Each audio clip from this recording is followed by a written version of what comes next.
Please send questions to everyone and not particular panelists or hosts. That way, all participants can see the questions being asked, and our designated question curators, Glenn Blackman in the morning and Steve Johnson in the afternoon, can read them. For those who have called into this meeting, feel free to listen. However, if you wish to ask questions, we kindly ask you to download the Zoom app on your mobile device or log into the meeting via computer. You can find login information at www.commerce, that is commerce.wa, that is wa.gov, G-O-V, /resource/adequacy /, that is www.commerce.adequacy/.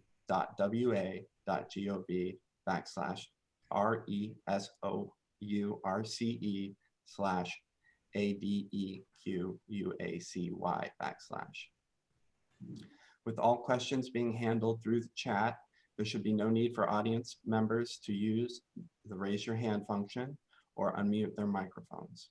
We apologize in advance if we are unable to get to everyone's questions after each panel. We have a very tight schedule with many panelists. This meeting is being recorded and will be part of the public record. The recording will be available in the coming days on our website. Panelist presentations will also be available on our webpage. We once again ask that audience members keep their microphones on mute throughout the meeting.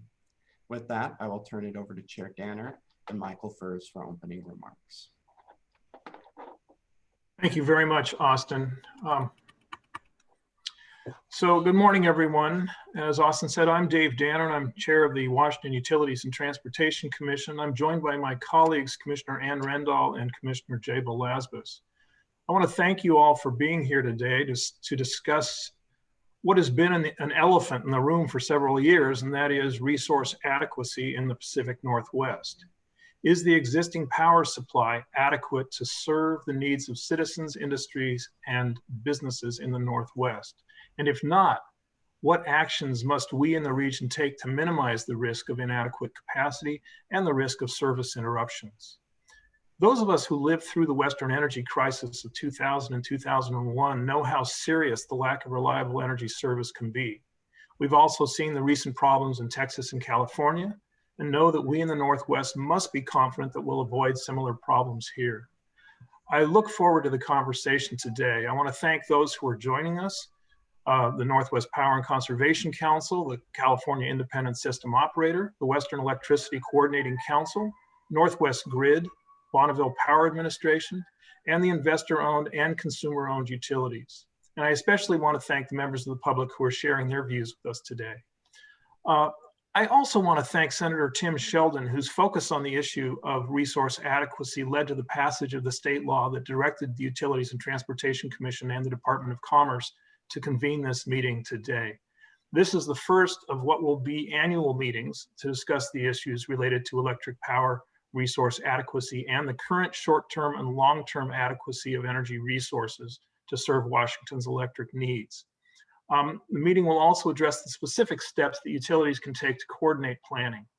And as Austin said, after this meeting, a summary will be provided to the governor and legislature and will be posted at the UTC website in docket 210192.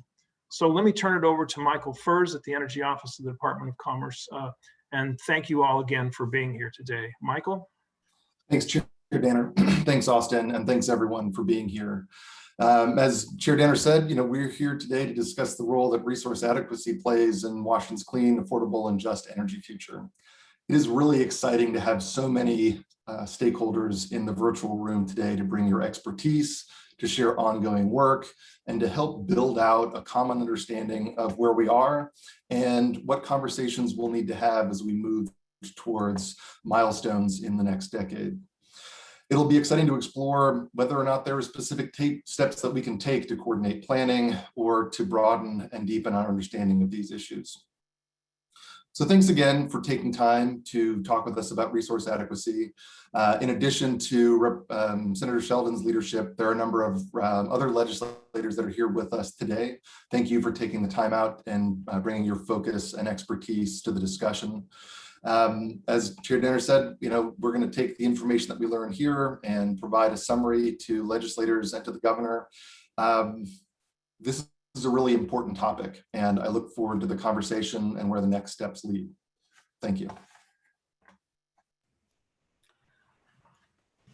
Okay, thank you. This is Steve Johnson with the Washington Utilities and Transportation Commission. I'm a policy advisor to the commissioners, and I'll be sort of chaperoning the beginning morning meeting. And we're already ahead of schedule. Thank you. Our first presentation will be made by the Western Electric Coordinating Council. It's going to be teamwork because they do coordination. It will be Jordan White, Vice President in Strategic Engagement and Deputy General Counsel. Victoria Ravenscroft, Senior Policy and External Affairs Manager, and Connor Klausterman, Policy Advisor and Analyst. They'll begin their slideshow now, and we'll have a break, by the way, in this agenda this morning between 10:45 and 11 o'clock. And Jordan and all, if you want to take it away from here, it's your show.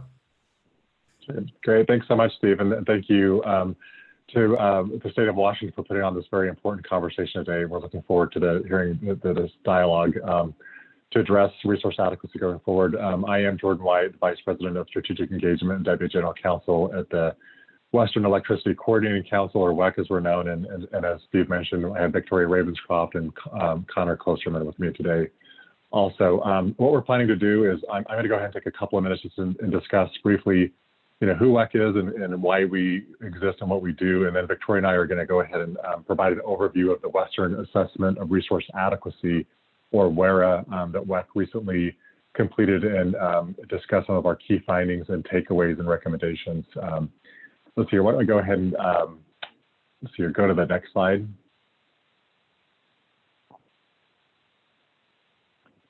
Perfect. I just want to go ahead and briefly mention WEC's mission, which is to effectively and efficiently mitigate risk to the reliability and security of the Western Interconnection bulk power system. It's really the sole reason for our existence. It's the focus of everything we do. We don't have our hands on any controls. We don't own assets or have shareholders, and we are completely fuel and policy agnostic. We don't represent any specific state, but rather have delegated authority under the Federal Power Act from the Federal Energy Regulatory Commission via the North American Electric Reliability Corporation, or NERC, to promote bulk power system reliability for the entire Western Interconnection system, which includes all or a portion of 14 Western states, the 2 Canadian provinces, and then a small portion of the northern part of Baja, Mexico. We promote that reliability in a few ways, including helping to create, monitor, and enforce mandatory reliability standards, and also by promoting activities that ensure the reliability of the bulk power system. This includes performing analysis of past reliability events, like the heat wave event from last summer, and also by identifying and analyzing emerging risks like resource adequacy, which is the topic of today's discussion. We then share that information with regulatory and policy decision makers and other stakeholders to inform sound reliability decisions. And so it's really that ability to look at the entire Western Interconnection and how the system works together through an independent lens that really puts us in somewhat of a unique space in the Western energy world. Let's see here. Let's go ahead and, yeah, we're still on that slide. Yeah, I think it's just the slide 2. Yeah, sorry. I'm just going to go ahead and, oh, no problem. You're fine. No, oh, no worries. You're fine. I'll just go ahead and briefly mention our long-term strategy that was approved by our board last fall. It serves as an important roadmap for how we plan to deliver on that reliability mission over the next 5 to 7 years. The core of that strategy is our 5 strategic focus areas. You see, it's that in the middle there in burgundy. Yep, that last one there. And I won't go into each of these in detail, but just want to briefly mention a couple of them that are pertinent to today's discussion. I think it's just one slide back on number 2. The first one I just want to point out is the focus area number 2, which is to assess. Oh, yeah, perfect. To assess and initiate action to mitigate known and emerging risks to reliability security.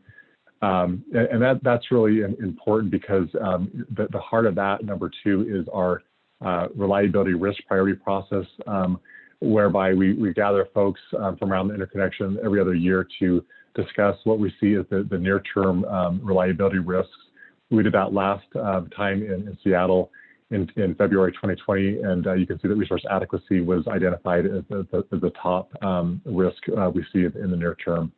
The second one I want to mention briefly is that focus area number 3, which is to strengthen engagement with the reliability and security community in the Western interconnection.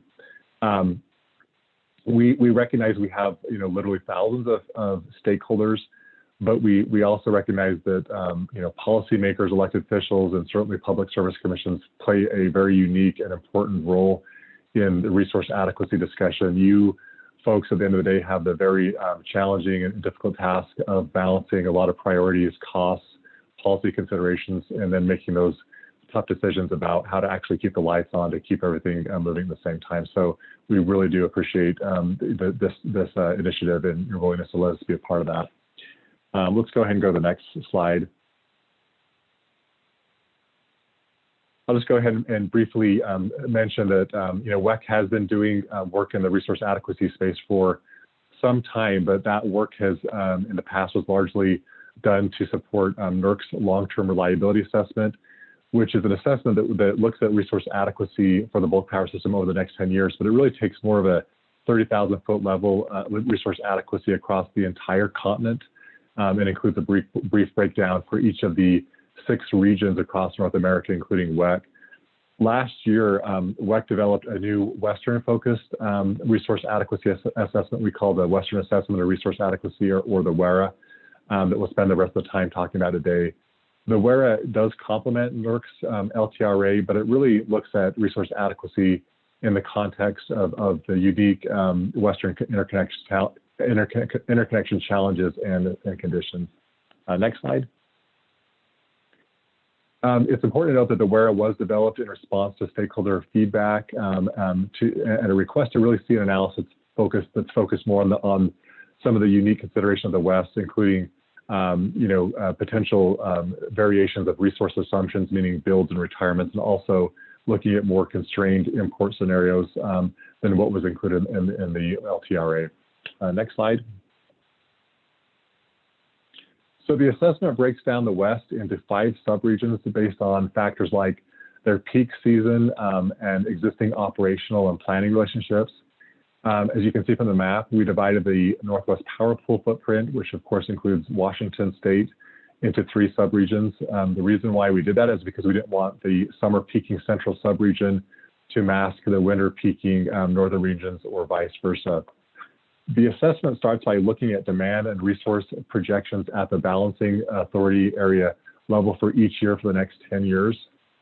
Next, using probabilistic modeling, the assessment determines how much energy will be required to meet the projected demand plus a reserve margin that is held in case of unforeseen issues. Once the assessment determines how much energy is needed to meet that future demand, it then checks the balance of the system to determine the probability of resources being available to meet that demand plus a planning reserve margin for any given hour. The probability of resource availability is then compared against a risk tolerance threshold to determine if a given hour is considered to be at risk. And then we go ahead and repeat that analysis across 6 scenarios for each of the subregions with really a range of worst to best case. If you go ahead there and look on the right side of the screen, you can see that diagram, and you can see that we have 2 main scenarios. One that assumes the ability to import from one region to the next, and the next area where we assume that there are no, there's no ability to import resources from neighbors. Then within each of those scenarios, we have 3 variations, and these variations really represent different levels of resource availability to meet demand. On the far left, you see the scenario where only those generation resources in service today are modeled, As you move to the right, you see variation 2, which represents a situation where Tier 1 resources are also included. Those are resources that are actually under construction and are expected to be in service in the model year.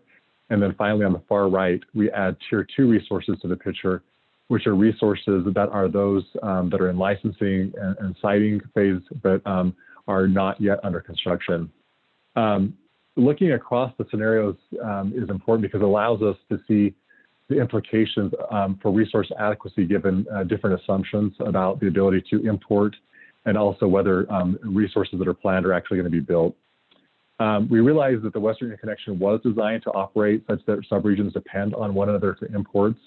However, we believe that analyzing scenarios in which subregional imports are reduced or restricted does help us to identify underlying resource adequacy challenges that may emerge. For example, like the situation last summer in August with the heat wave event where imports were reduced. So with that, I'm going to go ahead and turn the time over to Victoria for a bit to talk about the Western assessment analysis. Victoria? Great. Thank you so much, Jordan. Yeah, thank you. So as Jordan mentioned, the Western assessment is a probabilistic analysis. And so essentially what we're doing is we're taking every hour for the next 10 years, which is our modeling time frame, and we're calculating a planning reserve margin or many planning reserve margins for every single hour. And we do that by issuing a data request early in the year to our balancing authorities, and we request from them their expected demand and resource availability every hour over the 10 years. And we request that they send us the data from their most recently approved IRP. So with this data, we can get an idea of what the BAs expect the future to look like, but since the future never happens the way we expect, we also run a whole range of possible combinations of that demand and resource availability. And that's how we get to the probabilistic nature of the analysis. So we run several permutations each hour for the entire 10 years. So what we see when we do that is we get this chart here, and what this chart is showing you is the weekly numbers. If we took all the hundreds and thousands of permutations we look at every hour, and we put those on a chart, it would be a mess. It would not be really legible. And so what this chart is showing you is the weekly maximum, minimum, and median planning reserve margin for each week of 2021. So we basically took all the hours on all the days in every week, and we took the highest, lowest, and the median and put them on this chart. So for example, if you look at the highest point there, the top of the orange, which happens at first during a week in March, and then it occurs again during a week in May, what you're seeing is about a 42% planning reserve margin.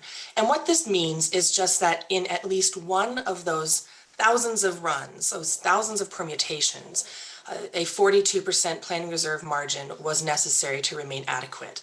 Now, it doesn't mean that we should go out and have a 42% planning reserve margin, and that's not what we're suggesting, just that in at least one of those runs, the extreme number was 42%. Now, the likelihood of that occurring is very, very small. And the same can be true on the minimum side. The lowest planning reserve margin that we came to in any of these tens of thousands of scenarios was 10%. But again, we wouldn't hold 10% as our planning reserve margin because the likelihood of that is also very small. So what this allows you to see, though, is kind of the range between the two. You can go to the next slide. That kind of leads us to our takeaways and recommendations, because the numbers on this chart are not as important as that spread between the lines. The difference between the maximum and the minimum planning reserve margins represents the variability during any given week. And if you can imagine, if you looked at this on a daily basis, it would give you the variability on any given day. So the greater the spread, the greater the variability. And that just means that the actual demand and the actual resource availability can just vary much more broadly during that time. So in terms of takeaways, we see that the increasing variability on the system is driving a need for change in how we analyze and plan for resource adequacy. So typically, planning reserve margins are determined based on the peak hour or the peak day and those conditions. And so in the case of the Northwest Power Pool Northwest subregion, that occurs in January at some point, kind of mid-January. As you can see in here, the lines are a lot closer together through the month of January than they are in other parts of the year. And what that simply means is that if we're using the peak demand time to set the planning reserve margin, it may not be accounting for as much variability as we can see in the rest of the year.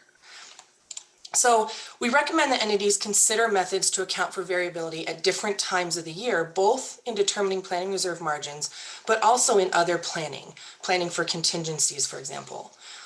In addition, because variable resources are a major factor in the variability that we see in this chart, we do recommend that entities fully consider the availability characteristics of their capacity additions. So we know that 100 megawatts of solar is not the same as 100 megawatts of natural gas or coal or hydro. And we know that the availability of solar or wind or these variable resources is lower. In the case of solar, it's because the sun does not shine at night, and so we know it's not available for some part of the day. But the variability of solar is also different. We cannot expect a solar resource to have as consistent an output as other types of resources. And so the variability when it is available is something that entities really need to be accounting for in their resource planning.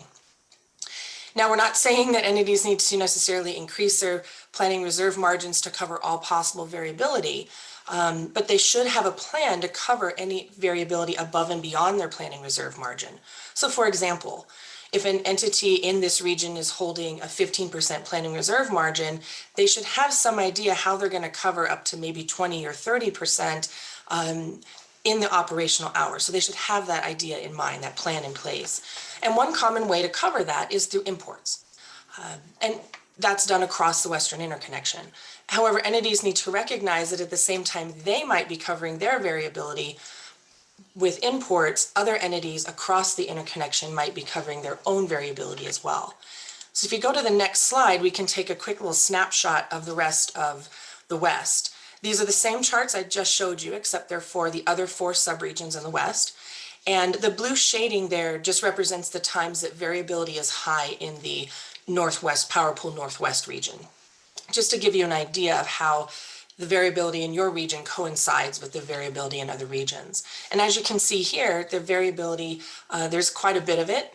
Not unexpectedly, California-Mexico subregion has a very wide spread of variability. So this just shows you that entities across the West are having to deal with increasing amounts of variability throughout the year. If you'll go to the next slide, we can talk about imports. And this is our second area of takeaways. The chart on the left shows for the expected day, the peak day in 2021. So these are the numbers, given the numbers that the entities gave us that they expect to see. This is what the Pacific Northwest subregion can expect to have available to them for imports on their peak day, if everything goes as expected. And as you can see, there's a great amount of import capacity available to be brought into the Northwest. And this isn't surprising. So should it need to be called upon, it's there. The chart on the right, however, shows kind of a bad day in the interconnection. This is where demand is very high, available resources are very low, and this is sort of the import. You can see a reduction in the number of imports available should the Northwest need to import energy. So it just gives you an idea of what's going on, and when we're all relying on imports, how those numbers change. And if you go to the next slide, we can expand this again out to the rest of the interconnection. So these are the same charts that you saw on the right of the last slide. This is the bad day scenario. Things haven't gone as expected, high demand, low availability. And then the gray shading is the expected number, just to kind of give you an idea of how it changes. And what you can see here is that for every subregion other than the Northwest, it dips below that x-axis. And that simply means that not only are those imports no longer available to the subregion that needs them, but the entities that are represented by those colored bars are also looking for imports for their own subregion. So you can see how the situation gets a little bit more dire when we have a really bad day across the interconnection. Now this is again an extreme scenario, but it's important to keep in mind that we had somewhat of an extreme scenario last summer. So if you go into the next slide, our takeaways and recommendations for imports. As Jordan mentioned, we know that the strength of the Western interconnection is the ability to import power across the region. And the West has historically taken advantage of the great diversity that we have in the different seasons of the year and in peak load diversity. When it's hot in the Southern California summer, we can pull energy out of the Northwest because it's a winter peaking season, winter peaking region. And then the opposite was true. But changes in climate and weather patterns, as well as some load changes, are reducing this type of diversity. And so if you add variable resources and the variability of resources and load to that, we're exacerbating the issue. So it's no longer a sure bet that there will be power available from the Pacific Northwest in the desert Southwest or Southern California should they need to call on it. That the surety of that bet is decreasing all the time. So the takeaways here, I've kind of mentioned, is that level of imports historically relied upon is changing, and in some cases it's reduced. In addition, from the interconnection-wide perspective, all the subregions show that reduction in potential imports, and some of them is a very severe reduction. And so without coordination during times of high stress and unexpected conditions, entities could be relying in the real-time horizon, could be relying on the same resources during times of great need. And we experienced a little bit of this last year during the heat wave event. So our recommendation is that planning entities should coordinate their resource planning across the interconnection to help ensure that they're not all relying on the same resources. And whether that's done subregion to subregion or entity to entity, we are strongly recommending that the entities start talking to one another a bit more when they are planning their resource adequacy.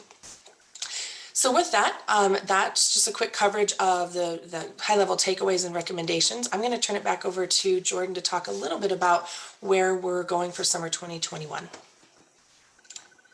Thanks, Victoria. Yeah, so finally, just wanted to kind of share a few thoughts and our concerns about the coming summer. First, resource adequacy issues, that are identified in the WERA that Victoria discussed, and those we experienced last summer, they have not gone away. Obviously, we're still relying and will continue to rely on imports for the summer, and system variability continues to grow. We recognize there are some issues with the hydro up in the Northwest in terms of some drought conditions that are also adding to that variability. So of course, the problem is not reduced. That said, we see the 2020 heat wave event presented a really an excellent learning opportunity, and we believe and expect entities across the interconnection to take advantage of that opportunity. We also expect that those entities are working together to address any possible resource needs they have. I'm sure we'll hear more about that today from some of the load-serving entities about what they're doing to plan for that variability. Second, I just want to mention that WEC is monitoring coordination efforts. We believe, as Victoria mentioned, those are extremely important this time. We look at the Northwest Power Pool program, resource adequacy program that will be discussed today as a very important and encouraging look forward. We recognize that's more of a potential long-term solution and likely will not address some of the more near-term issues of the summer, but we do recognize those discussions are important and will be ongoing. Finally, we recognize it's critical that we all realize that those extreme once in 100 or once in 50 year types of weather, they're really becoming more of the norm, and we have to plan for that. In short, the summer could be a bit of a nail biter if the weather does not cooperate. We're hoping for the best in terms of weather, but we do expect that the entities will be prepared to address those as those conditions arise. But again, our major takeaway for this, for the WERA going forward is just we recognize that as that those energy and capacity margins are becoming more and more thin, it's now more than ever critical that the West works together to really pull in the same direction to figure out what resources they can count on, when, where, et cetera. And so again, we really applaud this effort and believe these are important discussions. Let's just go ahead and go to the next slide. I won't say much about this other than just, we've had discussions over the past year with many planning entities, utilities, commissions around the West, and we've really learned a lot about, things that the Western Assessment currently does and is helpful, and things that it potentially could be improved upon. And so we will continue to have those discussions and kind of to learn more about how we can improve our assessments going forward to help not only in the more operational time frame, but certainly for what commissions do more of, which is the long-term planning horizon, which is kind of more in the 5 to 10-year range and beyond. So anyway, with that, again, thank you very much, and we're happy to answer questions if there's any.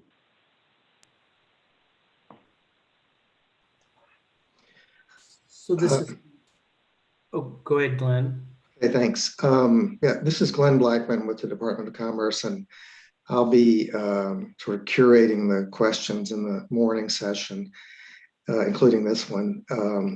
So if you have a question based on the WEC presentation, you could put it in the chat function, and I'll relay it.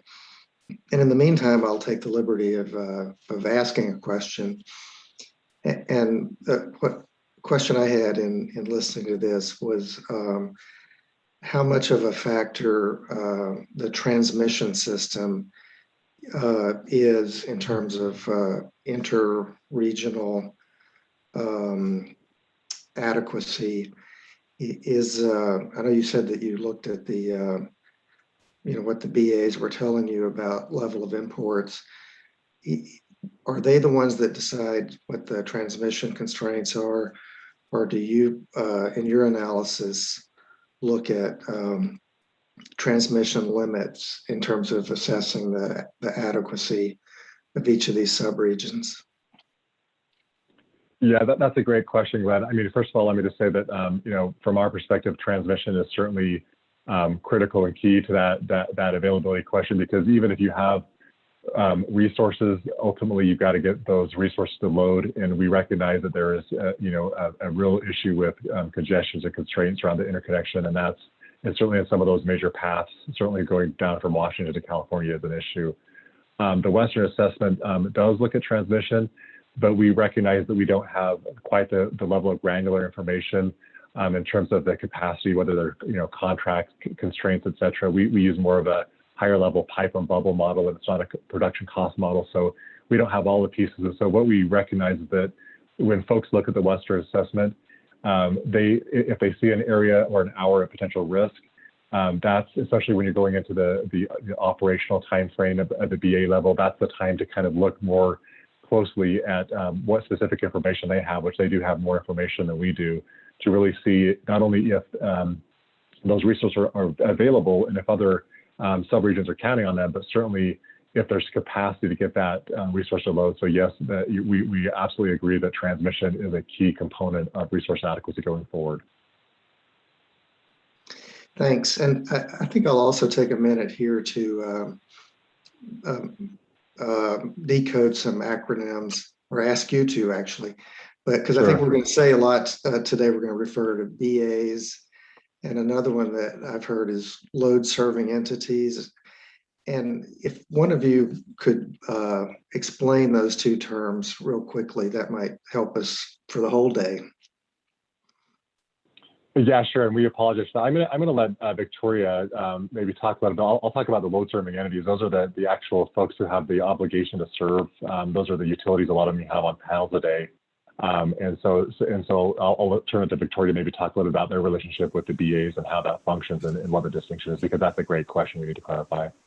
Sure. So the balancing authority is one of the designations that we use as under our regulatory construct. We divide up entities based on their function. And we have, I think, a list of maybe around 13 registered functions. And the balancing authority is one of the largest. The reliability coordinator is the largest in terms of geographic space that they oversee. But the balancing authority is responsible for balancing load and generation within its footprint. And it may do it as a single balancing authority might be an investor-owned utility, or it might be over several investor-owned utilities or load-serving entities. So they have a geographic footprint, and they're responsible for balancing load and generation within that footprint. All right, thank you. And then a question that came in was about the currency. How current is the data that WEC uses for your assessment? Is there any concern about the lag between, say, a utility is preparing an integrated resource plan and when you're conducting your analysis? Yeah, that's a great question, Glenn. And that kind of goes to that last slide that we've kind of learned over the years, that the Western assessment, that again, it was kind of a byproduct and uses the same type of framework as the long-term reliability assessment. It utilizes approved IRP data, meaning load and resource data that's actually been approved. So that's distinct from IRPs that are actually in front of commissions for approval. And so there is a little bit of a lag in terms of you always have to catch up, because once you actually get resources approved, then it again changes the dynamics of the availability. So that is something we're actually looking at right now. Is again, it was never designed necessarily to be used as a apples to apples comparison for, like I said, that long-term IRP planning, but we are evaluating that as an improvement going forward, because we recognize more and more now that kind of the collaboration and that IRP long-term planning range is a little bit different than the focus of the current LTRA and WERA, which is again that more of the BA operational timeframe, which actually that data can be more utilized. So that is a distinction we're considering right now as an improvement. Thank you. I've got another question. Oh, and by the way, for the questioners, please feel free to chat them into the whole group rather than just to me, though it does kind of make me feel very powerful when I get them directly. And that's probably not a good thing. So the question from Nicholas Garcia is, does the analysis consider state public policy that might affect future resource availability, such as Washington's cap and trade law that was just passed, or the 2019 CETA, which eventually bans the use of coal generation to serve load? He also notes the increases to load that may occur from electrification of transportation and buildings. Yeah, that's another great question. I mean, currently it utilizes the IRP data that's approved. So in other words, when utilities do their integrated resource planning, they certainly consider that in figuring out how to match their loads with resources. But we are considering, again, as an improvement going forward, doing certain scenario sensitivities to include things such as Washington's carbon initiatives, et cetera. And I don't know, Victoria, if you want to say anything more to that, but that is something that we're certainly considering as a sensitivity going forward. Yeah, I would just say that to the extent we kind of rely on the data submitters and assume that they are putting forth IRPs that are consistent with their own state laws. That said, we don't have clear visibility into when the IRP, what is the vintage of the IRP year that they're sending us versus when a particular statute has been enacted. So that's an area that we're really thinking of cleaning up. We do other work at WEC where we look very closely at state IRPs and match those to our planning assumptions in another area of the company. So we've been talking across those two realms to figure out if there's a way to true that up a little bit. Great, thank you. I think I'll turn it back over to Steve now for our next presenter, but thank you very much for this presentation. You got us off to a great start this morning. Thanks so much. Thank you. And this is Steve Johnson. We're actually a little bit ahead of schedule, so if there are more questions from the audience during any of these panels, please feel free to push them forward to Glenn or to the group. We'd love to hear from you. Thank you for the questions we've had. Next, we'll hear from California Independent System Operator. The presentation will be done by Phil Pettingill. He's the Director of Regional Integration. And Phil can start out by explaining what a California Independent System Operator is. Do we have his slides up? Hi, Steve, just a quick sound check. Can you hear me okay? Yes, he's coming in loud and clear. Thank you. All right, great. Sure, I'll start off real quick by just saying independent system operator, we actually operate a market, a wholesale market. We've already talked about what a balancing area is. And so for the California ISO, we cover a little over 80% of the load in California, but also some load in Nevada as well. And then, of course, with our real-time market that we call the Western EIM, or Energy Imbalance Market, we actually service load about 85% of load in the Western interconnection. So as a system operator, we're helping to balance loads and resources for multiple BAs in that marketplace. But for the most part, what I was going to talk about today with resource adequacy is we play a pivotal role in California in helping the state of California administer its resource adequacy program, and not just those that are under the jurisdiction of the Public Utilities Commission there, but also those that are municipals and other entities that are not under that jurisdiction, but still have load within the ISO's footprint. So maybe just a quick word about myself, having been at the ISO now for almost 23 years. I've spent most of that time practicing and administering a resource adequacy program. And so what I thought I'd do today is share with you a little bit of background about RA, what's happening with the RA discussion in the Western interconnection, and then drill down a little bit to California as well. And so first of all, I really want to thank the Washington Commission as well as Department of Commerce for the opportunity to speak with all of you today and share some of those thoughts. And also really thank Jordan and Victoria for getting us started. I can honestly tell you that we didn't coordinate our presentations, but I think based on what I just heard them share, we'll find some really good synergy between what you've already heard from them and some of the thoughts I wanted to share with you this morning. So with that, I'll dive right in, and we get to pick up right where we left off, which is really what is the difference between an IRP and an RA? And in the context here, what I wanted to share just as I go through the rest of the presentation is the IRP typically is the longer term planning process to try to incorporate some of those state policies. And it generally is looking 10 years forward or longer, but it really is trying to look at how to plan for that system. And in contrast, what I would say is a resource adequacy program or a framework or an assessment, however rigorous and enforceable it is it's still looking at that procurement process, but it's actually doing a more near-term or real-time assessment on whether, in fact, the IRP, I guess we'd say, was successful, that there is sufficient capacity available to provide to the operational timeframe and ensure that there's enough to actually operate under some of the more stressed conditions.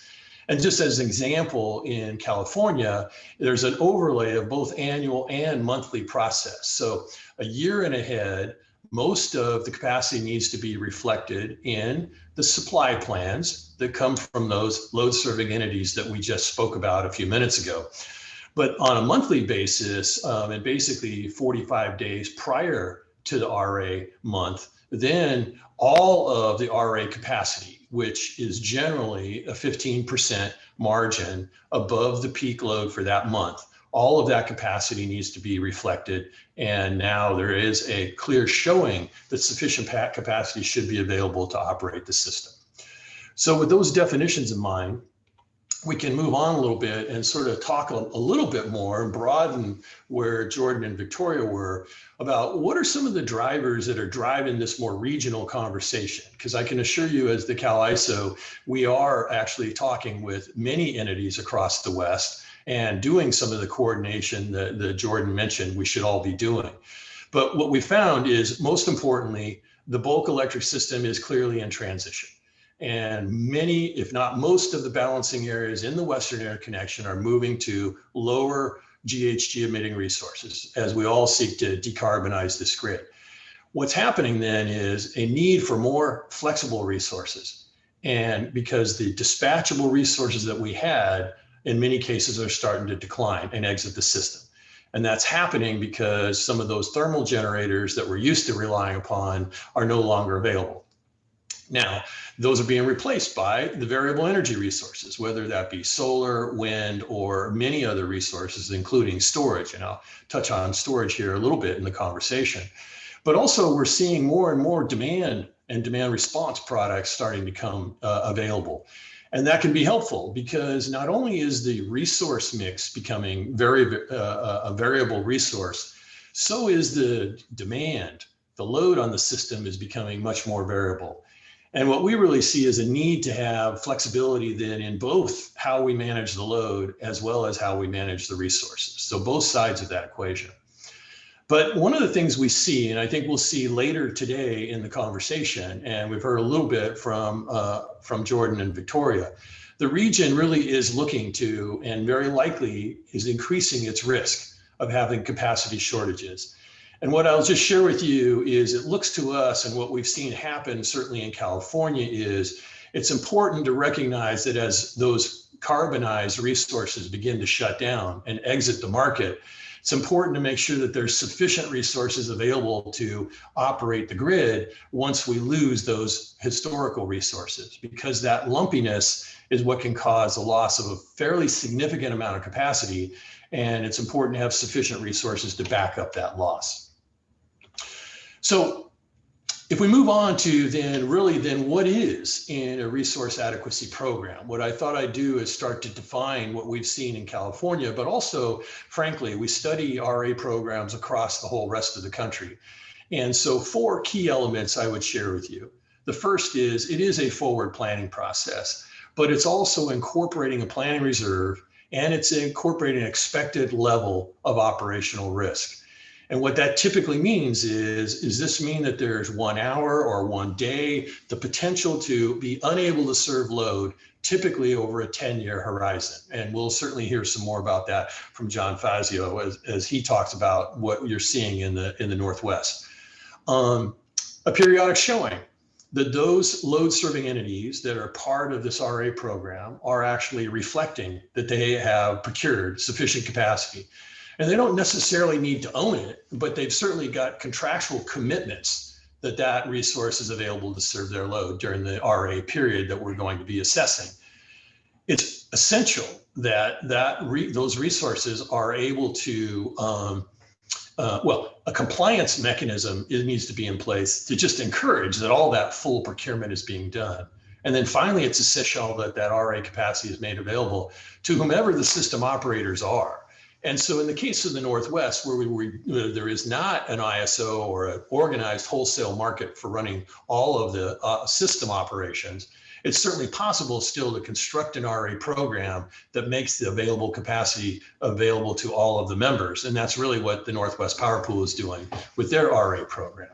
So these 4 elements are essential when we think about it. Doing that forward planning at least a year in advance, showing that the capacity has been committed, a mechanism to ensure that each individual entity is procuring their coverage, and then finally making that operationalize that capacity.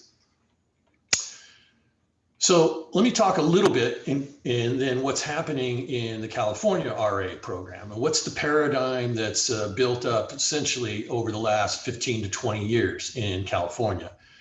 And what it is a combination. It's a shared authority then between the ISO, the Public Utilities Commission, and the California Energy Commission. And part of the reason for that shared authority is building on the respective strengths. And what you see here, without me going through every one of these points, is basically, while the PUC covers most of the load in the ISO, I mentioned earlier that there are multiple other entities that also have developed their own RA program. There are those annual procurement requirements, and it's generally a 15% margin.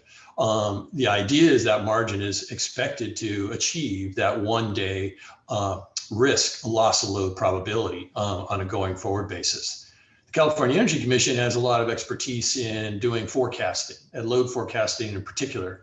And so we rely on their expertise to help do the forecast. And then that forecast is utilized by the ISO as part of our planning and RA administration, but also by the Public Utilities Commission in terms of their IRP process and their administration of the RA program. Procured resources actually do need to and are required to report to the ISO. So in other words, now we look at the resource side of the equation because they may not all be owned by the load serving entities that are part of the program. And so those that are merchant generators that have committed their capacity, all of them are also reflecting that they have a commitment to this RA program. And what that really boils down to is they must offer their capacity into the ISO market. And then the market, using our optimization, is able to optimize the cost and effectiveness, so we end up with a reliable dispatch across the whole footprint.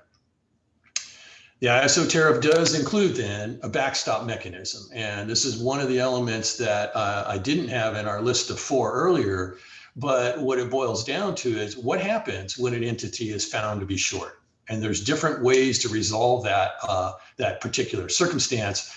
But in the case of California, the ISO is able to procure an incremental capacity and then send those costs to the load serving entity that was found to be deficient.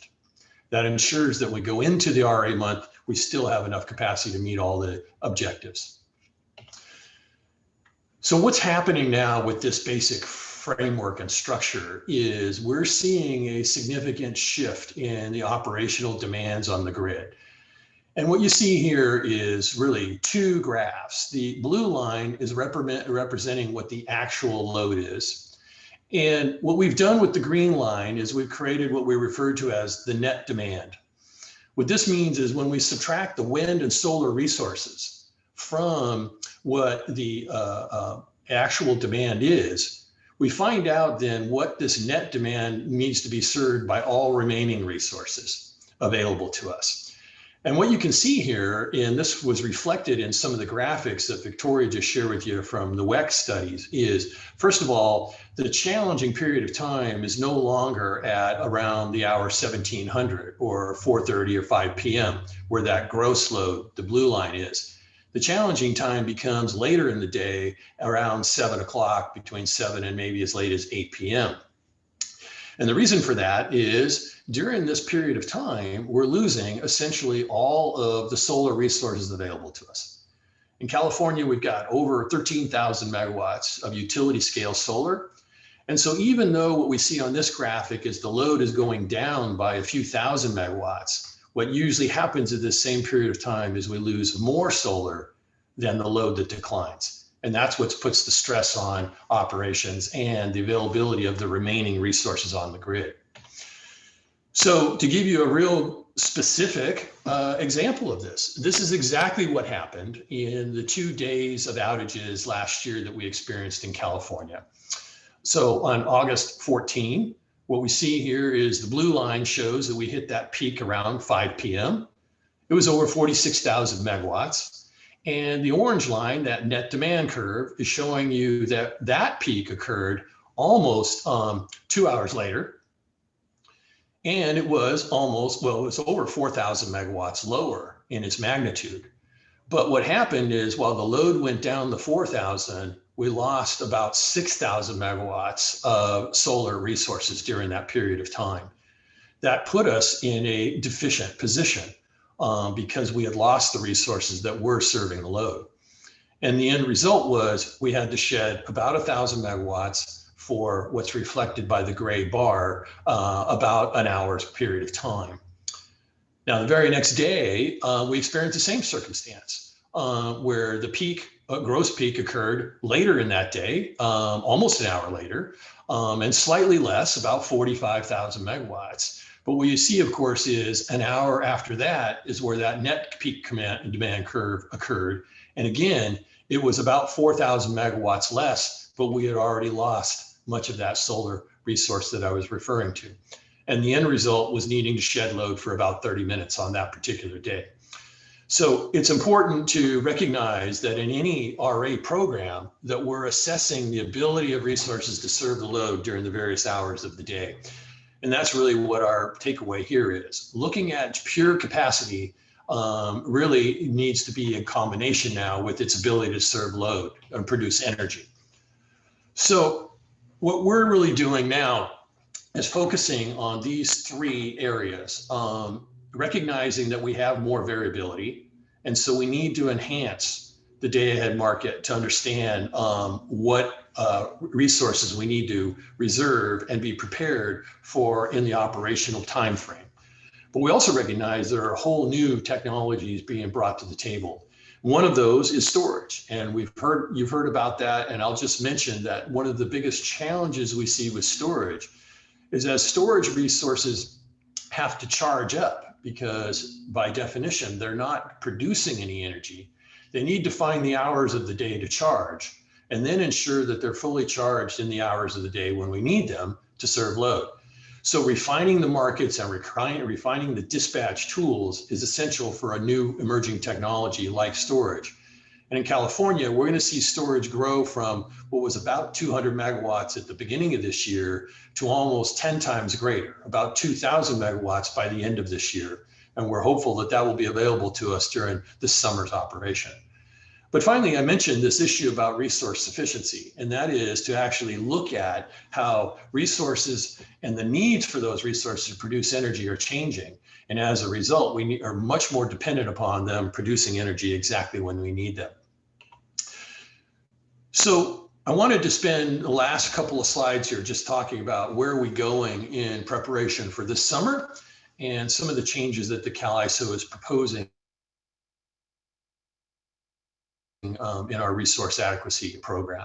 So for the summer of 21, the ISO board has already approved 2 or 3 major changes here. One is to make sure that if resources are requesting to have a maintenance outage during the RA period, that they will need to substitute that capacity. So we're always maintaining that 115% capacity level.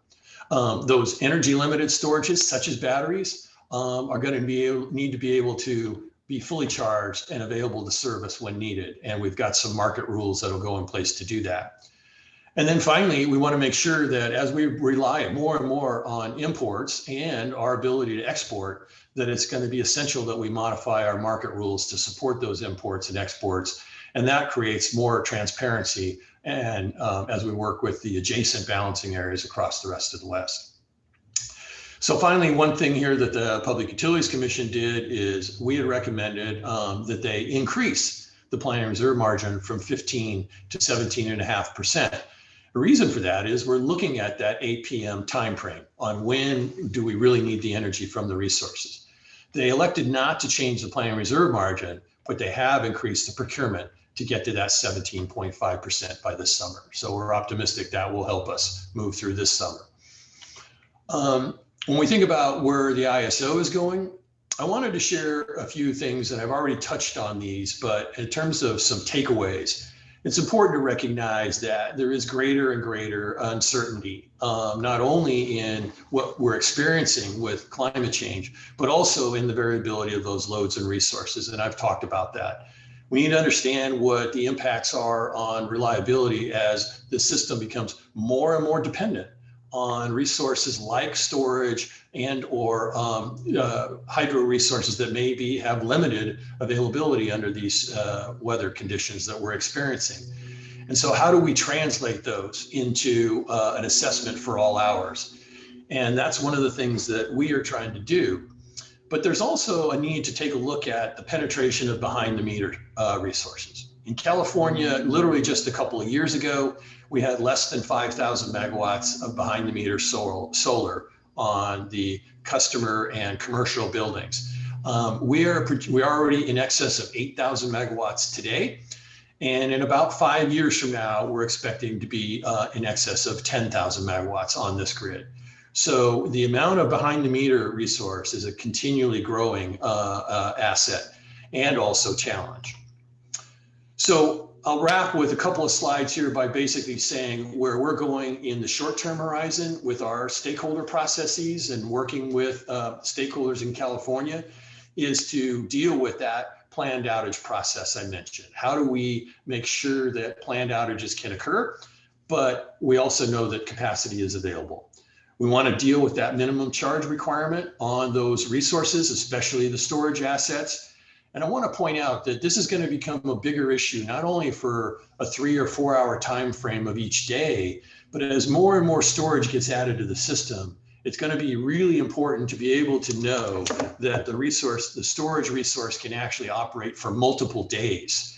So, and the reason for that is what happens when there's cloud cover? What happens when there's storm fronts that come in and reduce the ability for solar to recharge those batteries or that storage system? Then we may need to rely on that storage system to have a multi-day ride through and support us in those net peak load conditions. And then finally, in order to support both of these, we may need to modify that backstop procurement provisions that the ISO has. So those are the more near-term things. Longer term things, I'll just highlight one or two here, and that is this: the way we assess the energy capability of the grid is to now start to look at a full portfolio assessment, not just analyzing the capacity of the resources themselves, but their ability to produce energy during all hours of the day. And in case of looking at how to assess the capacity value of those resources, actually assigning all of the outages or the unavailable time into something that is referred to as UCAP, and that's the unavailable capacity assessment of the resources. So looking at the capacity and the energy become the principal goals of RA reforms over the next couple of years. And so finally, I just wanted to leave a couple of links here in regards to what are we doing for 2021 summer readiness.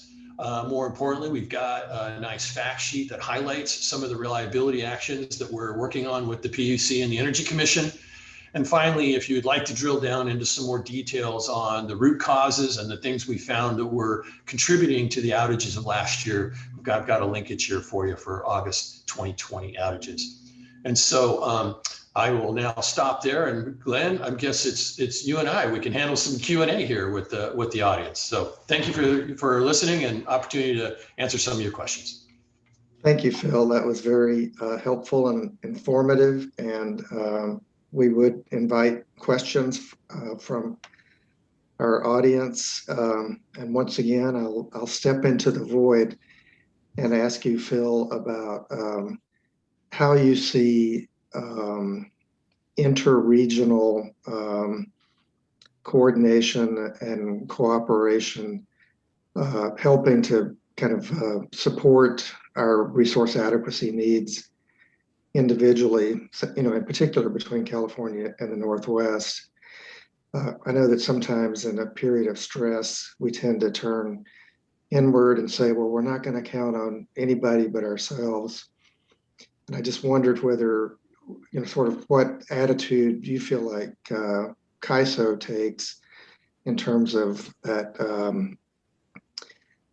being willing to work with other regions in ensuring overall adequacy versus making sure that, your own home territory is taken care of. Yeah. Thanks, Glenn. It's a very fair question. And I think the answer is we think that resource adequacy really is a regional challenge for all of us. And it really goes to the heart of what we heard from Jordan.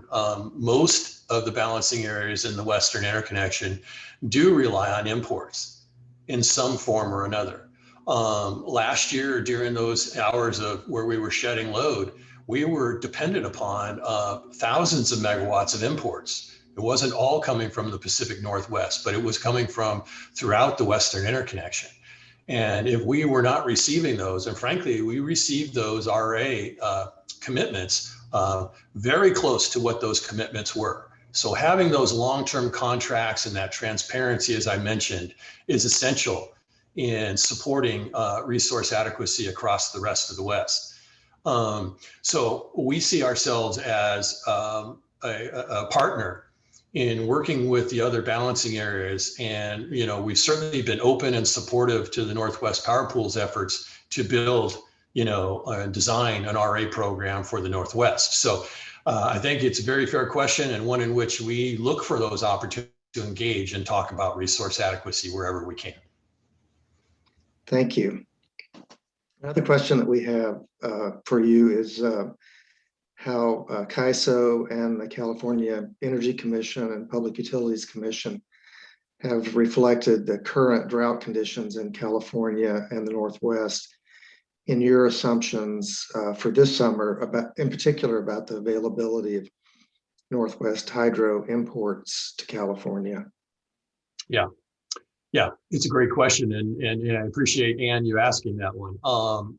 It's incorporated in the counting rules to start with. If we think about it, the counting rules look at historical statistics. So we may be looking at depending on the type of resource, in the case of hydro, right? Is it run a river? Is it pond storage?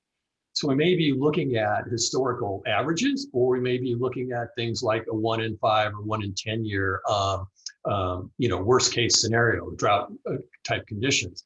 So those are what help control the capacity values. And those are good, well-established metrics for any hydro system. So those are already incorporated in the RA counting rules. But when we actually start looking at the practical operations of the system, this is why I really enforce the need to assess the energy behind any resource, because depending on how severe the drought is, the question that we'll ask is, are those resources able to serve the 1 or 2 or 4 hours of peak load during those most stressed conditions? Because they may not be required to run 24 hours a day.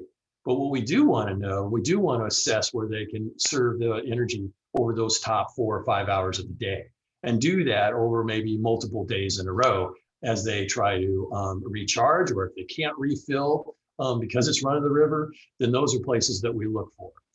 And we do that principally in our summer assessment activities, where as the ISO, we basically take a more operational view of the fleet of resources that are available to us and rely mostly on the RA assets in order to do that assessment. So we are doing those things, and you'll see that summer assessment come out that reflects our view of what the hydro is going to do for us this summer. I hope that's helpful. Thank you. Another question was about where it seems that unit commitment can sometimes make resources unavailable during times of shortfall. Can you tell us about the FlexiRamp product that CAISO is considering? Well, yeah, we've had the FlexiRamp product available to us. We're maybe considering some changes, and I'm not that familiar where that is in the policy design. But what the FlexiRamp product does is basically allows our system and our market operations to access the flexible RA capacity. And let me just do it this way, Glenn.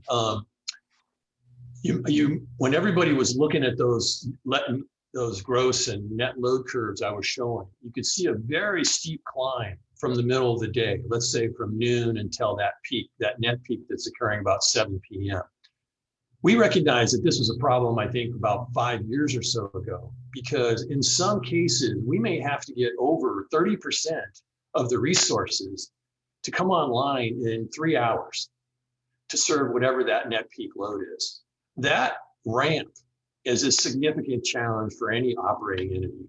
And so with the FlexiRamp product, we're actually dispatching a set of resources that qualify under the resource adequacy program, where we look at and ensure that load serving entities are procuring enough flexible capacity to meet a minimum requirement over a 3-hour period of time. And the FlexiRamp product just basically allows us to dispatch that resource and clear it through our market, so it's actually getting some compensation for that service that it's providing. So I hope that's helpful. Thank you. Another question is, does CAISO consider the risk of preemptive shutdown of transmission to reduce the risk of wildfire as part of its adequacy evaluations?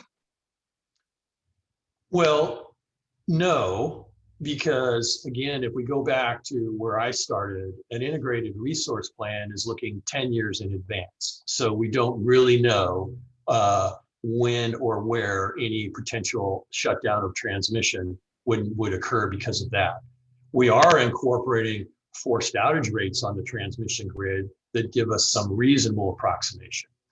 And if we move closer to the real time, the RA program, of course, is looking at load and capacity values that are frankly a year in advance. And then, as I mentioned, the actual showings of capacity are occurring 45 days before the RA prompt month. But of course, then that month may run, anywhere from 28 to 31 days in duration. So the short answer is no. What happens and how we operationalize the public service shutoffs are that we ask the investor-owned utilities or the transmission owners to notify us, and they do that a number of days in advance.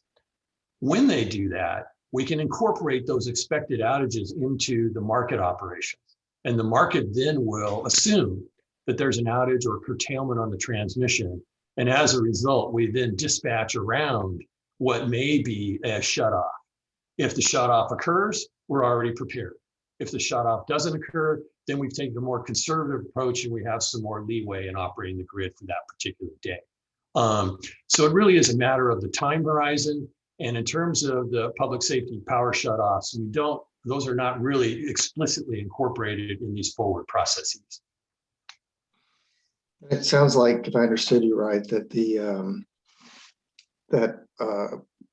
the individual resource planning work, the risk of forced outages for transmission would be factored in there, and they would try to make sure there's sufficient transmission capacity even with those outages, and that a wildfire cause would be one instance of a forced outage along with others. Does that sound right? Okay. That's right. I mean, the way the transmission planning standards work, and there's probably many experts on this call that are more versed in it than I am, but just the high level way to think about this is we're always planning the system to handle an N-1, the loss of a single component on that grid. We're also looking at an N-2, and we also, under different conditions, we'll look at an N-1, -1. And what that means is we take one major component out, we look to redispatch the system, and then we say, what if we lose a second major component afterwards? So the N-1, -1. And then finally, I'll also say that in any effective resource adequacy program, you need to look at the deliverability of the resources to serve load. And that was a good question that was asked of Jordan and Victoria earlier on.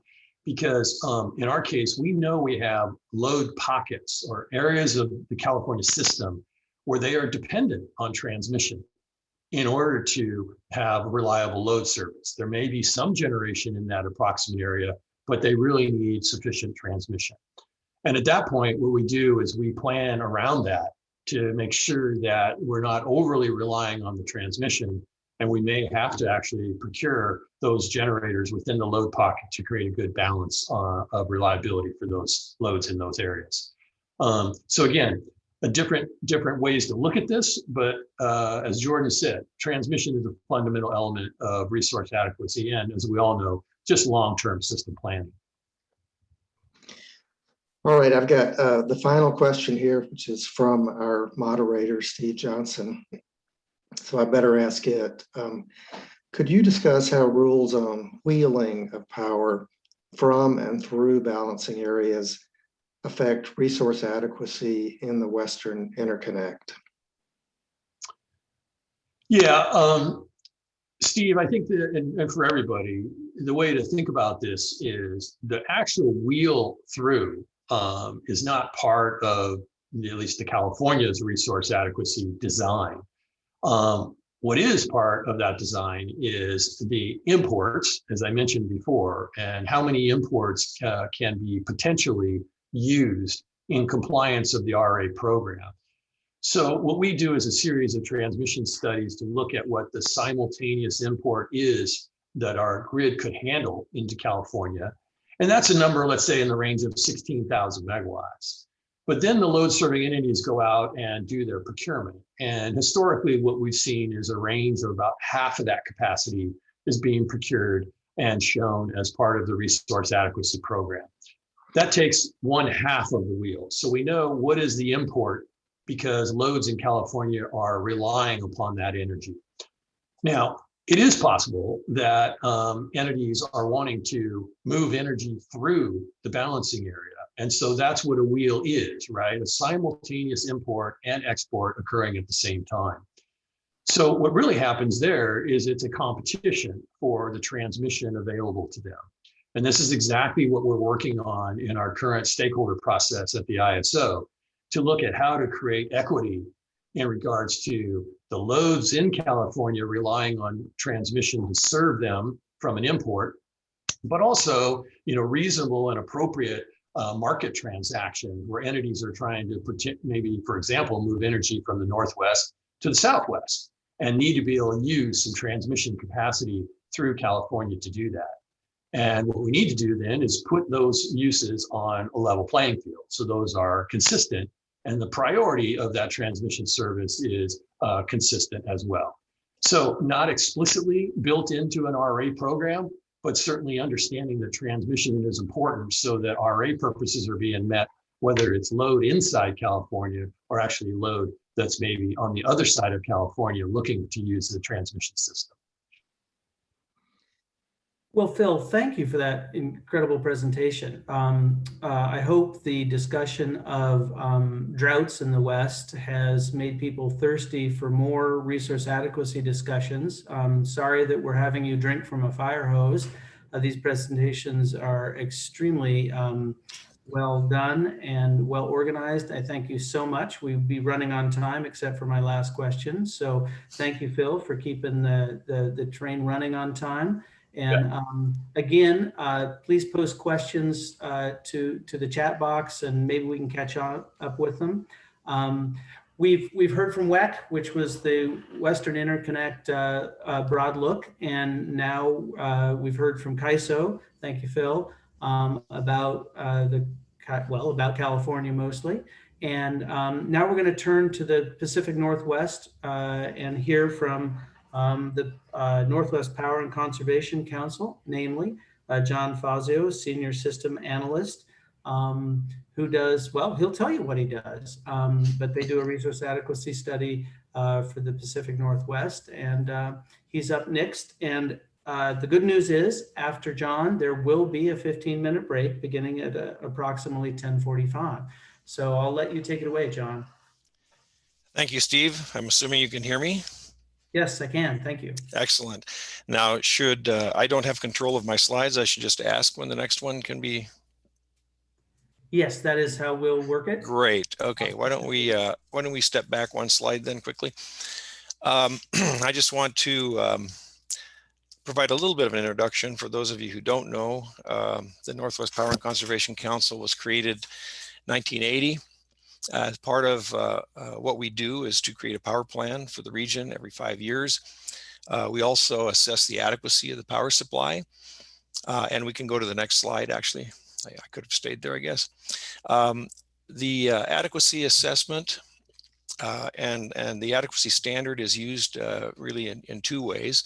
Every year, the council assesses the adequacy of the Pacific Northwest power supply as kind of an early warning to gauge whether new resources or demand side measures are needed to maintain adequacy, and then to compare that to what utilities are projecting in their IRPs to make sure that, that we're sort of on track. The second use of the adequacy standard, of course, is to incorporate it into our power plan. And the way we do that is to take our adequacy standard, which is a probabilistic standard, 5% loss of load probability, which I'll explain in a little bit. We translate that into effectively into a planning reserve margin, or the required amount of surplus generating capacity above our expected load, and use that as a minimum threshold in our resource expansion model. And so in that model, if the resources don't meet that minimum threshold, then the model will add resources to get to that level. Next slide, please. So how do we assess adequacy in the Pacific Northwest? Well, in 1999, the council, along with other stakeholders, developed an adequacy model called the Genesis model. It's a Monte Carlo probabilistic model that simulates the operation of the power system on an hourly basis for a single operating year. And we run that simulation many times, sometimes thousands of times, each time choosing different future conditions. And in that case, it's, let's see, the random variables are water supply, modified stream flows, temperatures, which drive loads, forced outages on generators, wind, and solar generation. Once we've run our analysis, then we want to calculate the probability of not serving load. And since our metric, the council chose to use an annual loss of load probability for its adequacy standard, which is essentially the probability that a future year will have a shortfall, or at least one shortfall sometime during that year. It's easy to calculate. from our output, because we simply count up the number of simulations or the number of years that have at least one shortfall and divide by the total number of simulations that we run. And the council, as I said before, has set a threshold for that probability of 5%. In plain English, it just means that the power supply is deemed to be adequate by the council if the likelihood of having one or more shortfalls in a operating year is less than or equal to 5%. Next slide, please. Aha, I had some animation, I didn't know it. But the loss of load probability, even though loss of load is in the name, does not equate to the probability of a blackout. And we've had some trouble in the past where people who don't work with us every day just easily translate that into, oh, the council standard allows for 5% blackouts, which is not true. And the reason it's not true is because we can't possibly model all the actions that utilities can take to keep the lights on. On this slide, I'm showing in the upper rows, I'm showing the kinds of resources and demand side measures that we do model explicitly in Genesis. And then on the bottom rows, we show things that we don't model. For example, we don't model perhaps some expensive non-declared resources that utilities might have, or perhaps some cutback provisions that we don't know about. We certainly don't model a utility or governor's calls for energy conservation. And then finally, if none of that works, then there is then the possibility of rolling blackouts or brownouts. So when we say that the council plans to a 5% loss of load probability, it really means that the council is planning for a 5% likelihood of having to take emergency actions and not necessarily curtailment. Next slide, please. So the adequacy assessment this year is quite different from what we've done in the past. We've done these since 1999, which, by the way, if I can, for those of you who were around, the energy crisis of 2001, of course, was very expensive for the entire West Coast.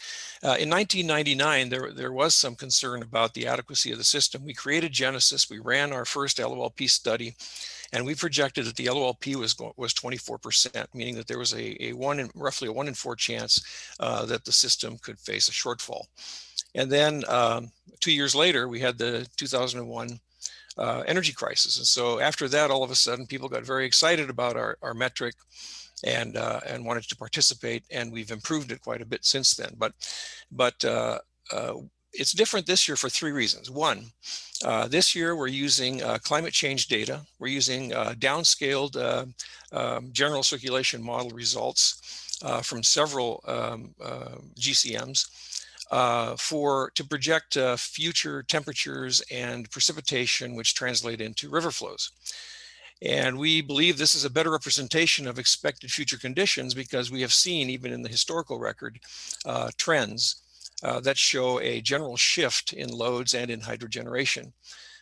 With increasing temperatures, we expect that loads will go down in the winter. We are a winter peaking region in the Northwest still. And we expect loads to go up in summer with increasing air conditioning loads. At the same time, with higher temperatures, we expect precipitation to fall more as rain in the fall and winter, meaning that river flows could be higher in the fall and winter. The snowpack will be smaller, which means that flows in the spring and summer will also be smaller. And so we see the shift in sort of the gap between resources and loads increasing for summertime and decreasing in the winter. The other thing that's changed is that because of renewable resource clean air laws and policies and renewable portfolio standards across the West, we see a lot of a high acquisition of renewable resources, which actually is creating periods of high market supply that tends to be very expensive, especially inexpensive during the middle of the day. This has an effect on the Pacific Northwest dispatch because obviously if you can buy cheap power during the middle of the day, whenever we can displace higher cost resources. And in some cases, we can modify the use of hydro storage to better prepare us for periods of higher prices or of need, like in the evening ramp in California. And finally, due to the complexities of the changing power supply, we decided several years ago that it was important for us to redevelop our Genesis model. It was essentially built as an energy model with the indications of potential capacity needs, but we decided to go to make a drastic change, make it essentially a capacity model. We're modeling now the hourly operation of hydro projects individually with 17 balancing authority areas in the Northwest. We include all of WEC's resources and loads, at least in blocks. We model unit commitment explicitly, fuel accounting. We have dynamic allocation of reserves, et cetera, et cetera, et cetera.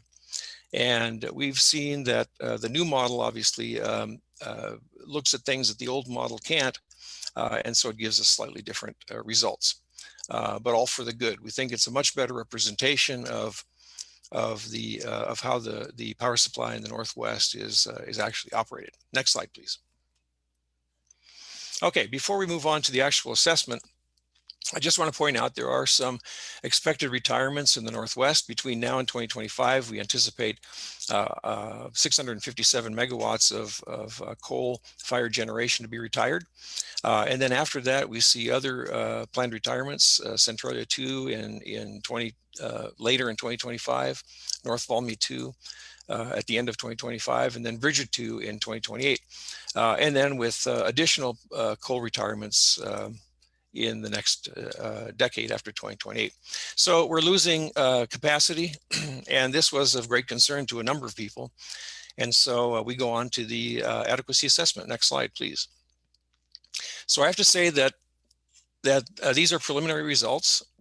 They are subject to change. They have changed, and we do all of our work in public forums. The council has a resource adequacy advisory committee that who a lot of stakeholders are on the call today.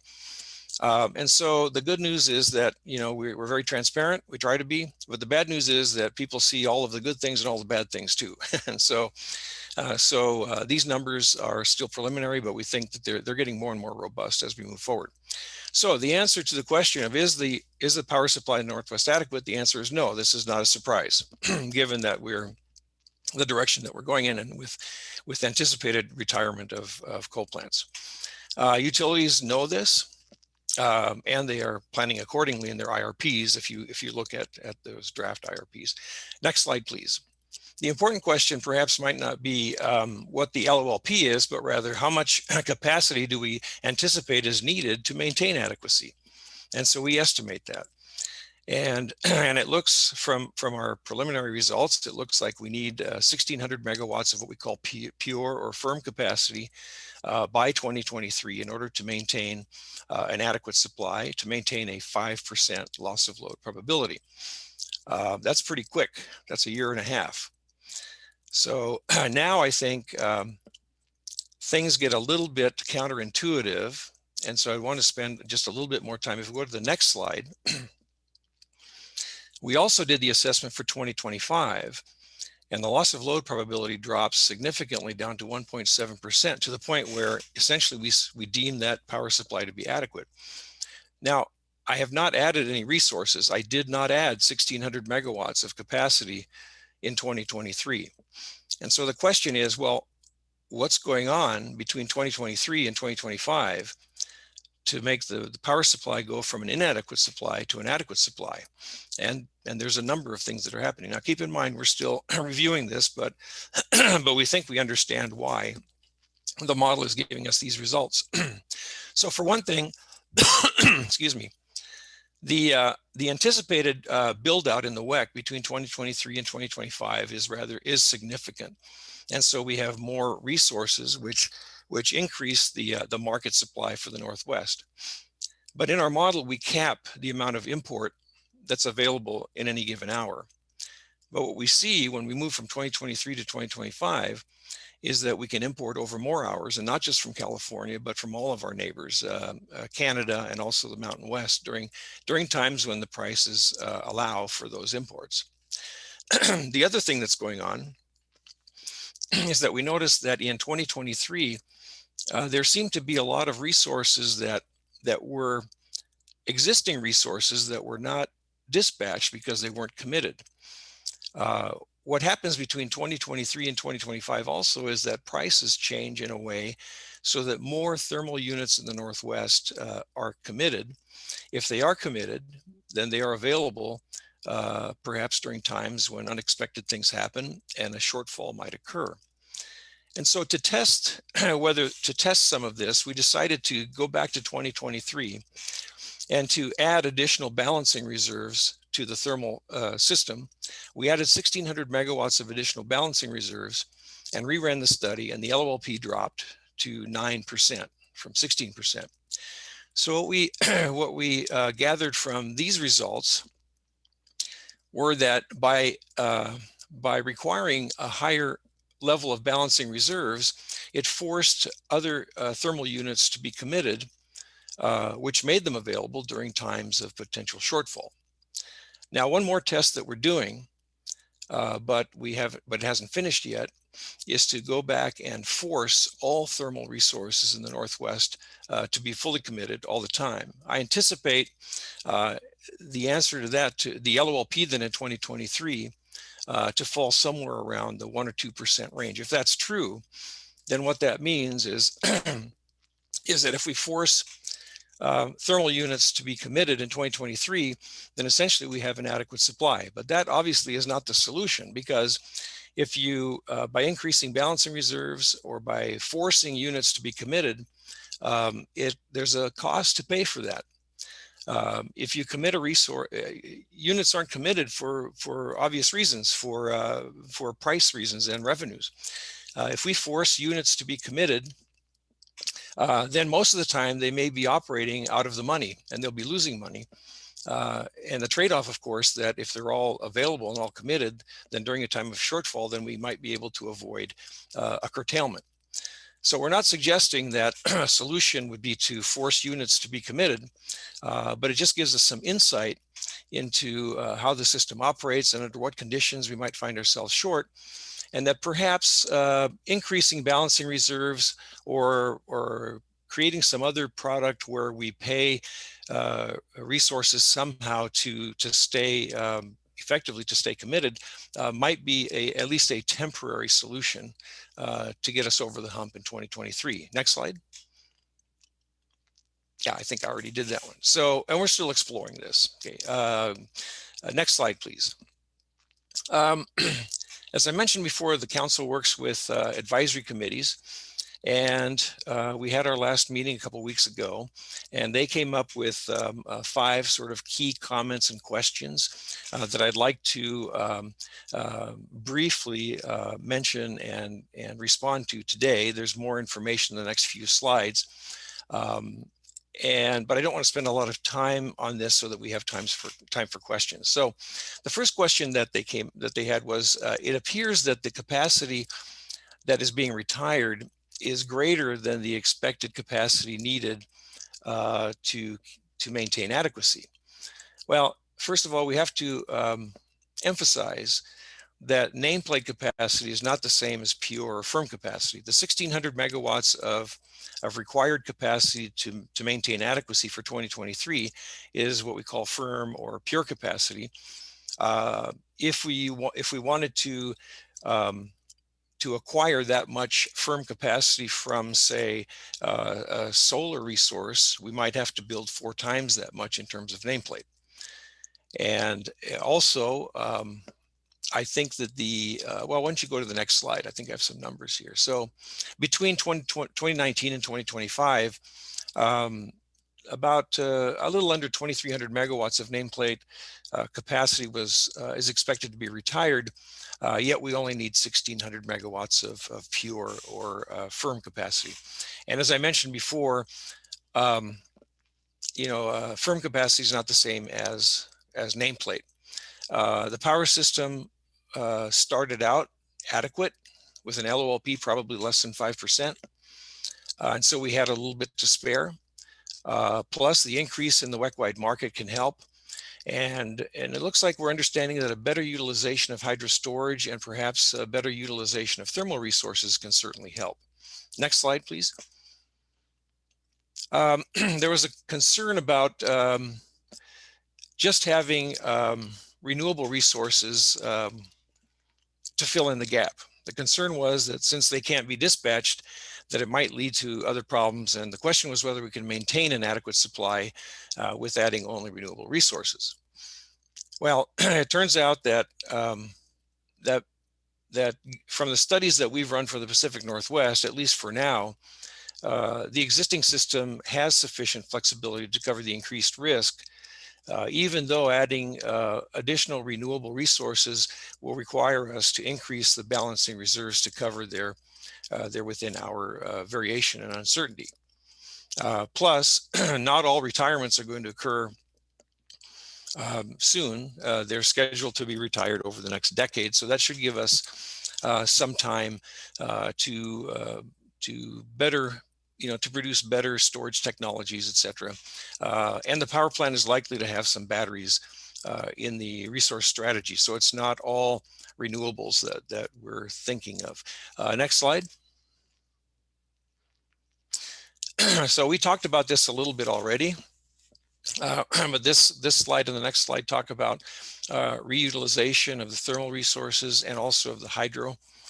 I won't spend a lot of time here, but it may be possible for us to consider some kind of a product, and I mentioned the FlexiRamp product, which is not the same, but it's the understanding that that having a unit sort of on standby in case of a shortfall event is worth something. But if you have a unit on standby, it may only be used 5% of the time, which means that potentially in 95% of the time, it may be running out of the money. And so we don't have a solution here, but there may be there may be some things to consider. In essence, we may have enough steel in the ground or enough machine capacity, but we need to figure out a way to perhaps spend some money to keep some of these, maybe to keep more of these units committed, or to carry additional kinds of reserves to offset to offset having to build additional resources, say for the Northwest. Next slide. The hydroelectric system modeled in the redeveloped Genesis is not only a more realistic representation of real life operations, but it also has an algorithm that that dynamically assesses the value of hydro in the reservoirs by doing a short 6 month ahead forecast of conditions, and based on those forecasts, it decides whether to keep water in the reservoir or to go ahead and sell that water and release it. In the classic Genesis model, we had a fixed price for hydro, and so there was no dynamic, it didn't understand this.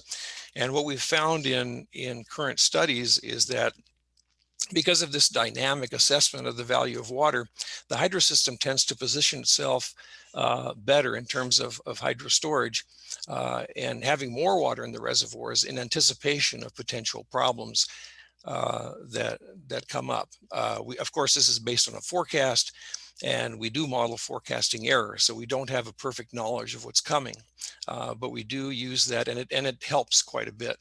And because we're modeling individual hydro projects on an hourly basis, we are implementing all the monthly and hourly constraints, the non-power constraints, especially fish and wildlife constraints, to the extent that we can. So this increased flexibility that we're seeing does not violate any of those constraints. It simply allows us to have to be in a better position, perhaps to have more water in the reservoirs prior to times of need. And it also can give us perhaps a little bit more flexibility during the hours of need in terms of how much flexibility within the day the hydro system has. Finally, the last, next slide, please. So people have asked, well, what if we were to use the classic Genesis for resource adequacy?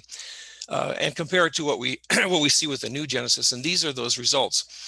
In 2023, the results are very close. That may be a little bit misleading because the two models are very different. But the big difference is in 2025, where the classic model would show us at a 22.6% LOLP. And as you saw before, the new model shows us at 1.7. Well, there's a lot of differences between the two models. I have listed some of the differences here.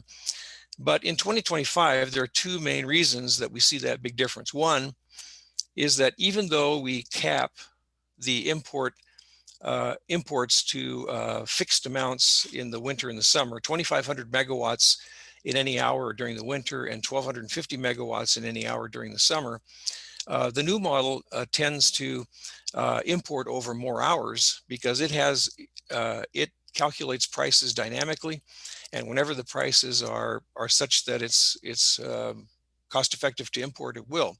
The other change, of course, is that the extended use of hydro storage and the better utilization of hydro storage also has an effect. To test this, we took the classic model and we increased the hours of import to match those in the new model. We went from 5 hours to 15 hours. And then we added 2,000 megawatts of more, I would say, in quotes, hydro flexibility. And when we did that to the classic model, we got the LOLP to drop down to 1.2%. Now, the point is not to try to get these models to match, but it's just to try to understand what parameters are significant when assessing loss of load probability.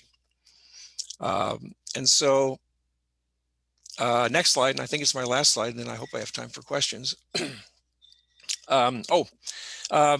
Well, two more slides, sorry.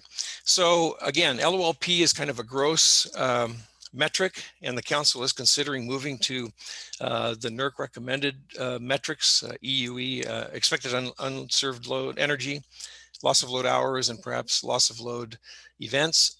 But another way to look at the difference between the models is to compare the amount of firm capacity required to maintain adequacy.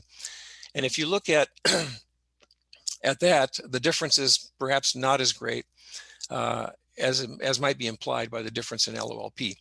So by 2023, I've said before, the new model suggests we need 1,600 megawatts of firm capacity. The classic model would shows about a 1,250 megawatt need, but then an additional need of 850 by 2025. So we're in the ballpark. So, but I have to emphasize that the new model is much more complex. We think it's a much better representation of real life operations. We aren't, even though the results seem counterintuitive, we believe that they are robust.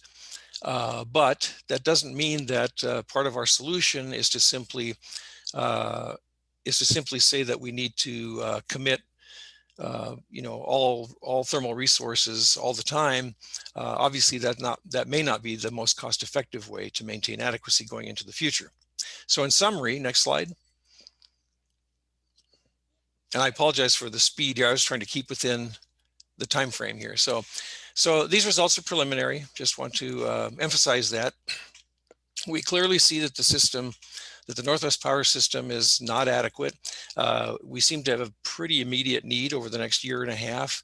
The region may need on the order of 1,600 megawatts of firm capacity, which could be firm capacity or some combination of firm capacity and perhaps increased reserves. And after 2023, despite additional coal plant retirements, it looks like the resource additions needed to maintain adequacy are smaller for two reasons: because of the expected high level of build out in the WECC, but also if we better utilize the existing Pacific Northwest thermal resource fleet and also the hydro system. But there are other uncertainties that we don't model. For example, there is uncertainty obviously in what the WECC will build out, and there is the likelihood of accelerated loads due to electrification. And if the loads increase significantly, that would also change these results. As part of the resource adequacy assessment, we always look at sensitivity studies where we increase and decrease the amount of imports, and we also increase and decrease the load growth to get a sense of how the loss of load probability changes as those parameters change. And again, sorry for the speed of my presentation, but that's all I have. Be happy to take questions if we have time.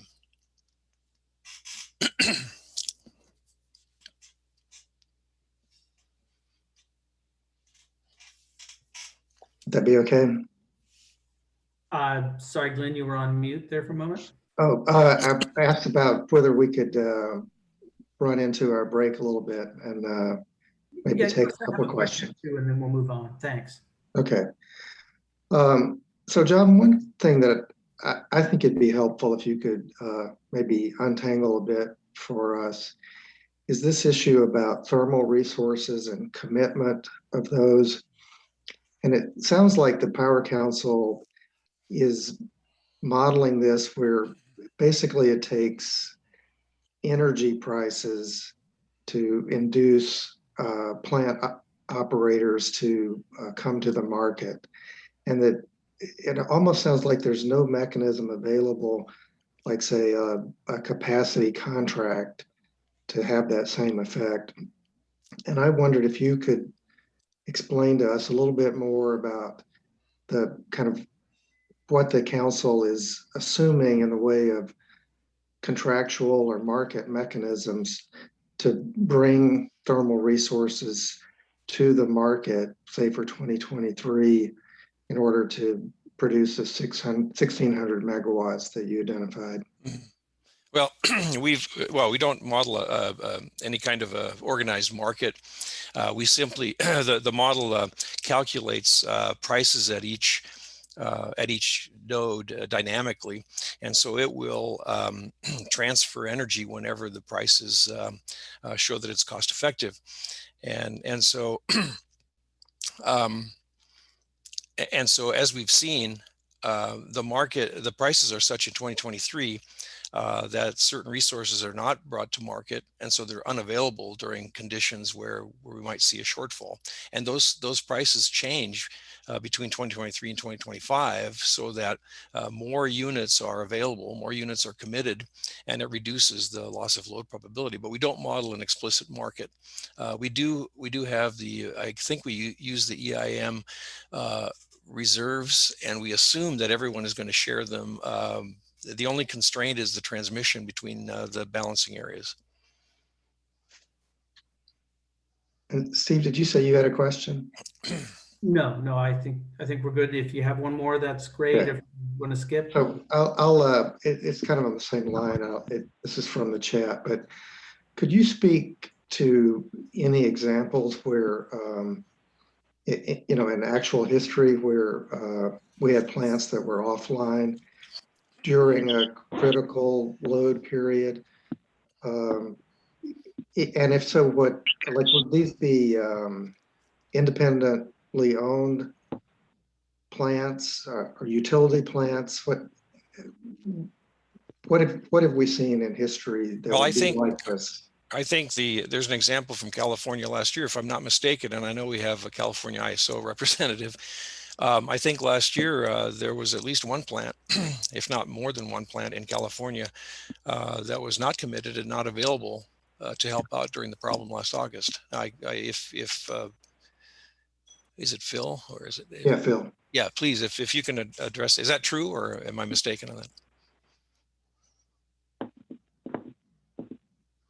Sorry, John, give me a second to get off mute.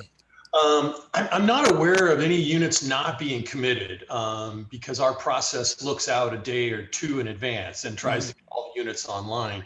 What you may be thinking of is we certainly had some intermittent issues where we had, a resource that, inappropriately shut down for a few minutes, and that sort of exacerbated our problem. But I'm not aware that we actually had anything that was not otherwise committed. Okay, well, I'll have to get back to you, Glenn, on that question to see if I can come up with some examples in history of when that sort of thing has happened. John? Yeah. John, can you hear me? This is Randy Hardy. Yes, Randy. Yeah, I have a question, Steve, if it's okay, that I think is pretty important. Go ahead. On, yes. Yeah, so let's go to page 6. Your coal plant retirement scenario. Mhm. Coal strip 3 and 4 are not in there. I think I understand why they're not, because they haven't officially declared a retirement date. Mhm. But I would argue that it is much more likely that they're going to go away in 2025, the end of 2025, and that emits 1,500 megawatts Mhm. of retired resource that's not even in this chart. And I think that's, with respect, misleading. You ought to at least have a sensitivity in here that takes out coal strip 3 and 4 and then compare it. I think it's much more likely that 3 and 4 shut down in 2025 than it is that they keep operating because of the council's kind of generic assumption, which I understand the reason for. But that you present this graph here, you've got double the amount of capacity in 2027 that is likely to be out.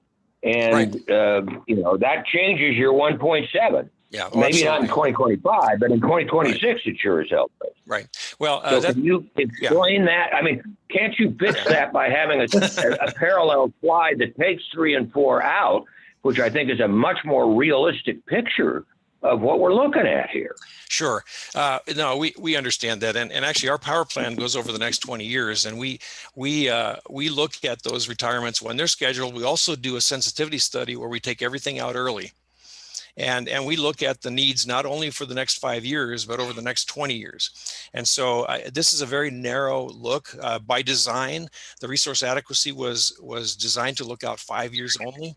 And so that's why we limit it there. I understand where you're going to, because there's like a cliff that's happening right after 2025.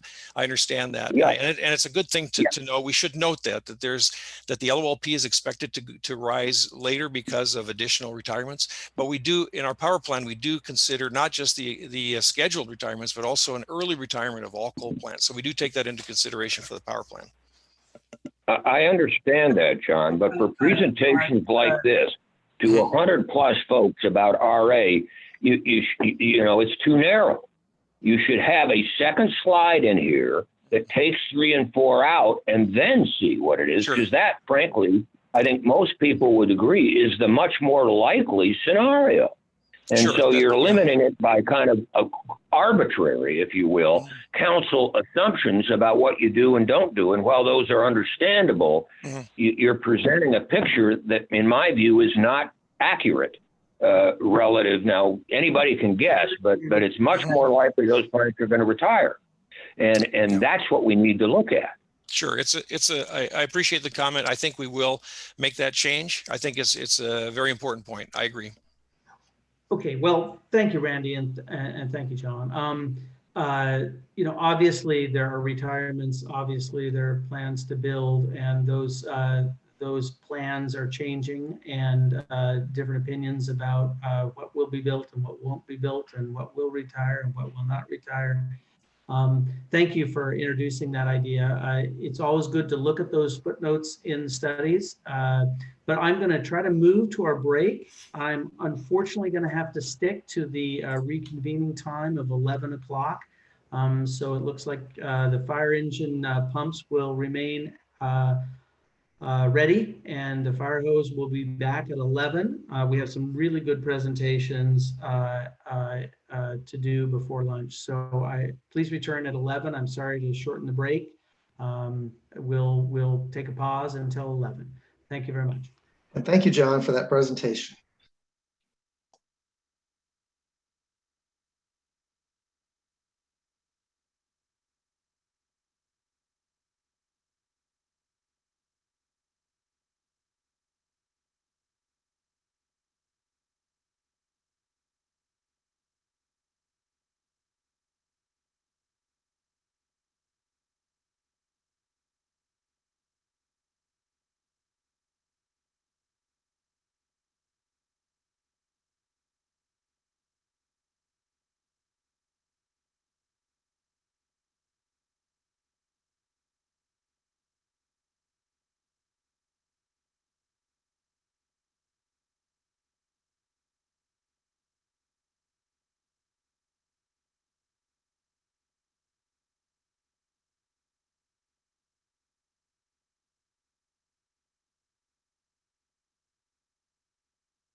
Well, good morning again. As promised, I'm going to start promptly at 11. Sorry for the short break. We're just looking at the tip of the iceberg on these issues. So we'll have more to come. We're going to open the fire hose back up again. We have two very good presentations between now and lunch. The first is from the Northwest Power Pool Resource Adequacy Program. It's an effort by members of the Power Pool and others to set up a resource adequacy program. And it's pretty ambitious and it's forward looking. The presentations we made by Greg Carrington, Chief Operating Officer of the Northwest Power Pool, and Sarah Edmonds, who's the Northwest on the Structural Work Group member of the Northwest Power Pool Resource Adequacy Program. And she also has a day job as Director of Transmission Services and Reliability at Portland General Electric. Greg and Sarah, I'll let you take the mic and the presentation. Thanks, Steve.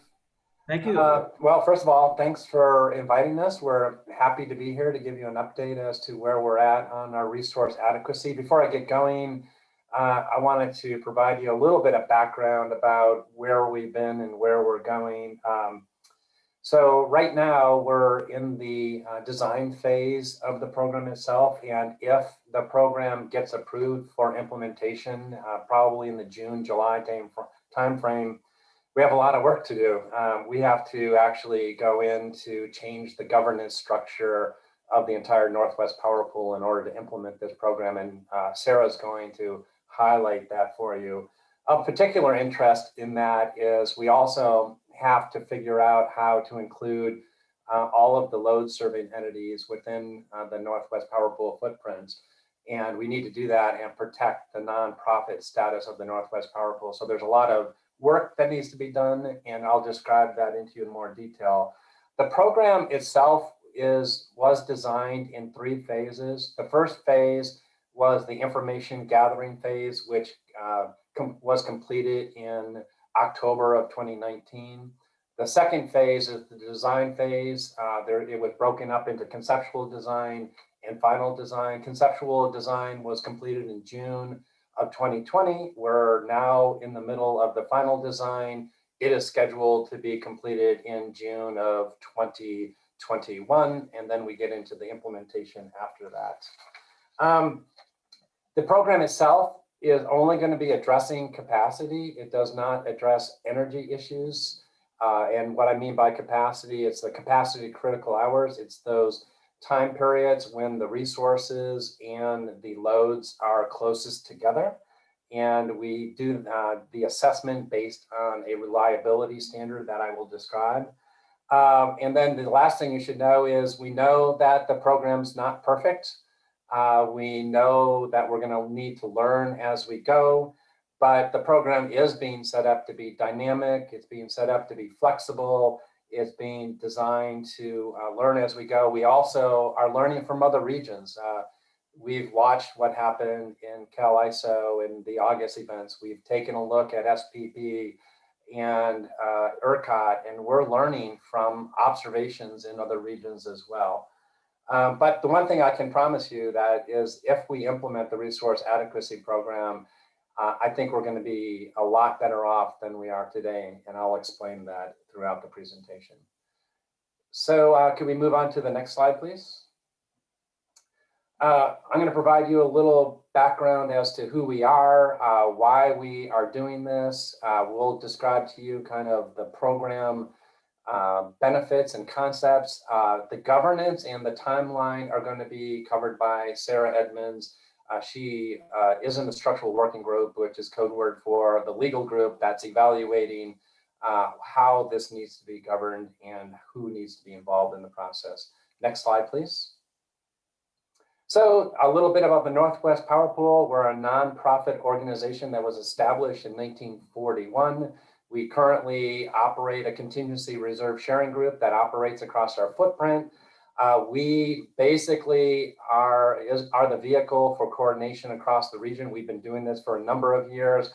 There are about 20 BAs within the Northwest Power Pool footprint, and there are about 33 total members. We believe that the program, if it's done correctly, will improve reliability. It'll more importantly improve effectiveness, doing the right things, and then the efficiencies, doing the right things the right way. It will improve visibility across the region. Right now, each BA understands what's going on within their own BAs. We need to have more visibility across our region. We need to have visibility about what our neighbors are doing. And we expect that this program will provide that. And then it's being done in a fair and unbiased way. All of the resources are being evaluated in a way that provides a uniform way of assessing capacity. Run-of-river hydro is being evaluated the same way. Solar is being evaluated, is being done the same way that wind is being evaluated as well. And if we move on to the next slide, it'll provide you an overview of the participating balancing authorities, and then there are some load serving entities that are involved here as well. The first thing you'll notice is that the Northwest Power Pool, the name Northwest Power Pool is a misnomer. We essentially, our geographical area is the 2 Canadian provinces, and we spread across 10 states. To the southwest of us is Cal-ISO, to the south of us is the Desert Southwest, and to the east of us is SPP region. The 2 areas that are, actually 3 areas that are highlighted in gray are the balancing authorities that have not participated yet. Both of them have expressed an interest in participating in the Northwest Power Pool RA program and getting more information about that as we move forward. Just to give you a sense about the order of magnitude, our load, our summer load for this footprint is about 86,000 megawatts. Our winter load is about 80,000 megawatts compared to Cal-ISO. Their peak load is about 50,000 and SPP's peak load is about 50,000 as well. So next slide, please.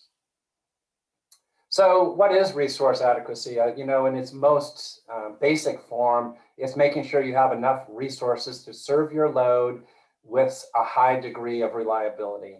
And for us, we have chosen a reliability standard or a metric that allows for a loss of load of 1 day in 10 years. That's equivalent to about 2 hours per year of loss of load. In other regions, even though they have maintained that standard, you also don't want to lose load. Nobody wants to lose load. And so consequently, we need to make sure that that standard is something that we want to maintain across the footprint in the future as well. Next slide, please. So one of the things that has been affecting this is the changes from a fossil-based generation to a renewable resources. We've summarized, we took a look at areas across the West and what's going on in each of those states. The program itself will not mandate any resources that people can use. Each utility and each BA is expected to use the standards that are developed by each state entity. And all of that needs to be accounted for within the program itself. We believe that by having the program and having it set up, it will help with the integration of variable energy resources throughout our region and will help provide that reliability in a very cost-effective way, which I will describe as well. Next slide, please. So at the phase 1, we went out and we summarized all of the studies that were out there. This is a summary of the studies that are there and that we've basically took a look at. And as you can see, the Northwest is expected to go from a capacity-rich time frame and basically, where we're situated within the Northwest, and we're going to be capacity deficit in the near future. We hired E3 to update those studies, and you can see there that the capacity value drops from, being deficit from 2,000 megawatts down to about 7,000 megawatts between 2020 and 2028.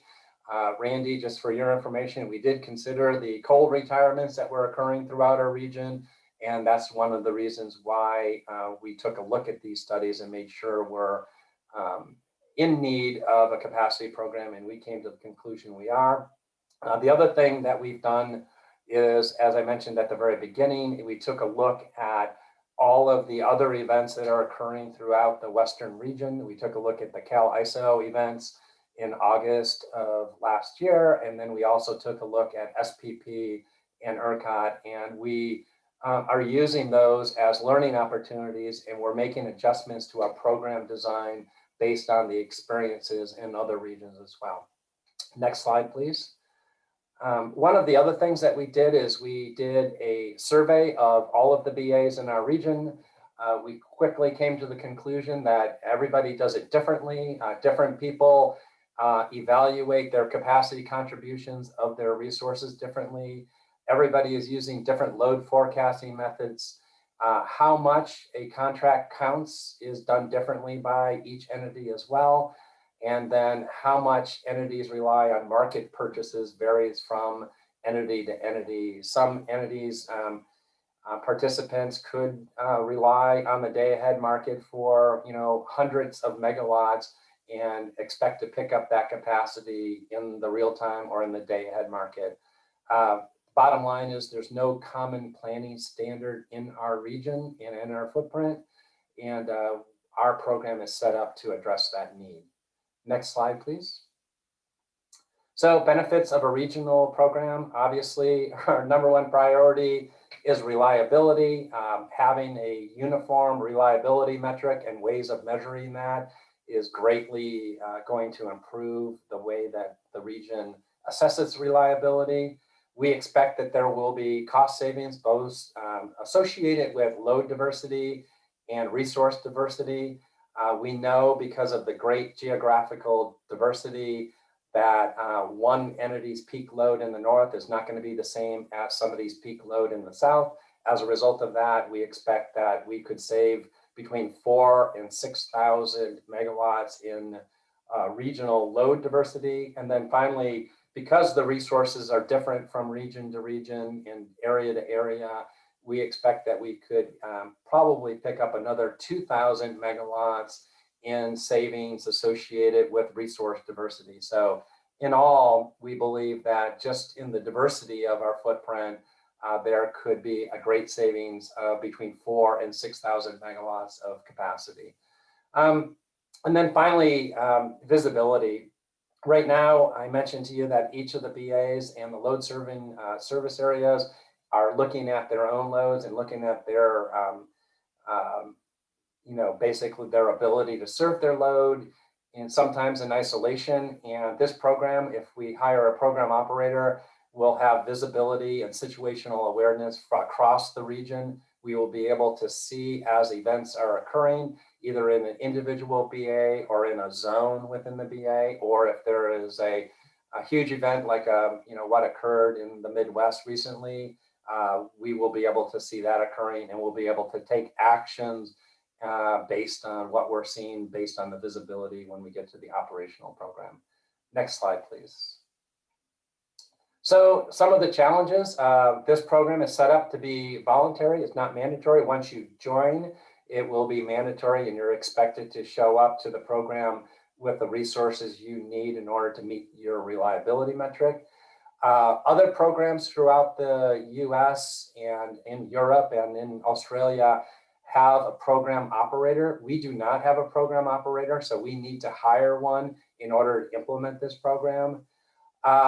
There wasn't a lot of case history out there that talked about setting up a program in a bilateral market. So we had to take what we could get from other regions, mostly in ISOs and RTOs.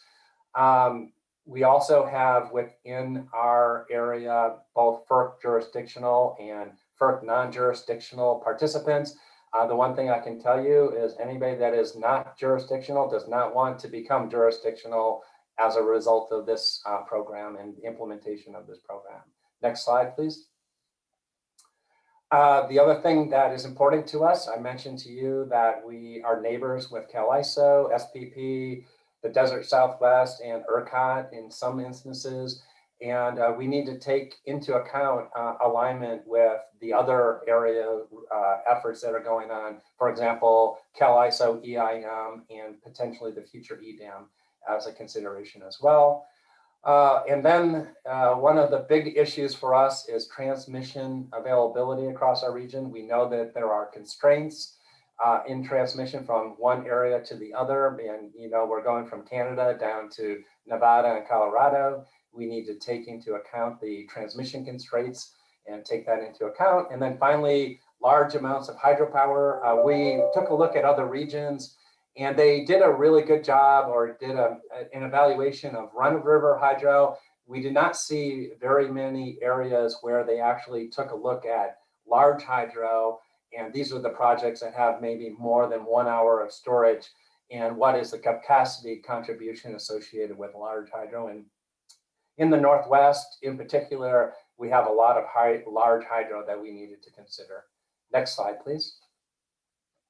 So what makes this program unique? I guess it's not so unique as much as what is going to make this program successful and what are the benefits. Number one is we are moving towards a common RA standard. I mentioned to you the benefits associated with that. We will have a common method for counting different generating resources. We will do that uniformly to find out how much capacity each resource can contribute.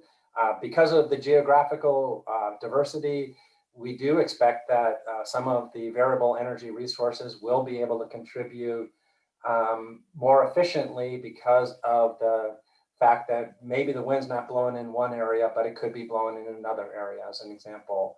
And then the pooling of the resources, and each member being able to unlock both the load diversity and the generation diversity is going to be key. And then we have to, the one thing that is very unique on our system is the fact that we have to hire a program operator to act on behalf of our member companies as well. Next slide, please. So the program itself, I mentioned to you that there are 2 seasons. It is an expectation of the program that each entity will show up with the resources they need to meet the reliability metric. They will submit notebooks 7 months in advance of the operating season and prove to the program operator that they have the resources needed to meet that reliability standard. If the program operator decides that there isn't enough resources, they will have 2 months to cure that deficit. Then as we move into the operational season, the program operator will be providing each entity an outlook about whether or not we're getting into a reliability event, a capacity critical hour. And 6 days prior, they will either release a capacity that is on hold by each entity, or they will make each entity hold the necessary capacity based on their predictions. And then as we get closer and closer to the operating day, they will refine those estimates. And if there's an event, a sharing event, the program operator will essentially tell each of the entities that are long how much they need to provide to the entities that are short. And then we will settle up on the value of that capacity after the fact. As I mentioned to you before, we expect that this is only going to be happening 3 to 5% of the hours. And we expect that there will be, maybe 12 events per year. We would hope that most people will be able to satisfy the resource adequacy needs through the bilateral methods most of the time. And we're not setting up a market in any way. So next slide, please. One of the questions that comes up because of the large hydro is how are we evaluating the qualifying capacity for storage large hydro? And past performance is not really an indication of future performance, because if you have a huge reservoir with a lot of storage, just because you did not deploy that during capacity critical hours doesn't mean that when you're participating in a program like this, that you were called on, you could deploy some of the energy that's in the storage. So we took a look at the capacity critical hours and did an evaluation over a 10-year period, figured out what the storage projects had available, and we went and rated all of the storage projects the same way. And we have the qualifying capacity based on that evaluation. The other thing that is different about our program is We are evaluating forced outage rates for all resources in advance of the showing period or during the forward showing period. Some of the other programs in the West use what's called the installed capacity. We are using a methodology that accounts for forced outages in advance. Next slide, please. Transmission deliverability. Obviously, this is a very big one for us. We have to consider constraints across our system. Right now, we are setting up the geographical area into 7 zones. And as events occur throughout our system, then we are trying to satisfy the needs of those different zones and the constraints. And that's part of our evaluation. And we will rely on the existing OAT framework and that is currently there with the BAs. And we're not modifying any of the existing BAs OATs at this time, and nor do we anticipate doing that in the future. So next slide, please. At this point, I am going to turn it over to Sarah, and she's going to provide you an overview of the governance. Thanks, Greg. And it's good to be here with you all. I want to provide an update on the journey we've made so far in the area of governance for a fairly unique program in terms of it being a standalone regional resource adequacy program outside of a regional transmission organization or independent system operator. So that is unique based on what exists today in the national profile. And so when it comes to governance or the frameworks we use to make decisions and who has the power to decide and influence, we are in somewhat unique territory. But as Greg said earlier, our journey on governance has been largely informed by what we've seen RTOs and ISOs do with governance around resource adequacy, keeping in mind that we are different and unique. We have a lot of non-jurisdictional entities in our mix. In a few slides, I will address who are the actors in this: entities, members, load service entities. We're using a lot of terms, and it's because we're in between the world we know today and the world we're moving to tomorrow. So if you're sensing a little confusion, a little schizophrenia in the actor, I think that's just because we're in a state of transition. I'll address that in a few slides, but let me address this one.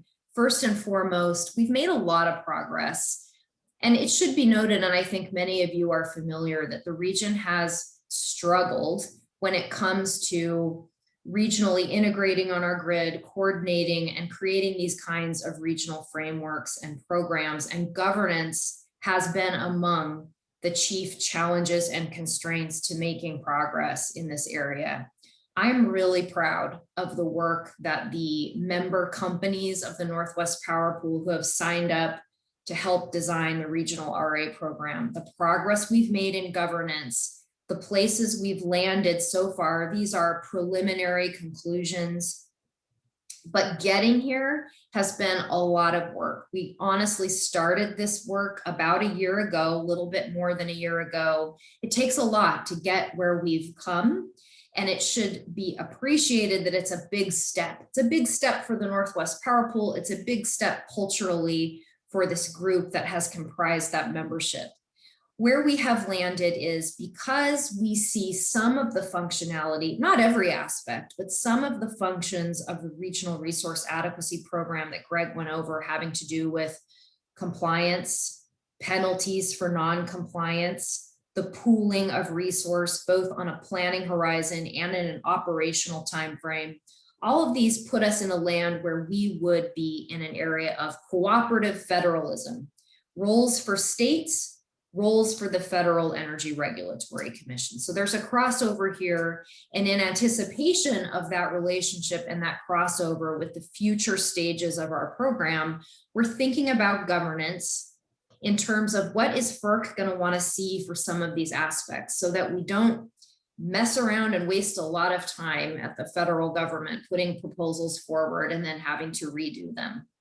So with a proactive approach, we have looked at what we should have in this structure and have come to the conclusion that we need an independent board of directors. There is a board in place today for the Northwest Power Pool, but it's a mix of some financially interested entities, people, and some entities that might meet those independence criteria. FERC thinks about independence in terms of whoever is that representative, that fiduciary for the organization. They should not have their own financial interest or bias in any outcomes of that program or any other participants of that program. That's the primary criteria, not to say that independence isn't a broader consideration in some circumstances.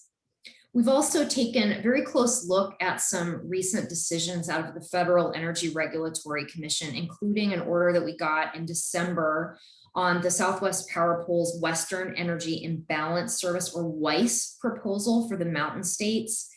They went through a few turns at FERC and got a governance approval that is very interesting to us and very appealing to us because it has a very strong members committee.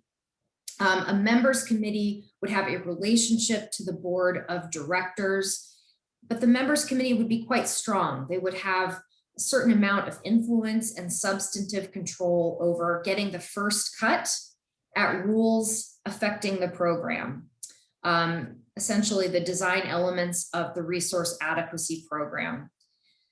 The key thing here is that all decisions, even though the members committee may have strong influence, all decisions are ultimately appealable to this independent board. And any stakeholder can approach and address that board. There's no standing rules per se. So the members committee is very similar to kind of the member-led, member-driven culture that the Northwest Power Pool has today. So it sort of honors that, it's consistent with that, but it provides all stakeholders with a voice in the overall structure. The board has sort of the traditional kinds of approval authorities, hiring and firing, approving of budget, setting of priorities, but all of these are relationship with the members committee. And the members committee is also maybe a little bit confusing or unclear who would be on that. I'll address that in that later slide that I mentioned when I'm going to talk about who are the actors here. In other RTO ISO contexts, we've seen certain limitations placed on the board of directors' power. This is important in the resource adequacy space because we want to make clear that the board doesn't have the ability to supersede any regulated entity's relationship with their regulator or with their own governance structure in their state relative to resource choice and resource procurement. So some of these limitations have to do with that. Others have to do with making sure that the board isn't unilaterally authorized to turn itself into an RTO, for example, that would have to be a bigger discussion, not solely in the hands of the board of directors. So before I move on, let me just really emphasize that getting to this place, to these recommendations on this slide, that's a big deal for this group and for the Northwest Power Pool. Very encouraged that we essentially, among the steering committee of the effort, have consensus that this is the right direction and we need to move this way to stand up the pool. I need to also be clear that the timing is complicated. Greg earlier went over the different stages of our program, that we're not turning on a switch and having all the functionality in place overnight. We're doing this in stages. And you may have heard that the first stage of the program is a forward showing program, but it's just information. It's not binding. It doesn't have any penalties with it. It's really important because it helps socialize the requirements of the region and its participants and gives us a little time to acclimate to those requirements and to fully understand them. But because it's just information without consequence, it doesn't have any FERC jurisdictional overlay. So we have some time. We have time to make these changes that we think FERC will find necessary. We don't have to have all of this in place in the next handful of months, for example, but we do need to think ahead because making these kinds of changes and reformations needs to be thoughtful and it needs to be planned out along with the rest of what we're trying to do here. Next slide. Thank you. Okay, this is the who, or the what, the who. So in point of compliance, we mean who is on the hook, who is responsible for planning their resources in a forward-looking way to ensure that they have sufficient resources to meet their loads under various conditions. The intuitive answer from an operational perspective is a load-serving entity, an entity that serves loads. They are responsible for meeting their retail end users' needs. They do the planning. Now, LSEs can take on all kinds of flavors and forms. The ones that you are most familiar with would be a regulated investor-owned utility that is a load service entity for the loads in its service territory. We have other flavors of load service entities. We have non-jurisdictional utilities that serve loads. We have load service entities that are under some kind of state retail competition program, like direct access, for example, where they also have taken on an obligation to serve a load. And there may be other flavors and formats to this, but ultimately they are the ones that are on the hook and responsible. Greg clarified before that our program is voluntary. We're not doing this under a multi-state or federal mandate. So the best we can do as a region, because we know it's the right thing to do, is to pull this together and make it happen. Our limitation is that it's on a voluntary basis. At this time, based on what we have in place today, we don't have a way to compel participation. And I'm speaking broadly for how it works for most of the region. I think the relationship with Bonneville Power Administration and its customers is very unique. So I just want to put that to the side and say, I'm not weighing in on those relationships. That is for Bonneville and its very unique statutes and contracts with its customers. Generally speaking, we have no way to compel participation. So we're hoping load service entities in our footprint will come to the table, do the right thing, and be a part of this program.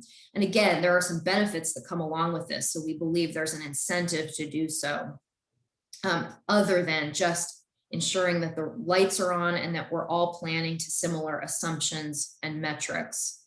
So when we say who's going to be a part of this program, and if we say entities or members, please keep in mind that for point of compliance, who are the actors who are on the hook? It's the load service entities.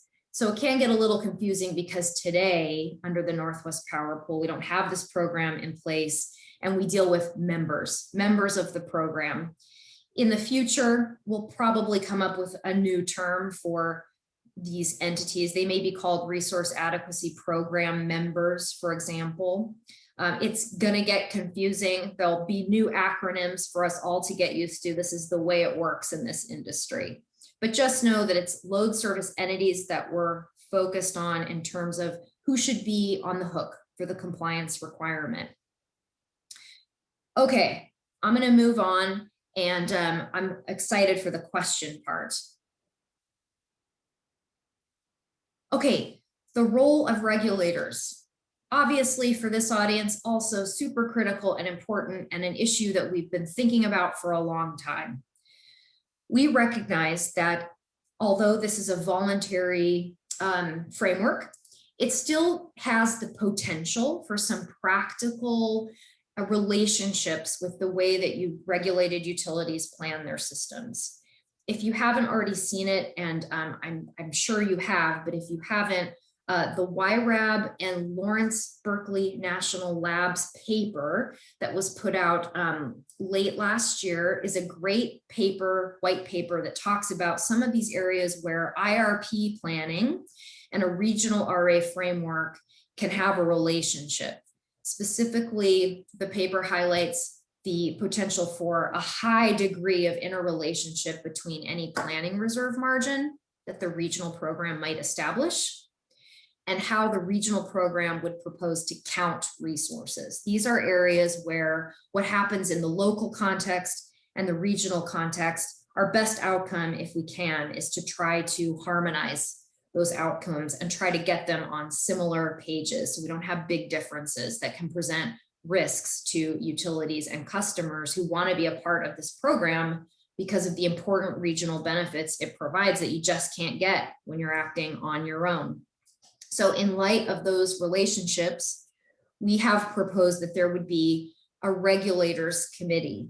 Originally, we called it a states committee, but we've changed that a little bit because we recognize that we have some provinces in our mix with relationships to BC Hydro and PowerX. So that's the reason for the terminology. But the point of it really is a group of peers, regulator peers, that would weigh in and have a relationship to the decisions being made in the Regional Resource Adequacy Program. Initially, we're going to gather this and have it set up in an advisory only sort of posture. And the reason for that is that we don't really know, among all the states that are involved here, and there's a bunch, we don't yet know what role they want to play. We've recognized that we could have come out of the gate and said, the states will have this authority. They will be only advisory, or they will vote on the planning reserve margin or the capacity contribution rules. And then we realized we really don't know where the states are at. There may be, I think it's fairly certain, a diversity of perspectives among Western states about what is the right balance of authorities here. So instead, we're going to stand this up initially as advisory. And again, we have some time because stage one is an informational program, but we have the opportunity to dialogue with state regulators, with regulators in general, about what do they think is the right role they should play at the different stages of the program. So we hope to start that dialogue very soon, as early as this summer. And we're in conversation with Maury Galbraith from YRAB about how he might be able to help or facilitate those conversations, because it involves a lot of different entities. Next slide. We also recognize that there are a multitude of stakeholders who could be impacted by the existence of a regional resource adequacy program. We haven't proposed any formal structure for that. We don't have any rules for standing, so any stakeholder can address the board, can make their voice be known. But we haven't proposed a formal sector group, for example, with formal rules. Again, not really knowing how much structure to put on this at the front end when it's stage one information, and how much we might want to put as we move into future stages. So this is an area where we've asked for some feedback, for example, from our stakeholder advisory committee that we use to get certain targeted feedback about what this should look like. Next slide. Sarah, this is Steve Johnson. Yes. I hate to interrupt. Go ahead. A little bit late. Maybe you could just wrap up with this slide and take a question. Okay. Yeah, I'm sorry, Steve. Let's just say there's a lot more to resolve. We have to decide, how do you exit this program? There's a strong preference of the Northwest Power Pool itself play a role. So how does this governance framework look when you apply it to the pool itself? So these are all things that we're working on. Really hope we have time for questions. Okay, thanks, Sarah and Greg, for doing that. There are questions about governance, and I want to try to sort of combine one that Commissioner Rendall put in the chat with a question that I have too, and it is about kind of potentially the need to balance the strength of various inputs to the independent board, this members committee, as opposed to a state or regulator committee, and then also potentially, other stakeholders too. And so, and you talked about that quite a bit already, but I just wondered if I'm aware that this is, a voluntarily formed entity that could certainly do it without outside input at all if that was its choice. But what do the people developing this see as the contribution that having state policymaker, regulator input into this? I mean, what do you need from the states in order to make this a more successful program? Yeah, thank you, Glenn. I'm really hoping that the conversations we're hoping to start this summer using Maury as a facilitator for us will really kind of get to the heart of your question. I want the states to engage in that discussion. I need the states to come to the table and have an open mind, but be willing to express their preferences about how much of an influence do they want to have in this regional RA space. I have some indication already that there's a difference of opinions and puts us in a difficult spot. We have to coordinate, collaborate with the states to find what is the best outcome there. And in terms of broadly giving stakeholders a voice, we recognize and have received some initial feedback that the Strong Members Committee is something that those entities that are on the hook for compliance, it's very important to them that they have the ability to kind of have that first cut. We also recognize the existence of this program can have impacts on resources broadly across the region. So we have gotten some feedback that we need to make space for that. I don't know exactly what that looks like yet, Glenn, but it's something that we are actively thinking about. All right, thanks. Is that it for us, Steve? Yeah, I'm afraid we put a lot on the agenda here, folks, today. We could have whole days of presentations from each one of these groups. So, and I've listened to some of them. So I apologize for running a little late here. We're going to have to move on. There's a lot, and it's a very ambitious program that the Power Pool members are trying to launch and others with them. So I encourage you to take advantage to go to their website and look at their materials and learn more about it. But we'll have to move on now to yet another planning organization, Northern Grid Transmission Planning Organization plans transmission resources here in the Northwest. We're going to hear from two folks, Ravi Argawal. He's a co-chair of the Northern Grid, and his day job is manager of long-term transmission planning at the Bonneville Power Administration. And we'll also hear from Sean Foster, also the co-chair of the Northern Grid, and his day job is manager of interconnection services at Portland General Electric. We'll move right into the presentation. Thank you, Steve. This is Ravi Agarwal. Can you guys hear me? Yes, we can. Thank you. Okay, so Sean is the one who's going to kick us start with this presentation, and then I will pick it up wherever he leaves it for me. Go ahead, Sean. Thank you. Sounds great. Can everybody hear me today? Yes, Sean. Coming in. Okay, good. Just want to make sure. So yeah, Ravi and I serve as co-chairs of the members committee for Northern Grid, which is the new regional transmission planning organization in the West that was officially formed last year. Let's go to the next slide.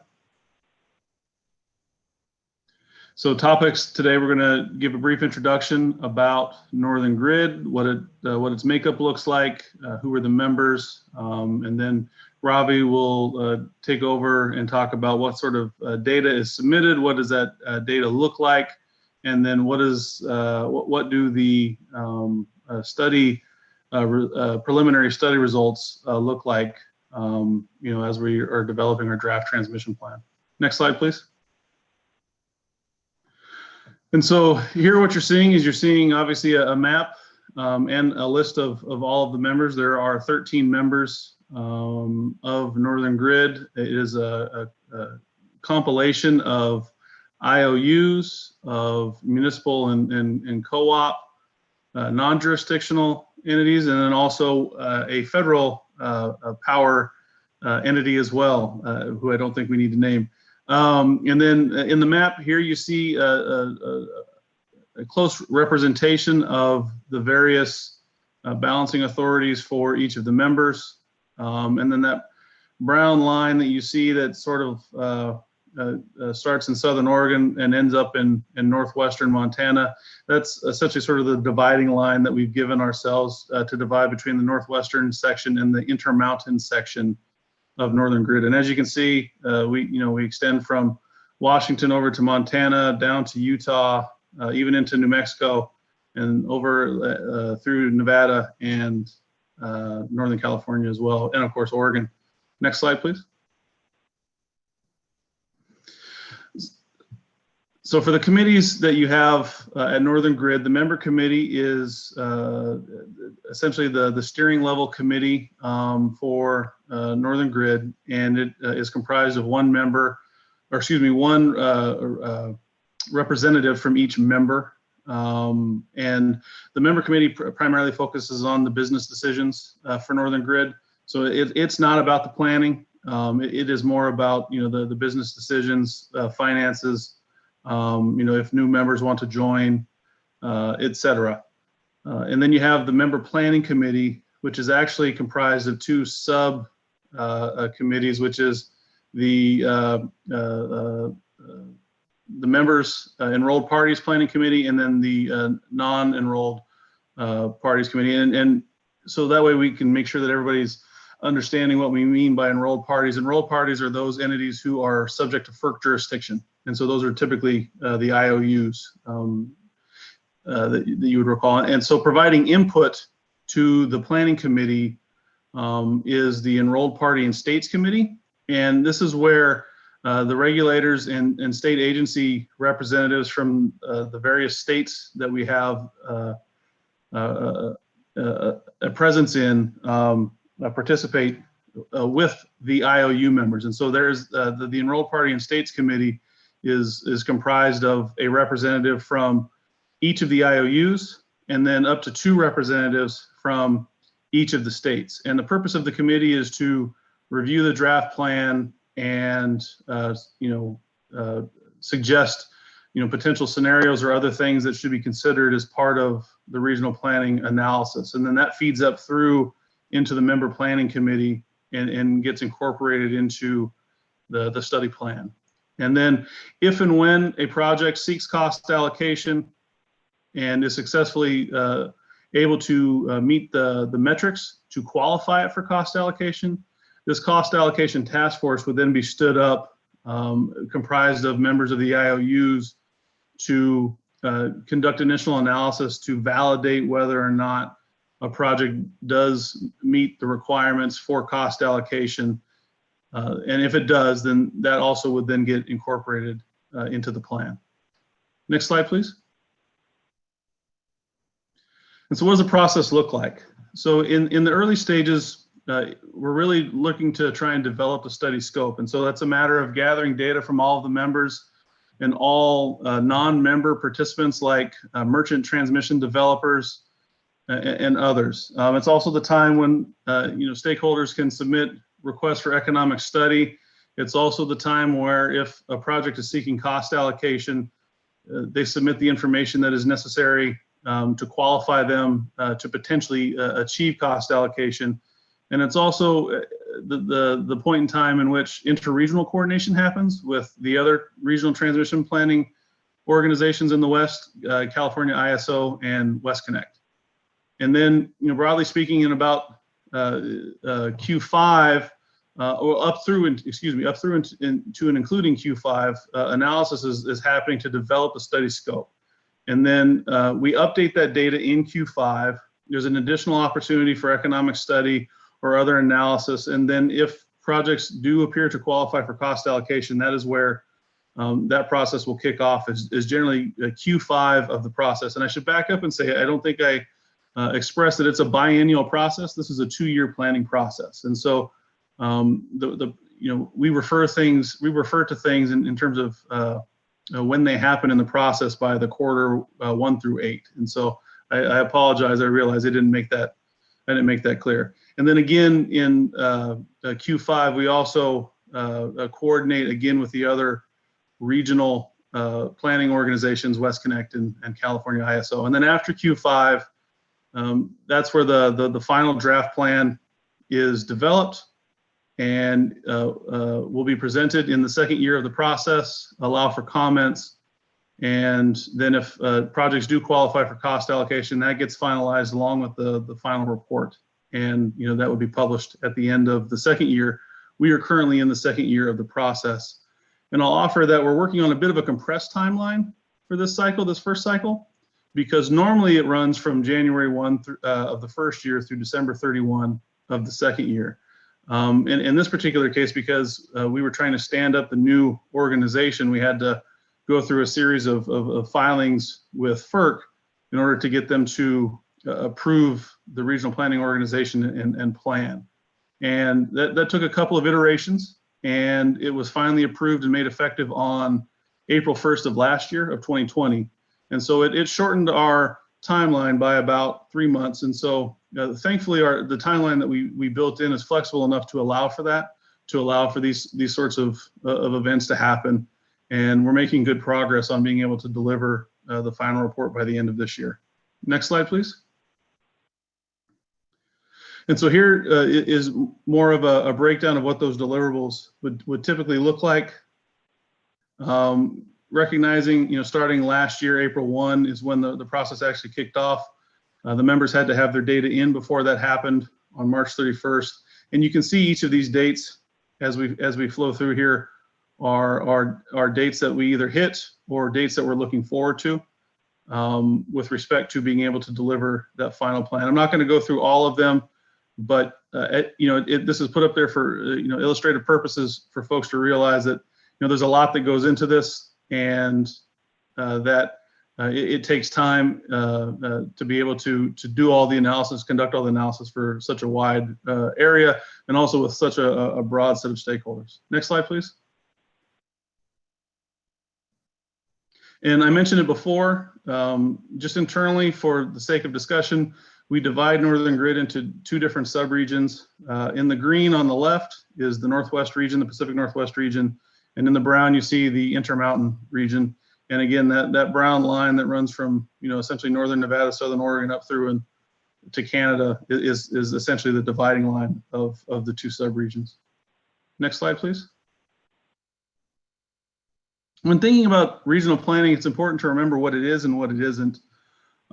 Specifically, it's a 10-year transmission plan for the region. It's informed by resource planning. So in those data submittals that happen both at the start of the biennial cycle and then with the updates that come in Q5 of the biennial cycle, that's where the resource planning information from each of the 13 members is submitted to Northern Grid. And that is what is used. And the planning process is driven by load increases or decreases, which are part of the data submittals, plant retirements and additions, which are part of the resource planning submittals, and additionally, transmission service requests and such that the member transmission providers are obligated to meet are also submitted as well as part of the process. Additionally, the regional planning organization is responsible for making sure that the plans not only meet the resource planning submittals, the requirements set by the resource planning submittals, but also the reliability requirements that each of the transmission providers are supposed to meet. So the plan is informed both by reliability and resource planning. Sort of distilling it down to the very basics, it's the resource plan, or excuse me, the regional planning organization is really for the purposes of allowing its members to meet its FERC Order 890 obligations, and for the IOUs, the FERC Order 1000 obligations as well. Transmission planning, regional planning organization is not, unfortunately, a resource planning process or agency. It's not an RTO, and it's not an ISO. Unfortunately, it doesn't perform those functions. It's entirely informed. The regional planning process is entirely informed by the processes that happen for each of the members, and then that is rolled up together. Next slide, please. No, Ravi, looks like you're taking over here. Yes, I'm taking over here. So thanks, Sean. I think you did a great job. I'm glad I drew the short straw and got the second part. Couldn't have done it better the way you did it. So as Sean pointed out, that the regional planning organization is not a resource planning. It doesn't have that as one of its roles. And since this is a resource adequacy meeting, one of the questions is then what is Northern Grid doing on this panel? And I think what we're trying to do is we're trying to show that as part, to get resource to load, a key component, of course, is the transmission component. And the better and more organized coordination that exists amongst all the transmission providers in the region should provide for a better information and probably a better setup for entities that are trying to meet their resource requirements to load. So I think that's where probably Northern Grid provides the greatest value proposition than anything else. The next set of slides, and I probably will not go through all of them, number one, in the interest of time, and there's a lot of repeated information. So I'm going to provide a very high level set of information. So when you look at these next few slides, it provides from a geographical Northern Grid footprint what the loads look like. So for example, the slide you're looking at, the 2030 winter load and the 2030 summer, it is giving you a general idea about what the projected loads were submitted into the 2030 study plan for Northern Grid. So let me kind of just step back for a moment. So Northern Grid started in 2020. And since we're doing a 10-year plan, our study year is 2030. So you're going to see everything pointing towards 2030 because that's our study area. So these two slides just provide you what the load models are reflected in the Northern Grid footprint from a study purposes. Next slide, please.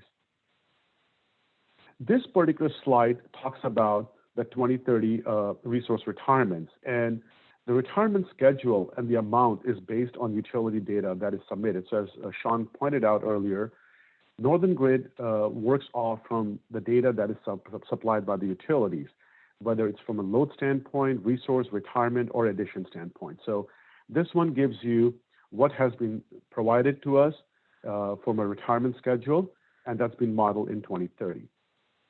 Next slide. And if you stay on this slide for a moment, you can see the Centralia and Boardman in Oregon and Washington.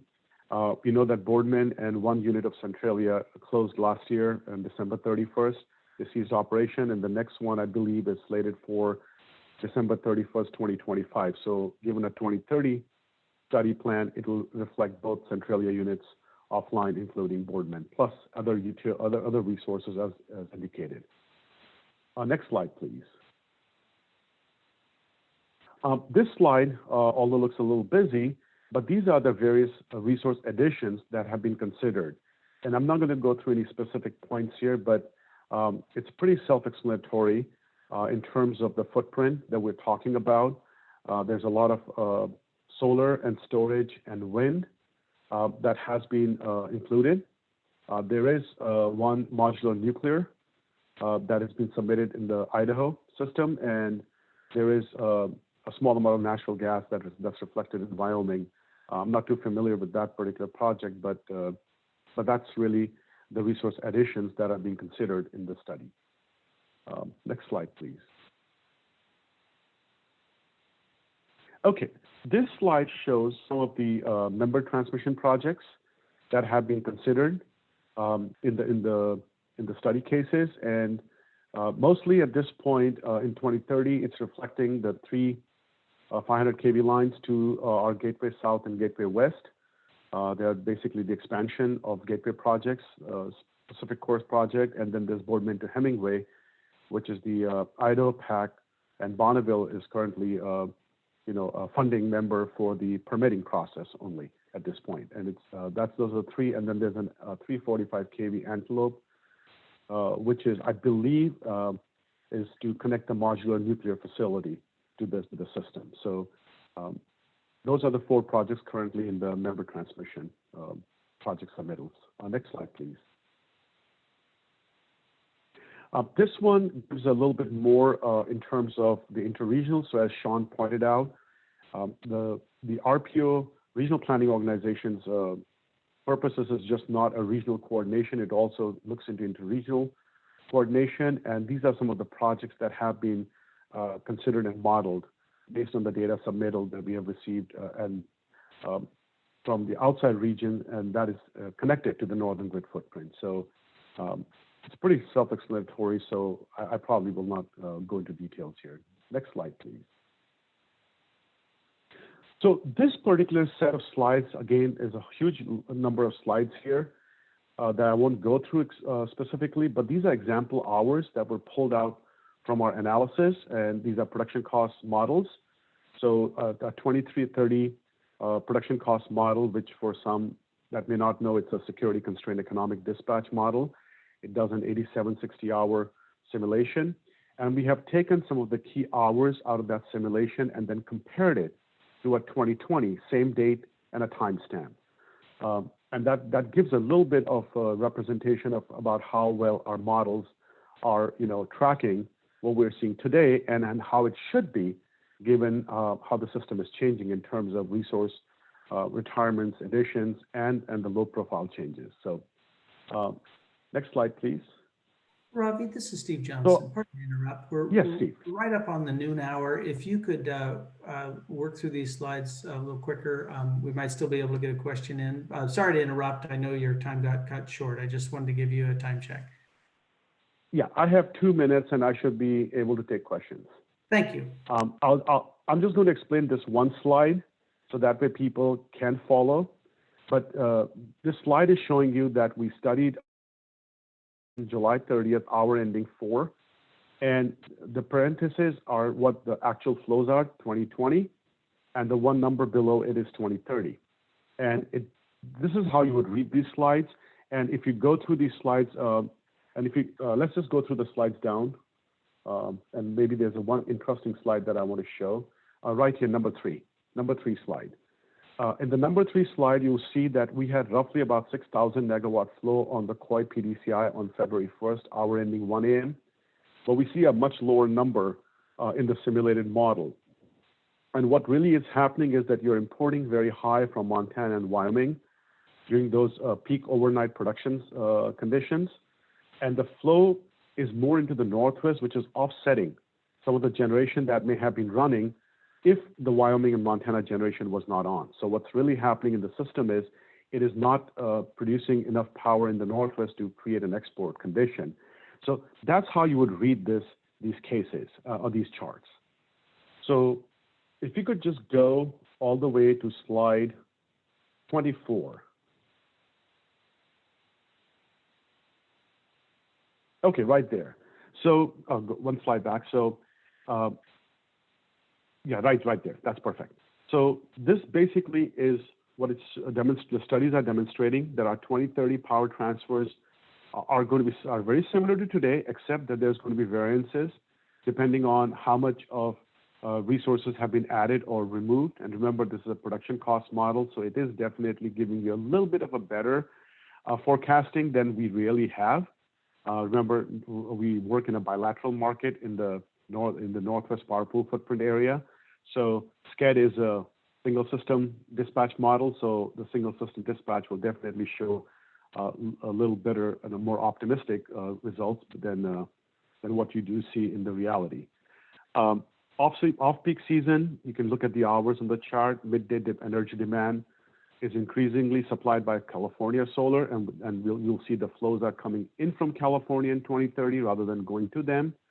And the overnight energy demand is being supplied from Wyoming and Montana resources, which I just talked about a few minutes ago. The other point is during the high Pacific Northwest generating condition, the Boardman to Hemingway project has allowed for additional power to be sent to the eastern side of the system. And these are, again, study-based that the models are showing. With that, given that we are out of time, I'm going to stop here and see, Steve, if there are any questions for us. Hi, this is Glenn. Thank you guys for the presentation. At this point, we didn't have anything in the chat box, but earlier there was a comment that I wanted to bring to you for reaction. And that is, we've heard concern over different forums about the ability to deliver electricity from the east all the way into Puget Sound, and the high loads that we would anticipate in that the western side of Washington State, and then also the possibility of some resources that today are located on the west side of the Cascades, perhaps no longer being available.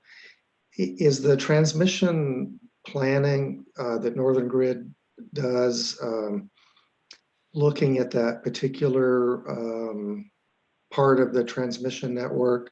It didn't seem like there were any particular studies in what you presented here today. So what I presented was a production economic models that have been set up and studied. So it isn't specifically looking at a single utility load serving from a particular resource. It is looking at it as an overall system. Generally, what I think happens from a single utility standpoint, so the regional planning is built upon the local plans that come out of the members, and that creates this regional plan. In the local plan is where a lot of the utilities will be providing some of that information. Now, if I remove my hat as the Northern Grid co-chair and put on my Bonneville hat, Bonneville's long-term point-to-point queue reflects some of those requests that where the resources may be trying to go to a certain load center. You may have resources coming out of the Eastern Oregon, Eastern Washington, or even far, outside the system and trying to make it into the Puget Sound area, or if it's Oregon, into Portland General Electric area. And then they're addressed out of, the Bonneville's process, and the other utilities have similar processes. And those then pretty much gives, a transmission contract to a provider, which then can be used to bid into the RFPs of the individual utility seeking those resources. And so if and when that becomes a more materialized contract, it rolls up into the regional plan then. It gets reflected because the resources now being considered as a potential resource that can serve the load. So you'll have the load, you'll have the resource, and the transmission is now addressed. So it all comes into a single regional plan. So regional plan does not specifically address a single utility by utility requirement.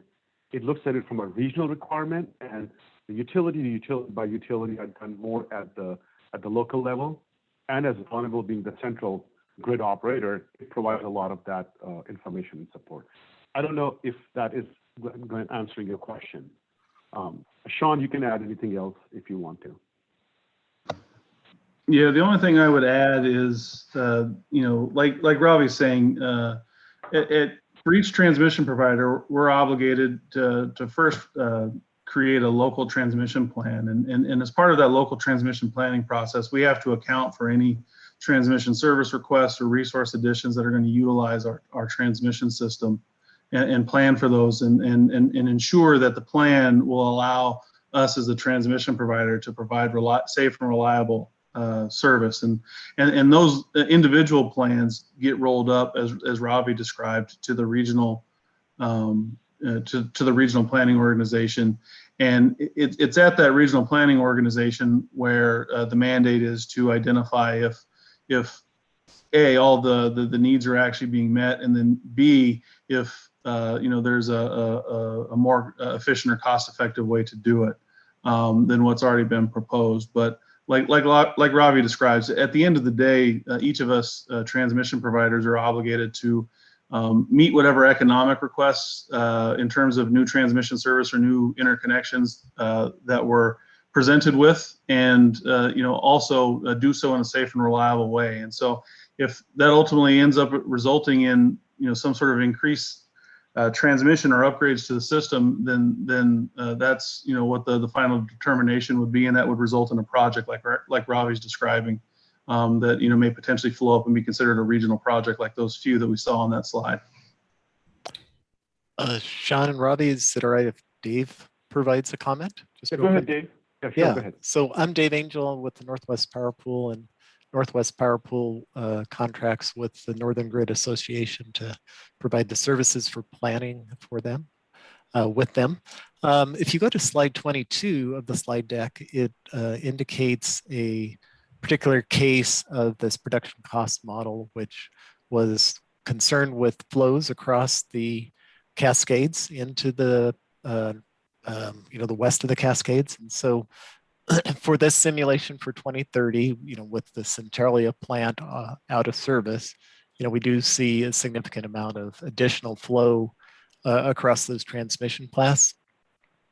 Those flows are well within the ratings of the two paths, especially for that time of year when these high flows occur.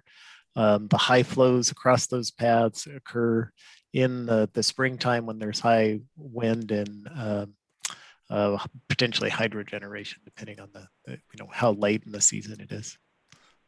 So hopefully that helps, Glenn. Yeah, that does. Thank you very much.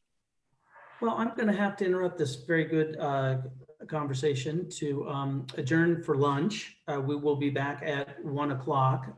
If you were concerned that there wasn't a lot of good and detailed work going on, we've shown you the tip of the iceberg. And this afternoon, we'll hear from utilities that have load serving obligations and what their work and efforts have been.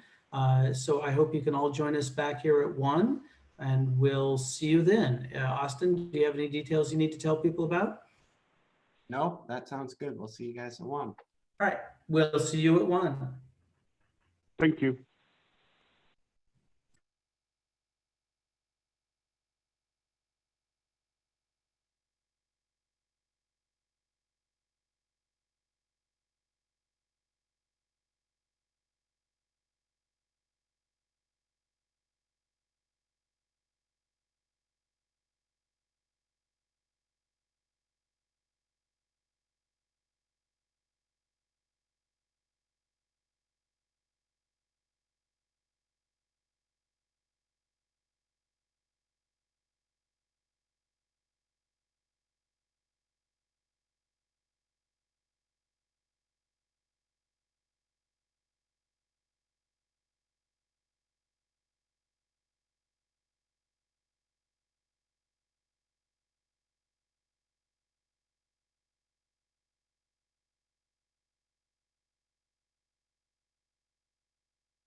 Hi, Tomas, do you want to do an audio check?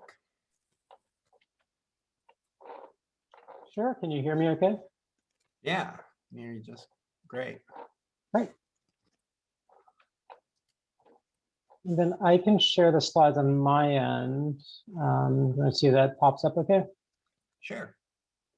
All right. Can you see the slides? Yep, we see the whole thing with the notes. Fantastic. I'll put a presentation view. There we go. Looks Great. good.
All right, everyone, we're about to get started here in a minute or so.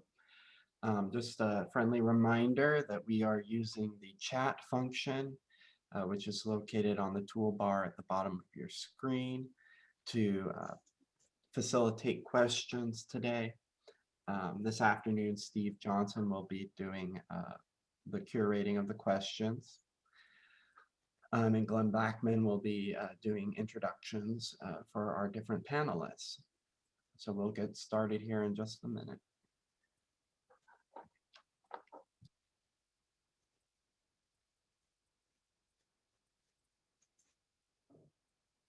And as a reminder, please send your messages to everyone in the group, not just our particular question curators or presenters. That way everyone can see the question and make sure that our curators can see them as well.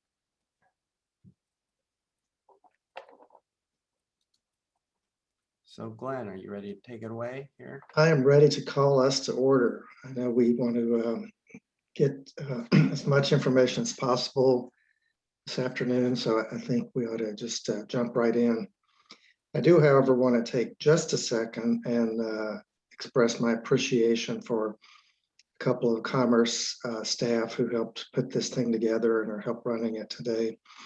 Kate Kelly, who you haven't heard from on the Zoom, and Austin Scharf that you just heard from. Those two did a lot of work to put this together along with Steve and me. And I think I can safely speak on behalf of Steve too, in expressing our appreciation for those two people and the work they put into today's event. And with that, I'm going to launch us into the second half of this. In the second half, we're going to be hearing from individual utilities and the utilities on compilation of their resource profiles. We think it's important to do that because utilities are, using a term you heard this morning, load serving entities, are the ones who are ultimately responsible for resource adequacy. It's great to have regional organizations that are engaged in planning and programs, but ultimately this responsibility lies with individual utilities serving the people of Washington. And so this afternoon, we're going to be hearing from some of those about where they see the resource adequacy situation and their work to keep the lights on, let's say. And so with that, I'm going to start with Tomas Morrissey from the Pacific Northwest Utilities Coordinating Committee. He'll be giving you a picture of kind of collectively all the utilities, and then we'll have a couple of panel discussions after that. So Tomas, thank you for coming today, and I will turn it over to you for a presentation. All right, thank you. And again, I'm Tomas Morrissey with PNUCC. And for those of you who aren't familiar with my organization, we're an electric utility trade association. So we are fully funded by the electric utilities in the Northwest, as well as PowerX and Energy Northwest. And today I'm going to be sharing with you the 2021 Northwest Regional Forecast, which is our annual document that compiles data from utilities in what we call the Northwest footprint. And we've seen a lot of different footprints so far today. This footprint is very similar to the Northwest Power and Conservation Council's footprint. It's largely based on the Power Act of 1980. You can see it kind of shaded in the coral color on this map on the right. So on an annual basis, we send data requests to various utilities in the Northwest. We get about 25, 30 utilities that report data directly to us. And then we get over 100 smaller utilities that report in aggregate through the Bonneville Power Administration. And what we're asking them for are their requirements, which for this report are their 1 and 2 loads, both for peak and monthly energy. We asked them for their firm exports. In case you're curious, the biggest firm export out of the Northwest, at least in this report, is the Canadian entitlement as part of the Columbia River Treaty. And when we're looking at peak, we're looking at 1 hour peak. We also apply a 16% planning margin to take reserves into account, extreme weather variations, and other factors. We also ask utilities to provide us with their resources. We ask them to say, or give us data that reflect what they think can be provided by different resources, both on a peak basis by month and on an annual and monthly energy basis. For hydropower, we use a 8% water condition, and this kind of creates a, we call a synthetic water year. And we like doing that because it makes winter and summer on a more level playing field. If you use a specific water year, sometimes you end up with a year that's maybe really bad in the winter, but not as bad in the summer, or the other way around. Importantly, we're just looking at utility firmly contracted or owned resources. So we don't include shorter term market transactions. And that could be day ahead market, that could even be month ahead or potentially year ahead market. And because we don't include those market transactions, and because we're using these static assumptions, I really view the report as a bit of a barometer. You can look at the report in comparison to past years and see how the region is changing. And so when we walk through these data today, keep in mind this report doesn't really provide a precise need for power, rather it provides a, more of an indicator of where trends are going in the region. So we're going to start with loads. We'll then talk a bit about new resources and we'll put it together. And what this graph is showing are load forecasts from the utilities. And this year's forecast is in the darker, thicker line, and previous year's forecasts are in the kind of thinner, lighter lines to the left. And one thing you'll notice for the winter 1 hour peak forecast, which is in blue up top, is it hasn't been tracking terribly well. On a yearly basis, the forecast has been tending to slip down a little bit and flatten out a little bit as well. This year, the forecast is coming in at about 0.5% growth per year. Summer, on the other hand, which is shown in red, this is 1 hour peak for August, has been coming in more consistently. The forecast is tracking better. It's kind of starting at a place that a previous forecast had left off rather than slipping downwards. And that's projected to grow about 0.8% a year. And annual average energy is forecast to grow at about the same pace but it's had some of the same issues as the winter forecast, where it's been slipping a little bit downward on a yearly basis. So these are forecasts. We get these from utilities, we add them together. That's what creates this picture. I always like looking backwards when we look forward as well. And this is a look at historical loads in roughly the same region. And what you'll see with the winter peak loads, which are shown up top in blue, is they can vary a lot year to year because winter weather tends to have more year-to-year variations in summer, but there isn't really a trend there. So in a lot of ways, over the last 11 years or so, winter peaks have been kind of flat. Summer peaks, on the other hand, have been marching upwards over the last 11 years, and annual energy has been kind of flat as well.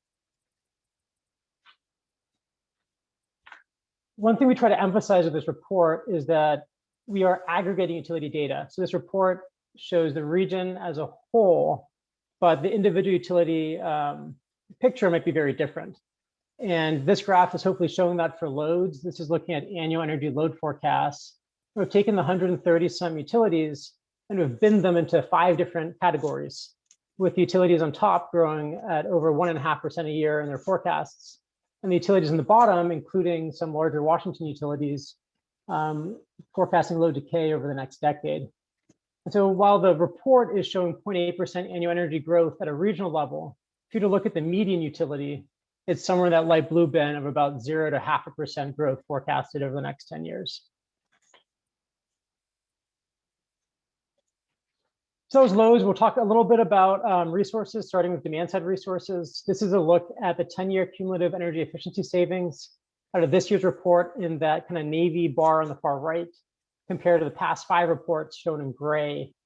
And the big takeaway to me from this graph is that utilities are continuing to see energy efficiency as a high priority. They're continuing to try to acquire energy efficiency at a high level. Similar to the load forecast, though, you do get some variation with utilities.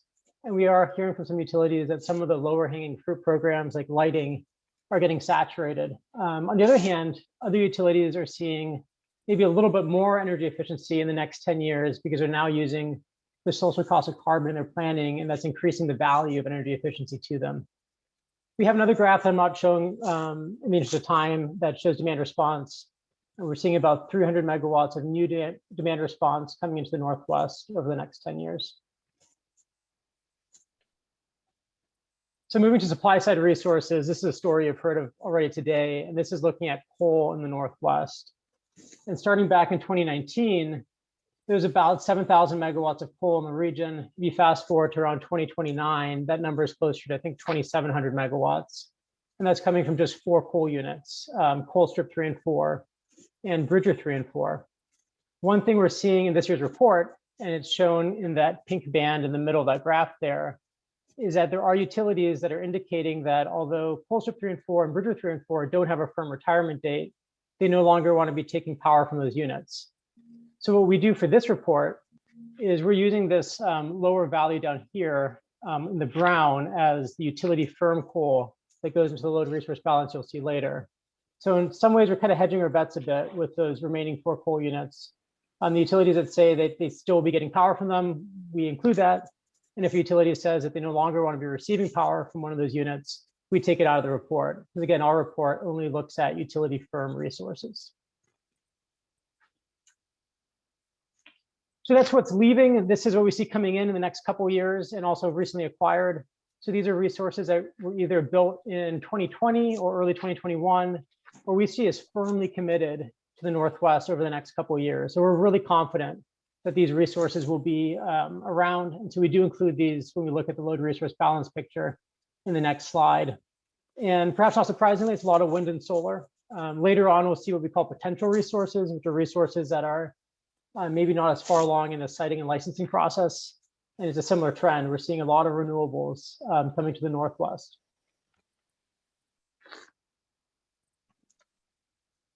So we talked a little bit about loads, a little bit about resource changes. This is putting it together into our peak 1 hour January and August load resource balance.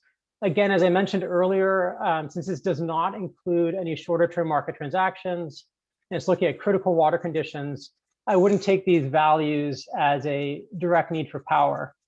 What they do show, what these graphs do show, hopefully though, is as you move forward over the next 10 years, due to the coal unit retirements and forecasted load growth, the load resource balance does start to get a bit of a deficit in it. And the region starts to look less adequate. If you have more loads and you have fewer resources, it gets more difficult to keep the lights on. As I mentioned earlier, we do view this report a lot as a barometer. And so what this next graph is showing is those deficits. So the difference between the resources and the requirements for both winter and summer over the past 6 reports. This year's report, again, is shown in the darker, thicker lines. Past years are to the left. And the big trend I get out of this is if you look at, say, I think it's the 2016 NRF back here, it's the first set of thinner lines. There's a pretty big gap between our projected winter deficit, in this case, summer surplus. If you look at this year's report in 2021, that gap at the start is a lot smaller. And somewhere around 2029, they actually touch briefly. And so we're seeing the summer adequacy concern kind of increase more quickly than the winter adequacy concern. And a lot of that has to do with loads. Loads keep coming in as expected on the summer side, and they've been slipping more on the winter side. And although in this report, we do show winter as having a deeper deficit, we don't consider market conditions. So in my thinking, summer might actually be more challenging. So when we look at the greater Western interconnection, which we're very tied into, the greater West is summer peaking. We saw CAISO have their summer adequacy challenges last year. We see summer loads across the West growing faster than winter loads. And if I look at the markets, price futures for August this year and July this year at mid-C are getting really high. If you haven't looked at that recently, I really recommend you do. And lastly, if you look at hydro conditions going forward with climate change, hydro conditions are expected to get worse in the summer, because have less water in the summer going forward, which will make it challenging as well. All that said, winter does have a lot of weather variability. So I think you do still have the possibility of a really cold winter event with some bad water making some challenges. But I do think summer has a higher likelihood of having some sort of challenge in the next couple of years. And then finally, all those graphs you saw earlier of the deficits, those only include utility existing resources and what we call the firmly committed and recently acquired resources. They don't include this group of resources, which in this year's report, we're calling potential resources. We used to call them planned. And these are resources you'll see in utility IRPs. They often pop up further out as like a generic wind facility or a generic capacity facility. And it's a lot of renewables. It's about 5,000 megawatts of renewables in the next decade. But there's also 2,500 megawatts of dispatchable resource. A big chunk of that, you'll notice, is just called generic capacity.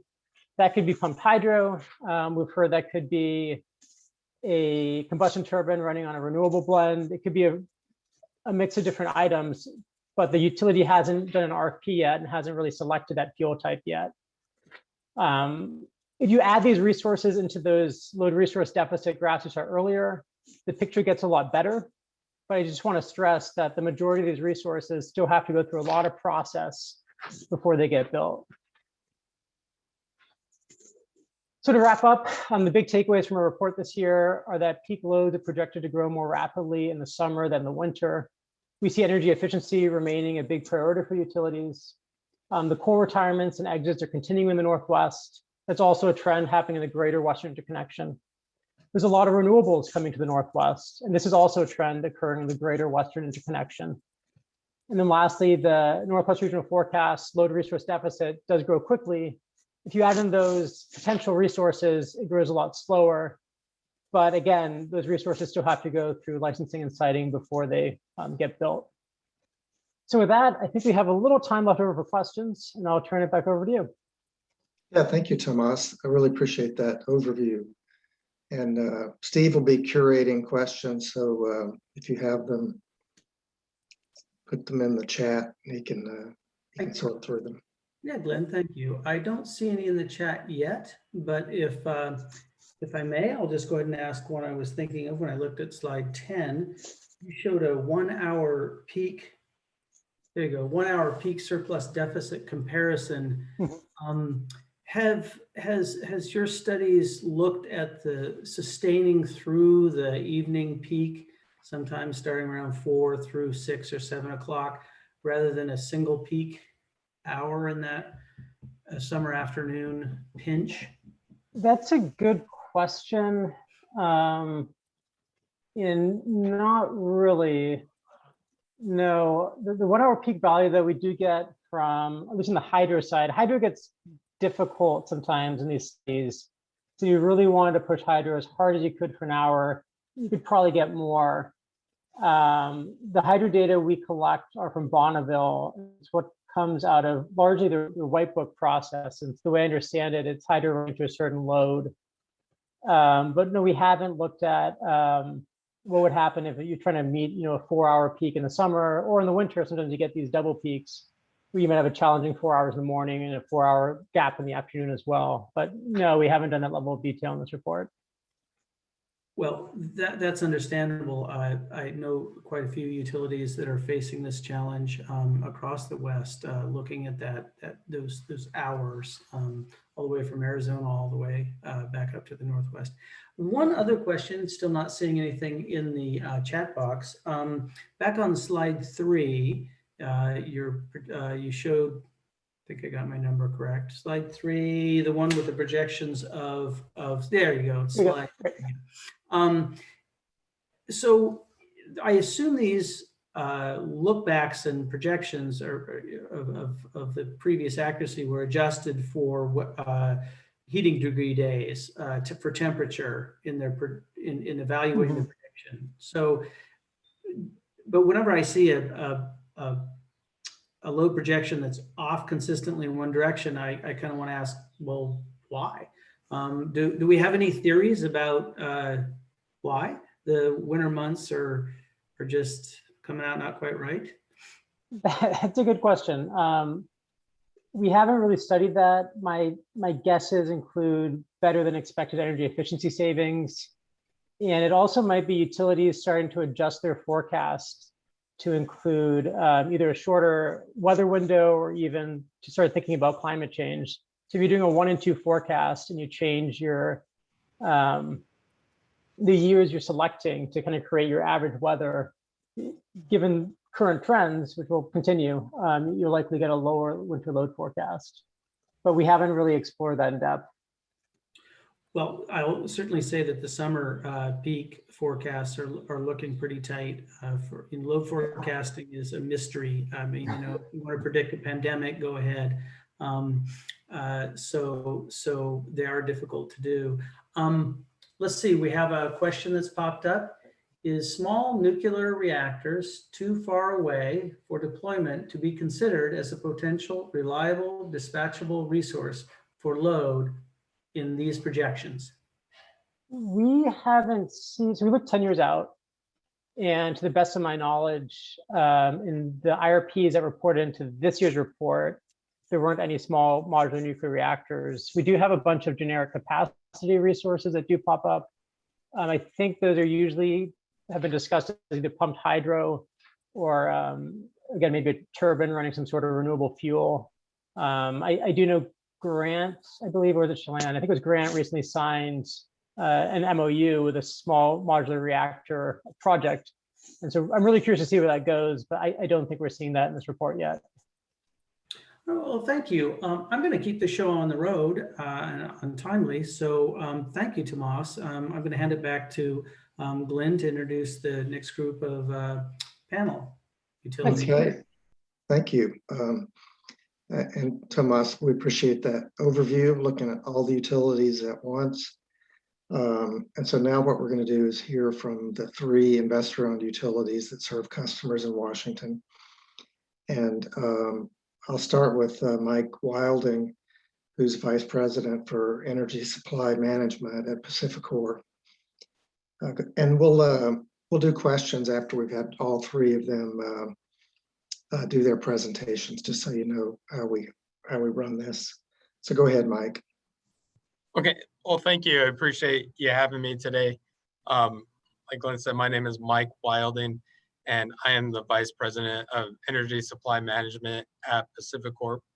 And just maybe a little bit of a brief introduction to PacifiCorp.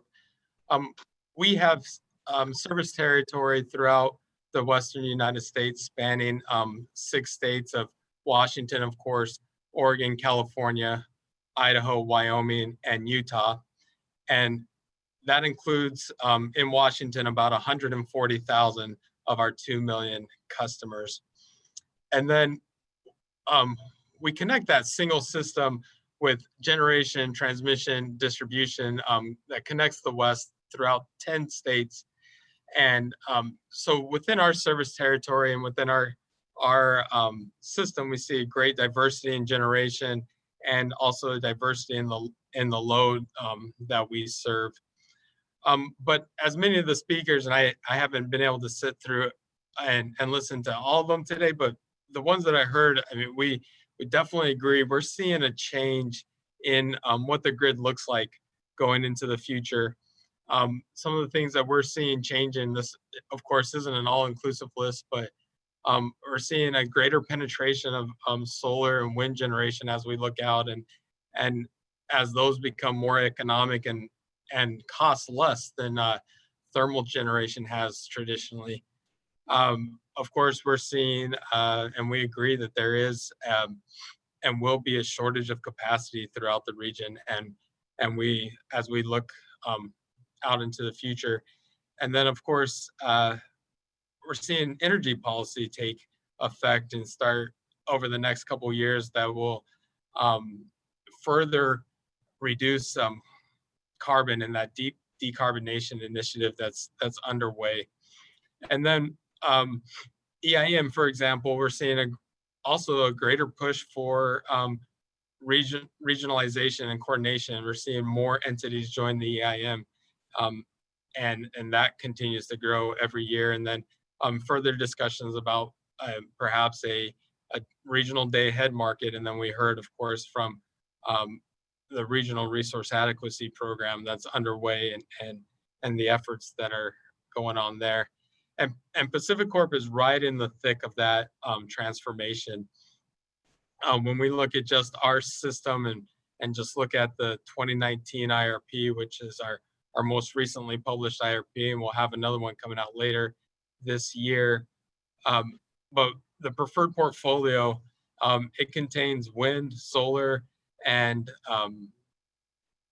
also storage in combination with both the wind and solar generation coming online throughout the planning period in very large quantities and amounts.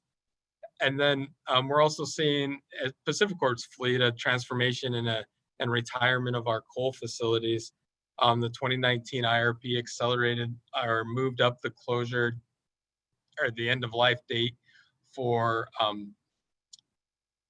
many of our coal units. And then during the planning period, we see the planned retirement of over 4,000 megawatts of coal during the planned retirement.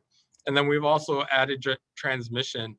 Our last IRP had segment F of our Energy Gateway South transmission project, and that connects Aeolus and Mona as part of our plan.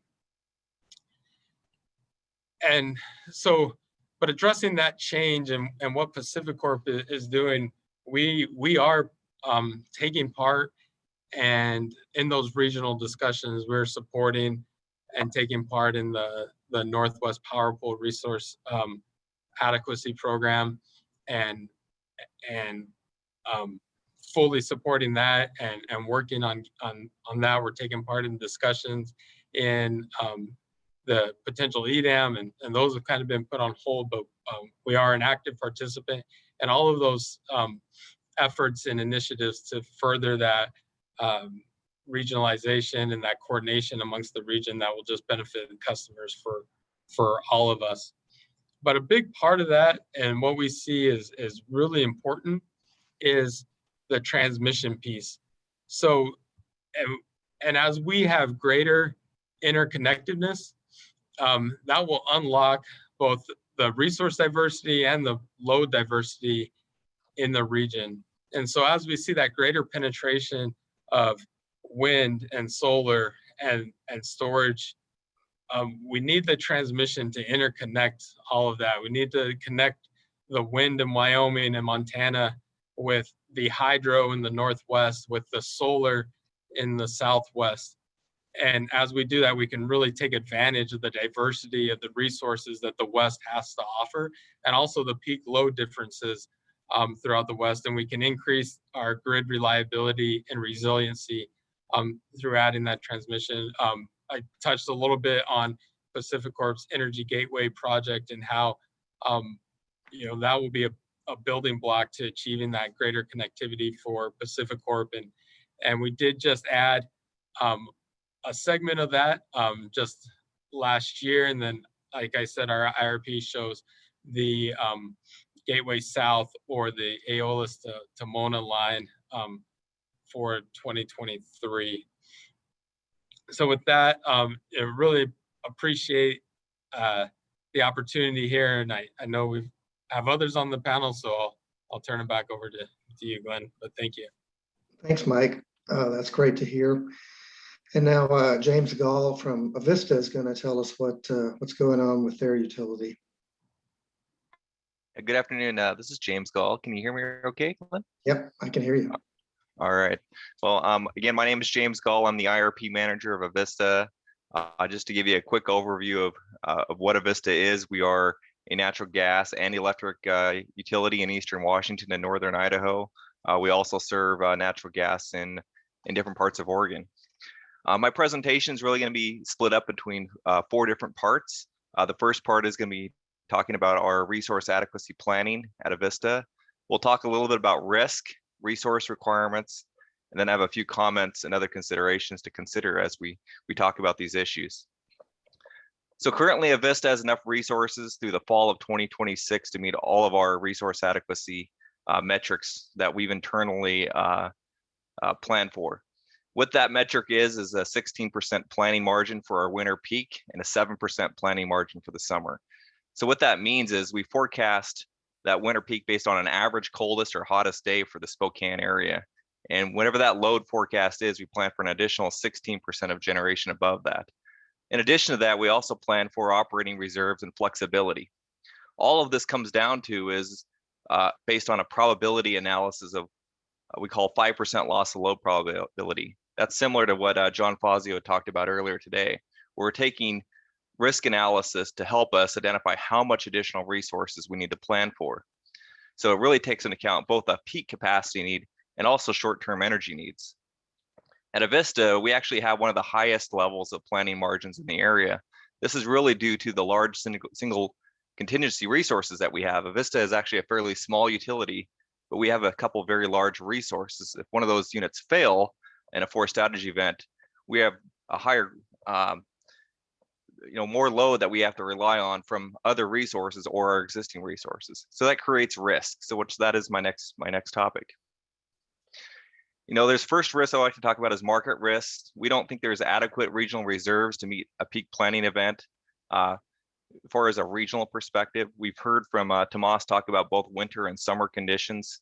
So we feel as a region, we are doing our part, but we see other entities not doing their parts. We like to see some type of system. We've talked about this in the last hour was, a regional adequacy market program.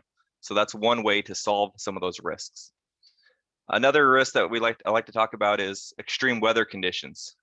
We talk about planning for probability of events. We don't always plan for certain events. We don't necessarily plan for a specific extreme weather event, but in the old days of resource planning at Avista, at least we looked at river freezing or turbine temperature limitations. So what happened to those type of planning? I think we need to actually look at doing both planning in the future, both probabilistic, but also extreme weather conditions. Another risk that we learned about recently in Texas is about fuel supply. The Northwest actually has limited amount of pipelines through it for natural gas. And natural gas typically has been one of the main sources of reliability in Northwest. But do our gas facilities that generate power actually have adequate fuel supply to generate? In Texas, that actually did not happen. It was one of the main reasons for the problems down there. And then load forecasts. We saw Tomas present different load forecasts, and we saw, winter peaks falling, summer peaks increasing, but we had no real understanding of why winter peaks are falling. So what's going on is our load forecasts have changing relationships over time. And what about electrification? How will those relationships change? That's a risk that we have to look at as far as resource planning.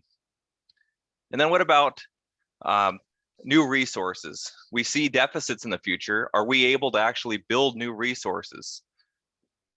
We see energy storage as a possible solution, but at the current costs or prices of that storage and the short duration time periods, these resources really are not affordable for our customers. Hopefully they will be in the future. Part of the reason for these difficulties is resource retirements. We talked about coal resources in the Northwest. That's causing some of this resource adequacy issue, but it's also causing increased wholesale pricing volatility. And even if we have adequate replacement resources, we're not going to have the same stability we've had in the past. Our markets are going to be changed. As many of you know, Avista is required to exit Colstrip in 2025 for our Washington customers. This will continue to put pressure on resource adequacy for both Avista and the region. Another thing that isn't talked about very much so far is natural gas resources. As we march towards the next couple decades, our natural gas fleet is aging. These will need to be replaced. Right now, Avista is actually planning to replace 2 natural gas facilities in its IRP and also modernize some of our existing resources, because there's not just natural gas, it's also hydro. These are aging resources as well. So to wrap up, I want to talk about a few different things of really comments or concerns for the region. Industry reliability metrics are typically a 1 in 20 from a reliability perspective. Is this still appropriate? You know, we saw what happened in Texas and California, and it seems to me that customers may be willing to pay more for higher insurance of resources to be able to make sure they have, you know, power during cold or hot events. Maybe we're under forecasting what customers are really willing to pay for or what they expect out of a utility. You know, what is the appropriate metric for resource planning? Is it really this likelihood of occurrence? Is it a duration? Is it a length of an occurrence? Is it a specific event? We really need to characterize what are we actually planning for. And then we have about all these different utilities in different states with different energy policies. For Avista, it's difficult because we have one state of Washington driving towards clean energy policies, where our other state of Idaho is wanting a least cost solution. So we have a divide in the Northwest of energy policies going forward, and this isn't going to go away. Regional transmission is needed to support this resource transition that Washington wants. Permitting, siting, and cost recovery is a significant risk, and how long it is going to take to actually build this resource to be able to get wind and solar to load centers. The last thing I want to mention is we fully support a regional resource adequacy program. Avista sees both reliability benefits in the Northwest, but also because of Avista's situation of having the large single resource contingencies, it will help our customers lower their rates going forward. So I appreciate the opportunity to speak, and I'll turn it back over to you, Glenn. Great, thank you, James. That's a very interesting perspective that Avista has. And I'm going to now turn it over to Josh Jacobs from Puget Sound Energy, who's going to talk about their view on resource adequacy. Go ahead, Josh. Thanks, Glenn. And a lot of what I'm going to talk about here is directly related to what Mike and James just walked us through. So if you guys are behind on time and you want me to give some back, we can forego. But just kidding.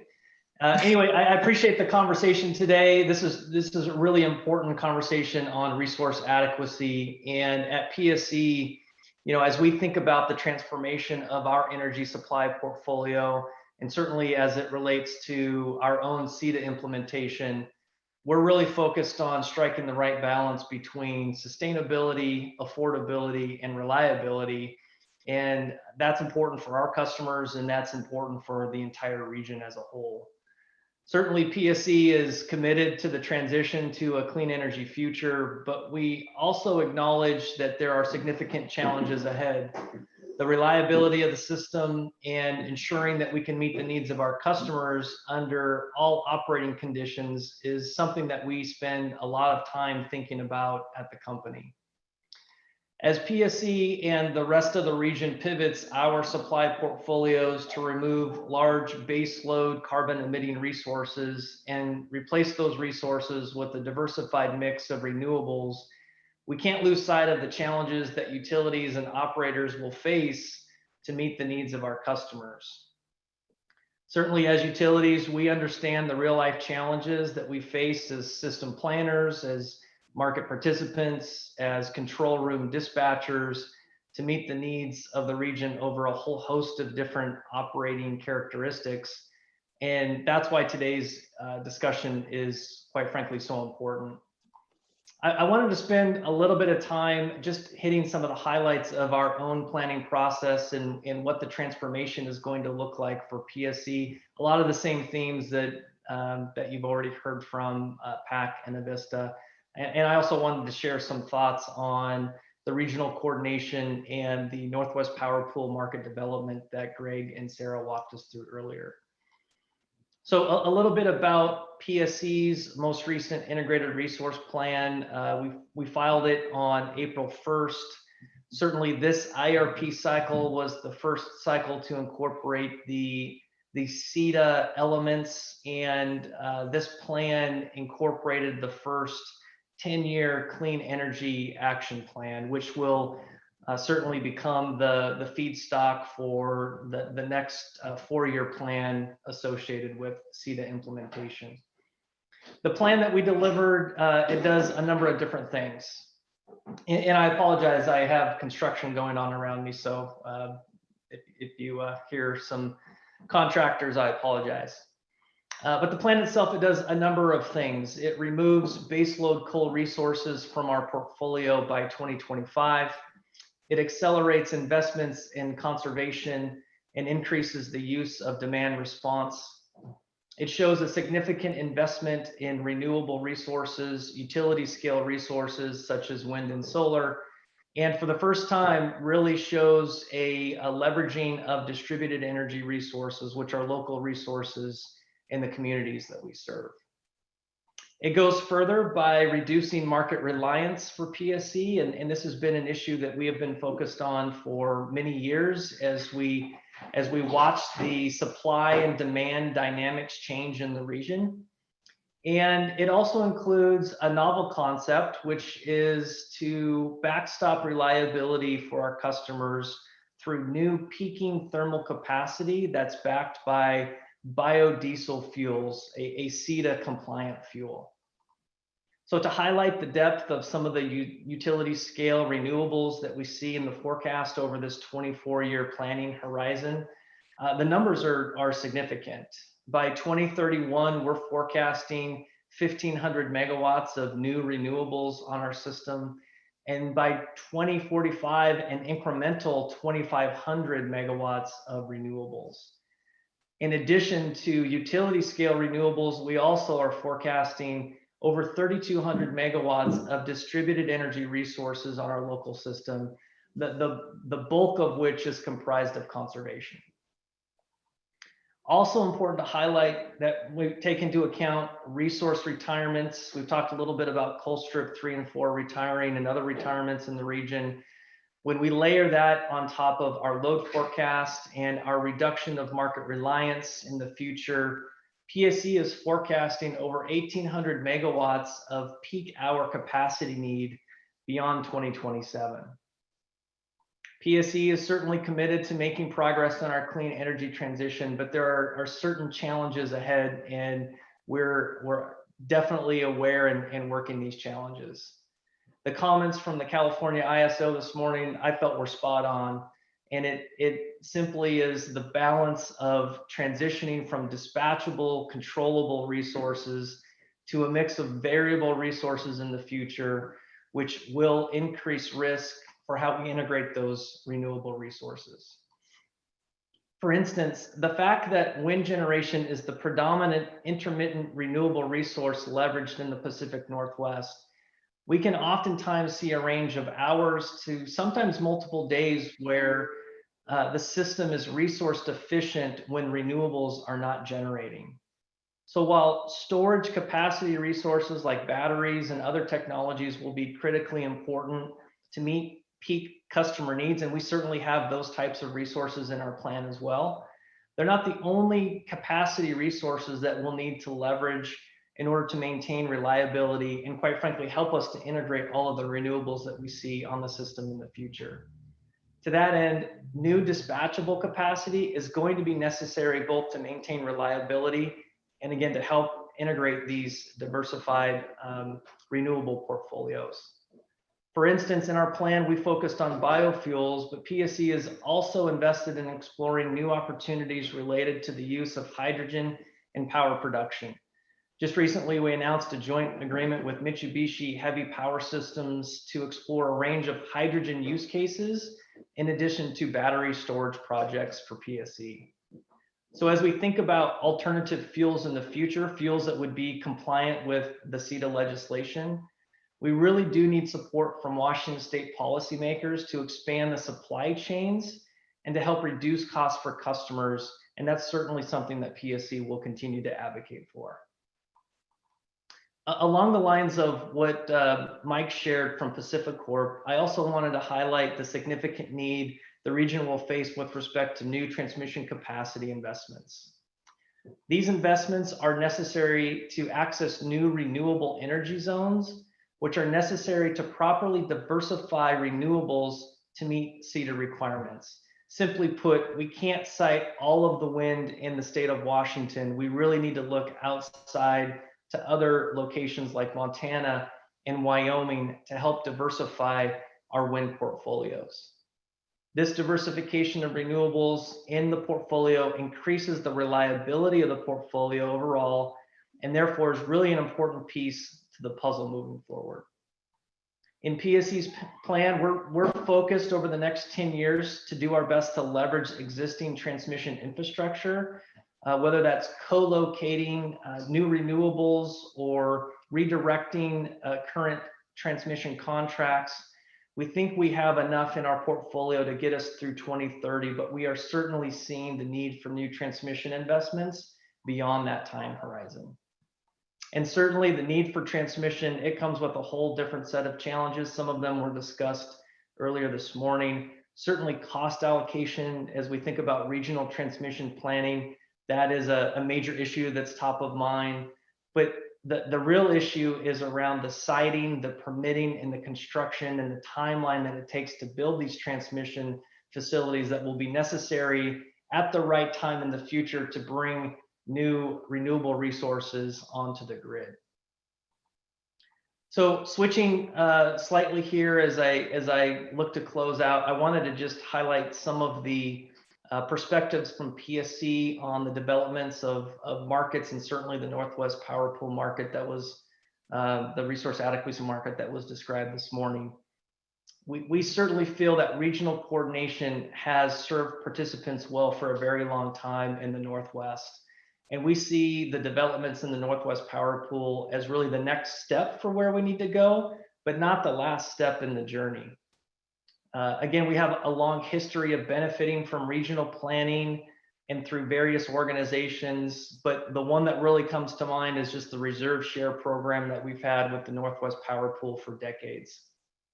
Pursuing a regional RA program, as Greg and Sarah outlined earlier, is again the next logical step as we work together to make sure that we have a robust and durable market-based approach to energy supply issues, and certainly resource adequacy should be front and center as we look at those markets. PSE supports the goals and objectives of the RA program design, just as the other IOUs do, and we look forward to the additional work that's to come on the program development, because a well-designed program enables improved coordination, and this should result in a lower planning reserve margin for each participating utility, just as Greg described. And that really leads to clear and transparent reliability for the region, and we think that's critically important, certainly given the fact that we see a change in the balance between supply and demand. As this program is entering a critical phase of the design for the region, we really want to make sure that we get this right. A well-designed program should also continue regional efficiencies, a fair, unbiased system, that really complements the RA goals that started the initiative from the first place. We look forward to the regional results so that each utility can analyze its individual costs and benefits and ultimately determine the value for its customers. So finally, as I close out here, these markets and the advancements that we're making, again, certainly help with the integration of renewables and they backstop reliability. But we also need the state of Washington and the policies that we are looking, that we have implemented and the new ones that are on the horizon to really be in alignment with all of these changes. As PSE works towards decarbonizing its systems, and it's important to recognize that our participation in bilateral and organized markets enable us to integrate more renewables and ensures reliability. We've made a lot of progress since 2014, 2016 in the advancement of organized markets, and we certainly don't want to go backwards from where we are today with the market advancements that we've seen over the last several years. It's important that current and new state policies recognize the important role markets have to play and that we find ways to be supportive of markets. Washington State in particular has several state policies that need to be aligned with any RA program effort, including CETA and the recently passed Cap and Invest bill. A transparent and interconnected approach can help us achieve these policies at a lower cost to customers and are necessary again to improve reliability of the grid. So thanks for the dialogue today. We think this is a really important conversation. We hope that it continues and we're looking forward to see where this goes in time. Well, excellent. Thank you for the three presentations. We're close on time, so I'm going to ask kind of a broad question and let either three of you swing at it or as you like. I think James Gall mentioned that we do lots of planning around lots of scenarios, but he thought we ought to do scenario planning where we look at one scenario or various types of tight conditions, usually driven by temperature, but other things, as you can see in the chat box. Brett Hewitt mentioned fuel supply issues. Have any of the utilities thought about unwinding the complex ball of scenarios, picking several of them and going to operations and saying, wow, could we survive this? How would we perform under these conditions? Wildfires, wind, extreme heat or extreme cold, icing, et cetera. I'll let you go ahead and answer that if you like.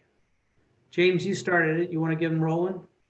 I'll try to get it rolling. I brought the issue up because, we always see instances that we say, well, we didn't plan for those, or it's a 1 in 100. So you always have to ask the question, should we look at doing that? Has Avista done that? I would say we have not done that. We've gone down the road of probabilistic analysis, and maybe it's time to look at other scenarios, and that's something that we might look at in our next resource plan.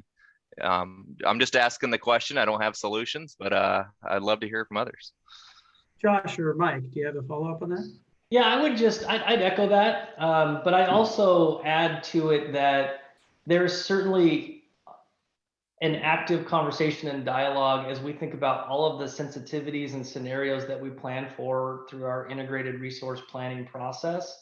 There's an active internal dialogue between the theoretical and the operational that is intended to infuse and inform our planning process. And so I think we can always improve on that and learn from different regional events, whether it's California or Texas, to help, make sure that we can learn from those events and apply it to our own planning process. But I think, from my vantage point at PSE, we have a pretty healthy dialogue between our planning and our operational teams. Yeah, and I don't know if I have much to add, but coming from the operational side of it instead of the planning side of it, similar to what Josh said, when we experience or we live through some of these events like what happened in February with ERCOT, one of the things that we do at Pacific Corp is we try to take lessons learned from that. what are the risks that we're facing? Are there similar risks? How would we respond to those if that happened to us, or if we were more directly impacted? And we're always constantly striving to manage our risks and our through our hedging and our risk management policy. How how would we what lessons we can learn, how would we react to that? And then also, as Josh pointed out, Pacific Corp, those same type of internal discussions with our planning group is also going on, and trying to coordinate and have that healthy relationship where we can adequately address those types of events should they happen. So. Well, it looks like the chat box is following up on this line of questioning, so I'll just ask kind of more directly, do any of your IRPs or your planning scenarios call for adding, say, oil of one kind or another backup on gas plants as a fuel supply? And how about maybe give us some insight about how you go about making that sort of decision with respect to where the gas plants are located? Yeah, I can take a stab because that was a hot topic in our IRP process that we just concluded. We spent a lot of time talking about biodiesel and how do we look at alternative fuels other than natural gas. Certainly acknowledging the fact that we need dispatchable capacity in our portfolios, as I mentioned earlier.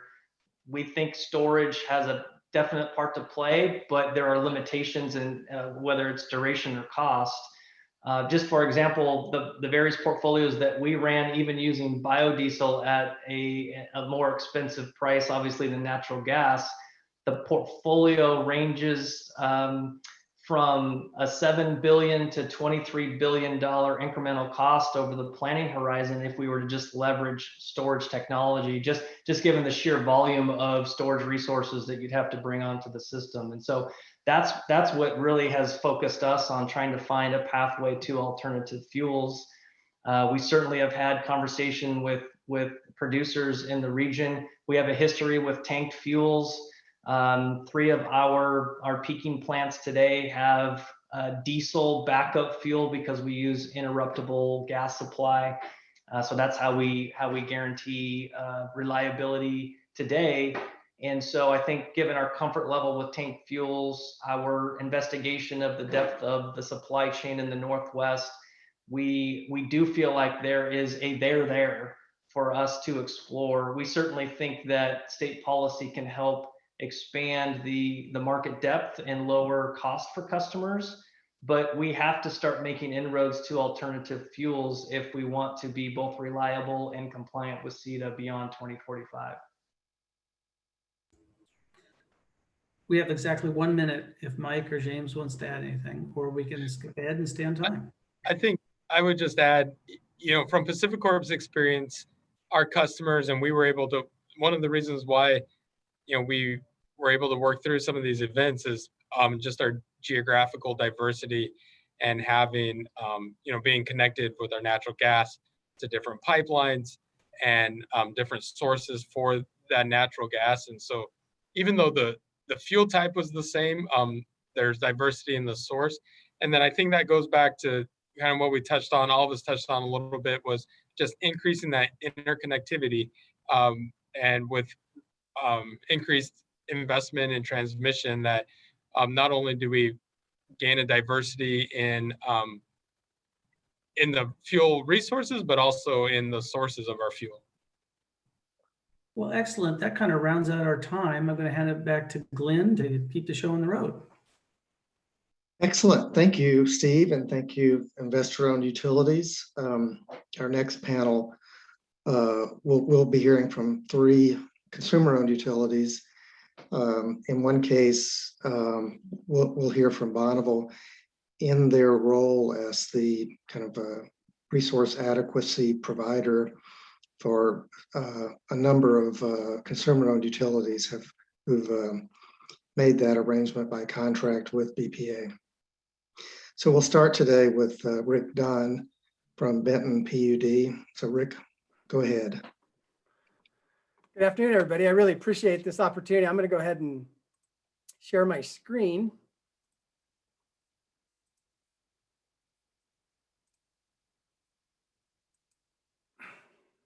Seeing that okay, Glenn? Okay. Well, thank you. Like I said, I really appreciate this opportunity. I'm Rick Dunn. I'm the general manager of Benton PUD. I like to use slides to tell stories. So I have a lot of slides, but I promised Glenn I would finish in under 10 minutes, and I'm going to do it. So I'm going to go fast. But I want to share with you kind of a year in our life and even a day in our life, and maybe some non-utility folks will really appreciate kind of a little bit of the mechanics of how we balance loads and resources. So to start, it's probably helpful to say who we are because we're not a big utility, but we're in Kennewick in Benton County. We serve 3 cities. We also serve a lot of large irrigation loads, which represent about 1/4 of our annual energy. So I like to say we make your food. With that large irrigation load comes something very unique, I think, as a utility, and that is a very peaky summer load. If you took away our large irrigation load, we'd be a winter peaking utility, just like about every other utility in the Northwest. When you add the irrigation load, we get a very large summer peak of about 437 megawatts. But just think of that in kind of contrast to our annual power supply requirement, which is 210 average megawatts. Our generation portfolio is predominantly a BPA portfolio. We are a slice block customer of Bonneville. We're one of 13. What the slice means is that we get a percentage of the federal Columbia River Power System generation that's available. And with that, we can sell the surplus, or we have to go buy when we're deficit. And so we're responsible for our own resource adequacy, which makes us different than many utilities. The other thing that's really important to understand is that we're actually seeing an erosion of our annual energy supply because of the recent Columbia River, Snake River operations, EIS. We actually lost 8 average megawatts here this last year. To round things out, we actually have a physical call option basically with Frederickson Natural Gas Plant at 50 megawatts. We have 18 megawatts of wind and then a small hydro unit in our portfolio. So people kind of ask us, what's your beef with resource adequacy? Aren't you a BPA customer? Aren't you already clean? You know, and especially as it pertains to CEDA. And yes, we are 90% clean, over 90% usually. But we do rely on the regional market to make up deficits, which I'll get into in detail here later. But just to put it in perspective, we're a small utility, but our net power costs are in the $80 to $90 million range annually. And then this is a little bit more of a drill down. And this point of this slide is about 2/3 of our costs are power supply, either generation and transmission. Also, I just highlight the fact that we're actually a net seller of energy on an annual basis, which is surplus hydro usually, and then output from the Frederickson plant to buy down the cost of that resource. This view is a 3-year view of what the BPA resource stack looks like compared to our load, which is the black line. And so the BPA resources that are firm are blue and red, and then the green are what we get when the water actually comes in, right? So it's like that average or typical water year. And one of the things that you'll notice is that summer deficits are typical. So every summer there's a gap between the black line and the resource stack that we have from Bonneville. So we have to cover those. So while we're surplus energy in good water years on an annual basis, we are short in the summertime in capacity. And then I point out in 2019 over on the left that winter deficits are actually also possible in our portfolio. And you know, that's kind of a high level monthly view. So I think it's important to say, well, what does that look like in resource adequacy terms? You got to look at, you know, hour by hour. And this is a heat map that shows since 2014 through, or from 2014 through 2019, daily and monthly, what that deficit looks like. And the deeper red is up to 200 megawatts of deficit. So for a small utility, that big peaky summer load creates significant capacity challenges. Another way to look at it, just to put it in numbers, is for the summer months of June through August, over 90% of the days have capacity deficits. So we really need dependable capacity. And so in terms of a day in our life, here's a day in our life in 2015 for all the days of July. And the point of this slide is the blue line is our actual load profile, which a lot of people outside utility industry don't even know what a load shape looks like. So there it is. And then the colors are our resources each hour, literally. And so what I want you to notice is that the brown and the kind of brown are market purchases and their natural gas power from the Frederickson plant being dispatched to meet our loads. So it's quite a balancing act that we have to deal with. And I can't help but bring this up that Randy Hardy said this once, which I really appreciated, that averages are the enemy of reliability planning. So if we would have planned for an average year in 2015, which was a drought and a heat year, we'd have been in trouble. Okay, so then what's kind of the mechanics of how we deal with this? So we bring our forecast, and it's it's hydro-based, so it's kind of uncertain up until the actual period where we have to deliver the electricity. So what we do, like many utilities, is we actually use financial instruments to hedge our position and to create price certainty for these deficit periods. And so we find counterparties that will enter into swap agreements with us that are indexed on the mid-C price. And so what that does is it just covers a portion of our energy price risk. What it doesn't do is arrange for physical capacity. Like was mentioned before, and this is certainly one of the big challenges for the Northwest is that we take our physical load resource balance requirements into the day ahead and real-time markets, and we count on an inventory of dispatchable generation resources being available. And obviously times are changing, right? So we all know that.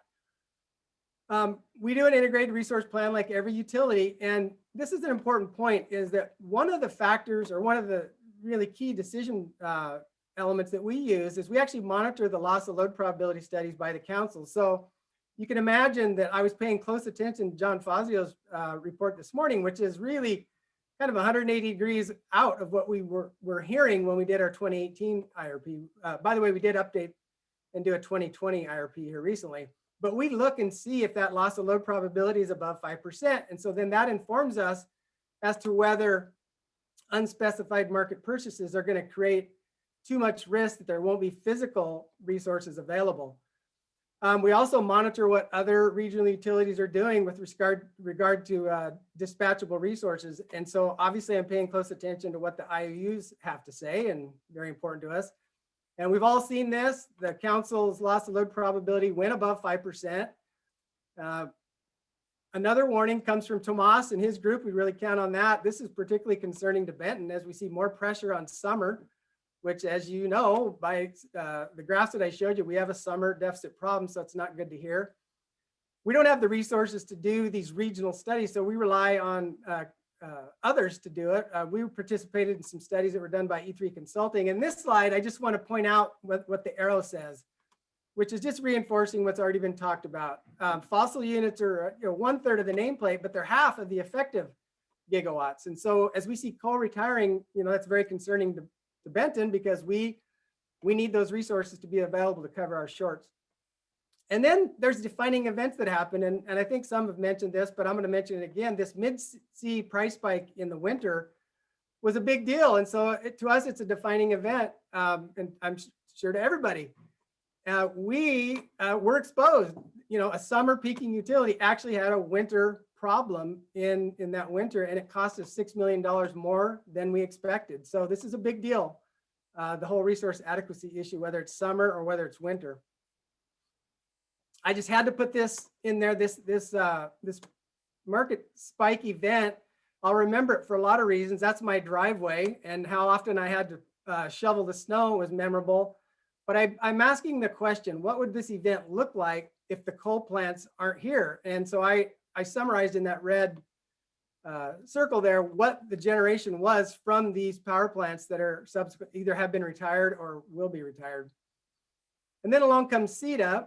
And so CETA, even though it's a 2045 100% clean goal, does have near-term significant impacts, none the least of which is really the chilling effect on the construction of any new dispatchable resources. So that really increased the urgency in Benton's mind to go out and see what we could do to secure physical resources. And so we issued an RFP on 2 different occasions, which I've got highlighted here, for 150 megawatts in the summer and 50 in the winter. We solicited, anybody that would receive our mail. And I just want to point out, we didn't get any responses from utilities that were direct from utilities, which I understand, but we only got an interest of 4. We had 4 combined responses to these 2 RFPs. We did end up signing a contract to cover a portion of our shortages between 2022 and 2025. And 2022, by the way, is when our Frederickson contract expires.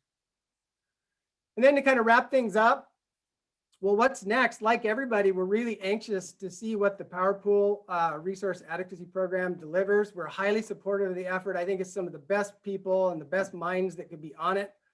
One thing that's really important to pay attention to is what happens with the assignment of capacity or qualified capacity contributions, particularly from wind and solar, since those are the big resources that are being built by most utilities. And so the E3 study that I pointed out in the previous slide assigned an ELCC or an effective capacity contribution from the existing wind fleet at 7% and solar at 12%. Now those numbers, they're going to be different. They're going to be different per month, but I just simply bring that up that this is something to really pay attention to.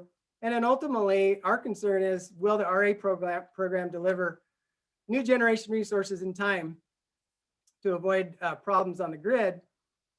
And then the other question we ask, and it's the second bullet down, how does a very peaky summer peaking utility like Benton, how do we access qualified capacity credits from what could amount to just wind and solar as a choice? And so I did the math here to just show you that 150 megawatts at an ELCC assumption of 15% would require 1,000 megawatts of either wind or solar to generate the qualifying capacity credits. And so what happens then is what comes with that is annual energy, which we don't need. As I mentioned, we're typically long on energy. So it's going to be really important for us to see how this all shakes out, and we'll be paying very close attention to the RA program, obviously. And then this is just kind of a timeline that just shows you some of the big things that are coming.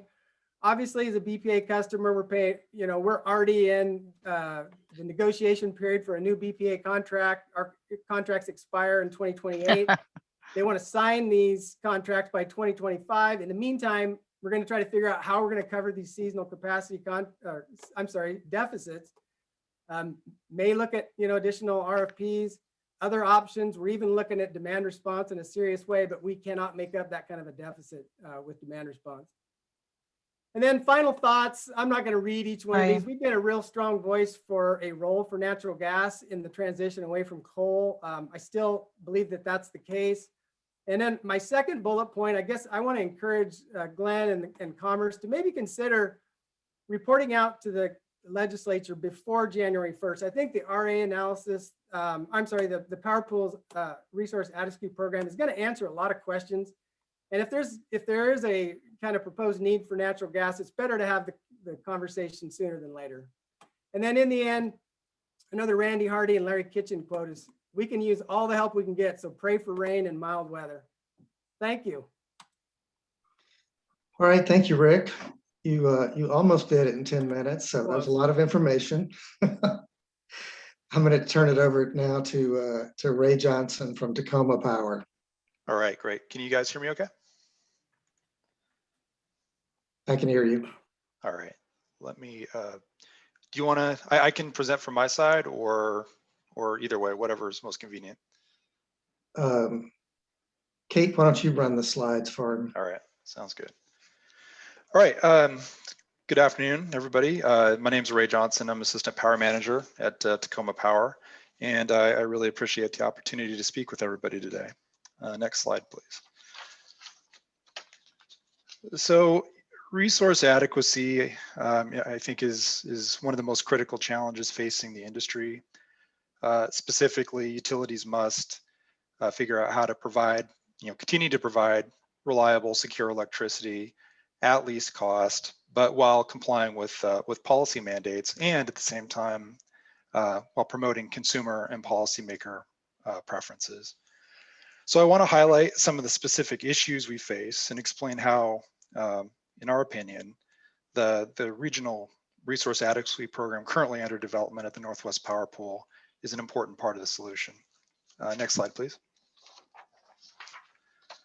So the Washington State Department of Commerce recently published the state's energy strategy, and the strategy calls for the state's utilities to meet the requirements of the Clean Energy Transformation Act, but also to accommodate additional demands created by electrification of transportation, buildings, and industry.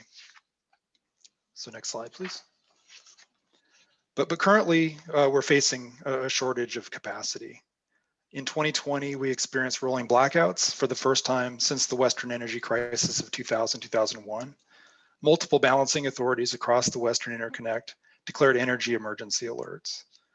Current forward market prices signal capacity shortages July through September for the foreseeable future. And it's possible that we'll experience similar blackouts this summer as well as future summers.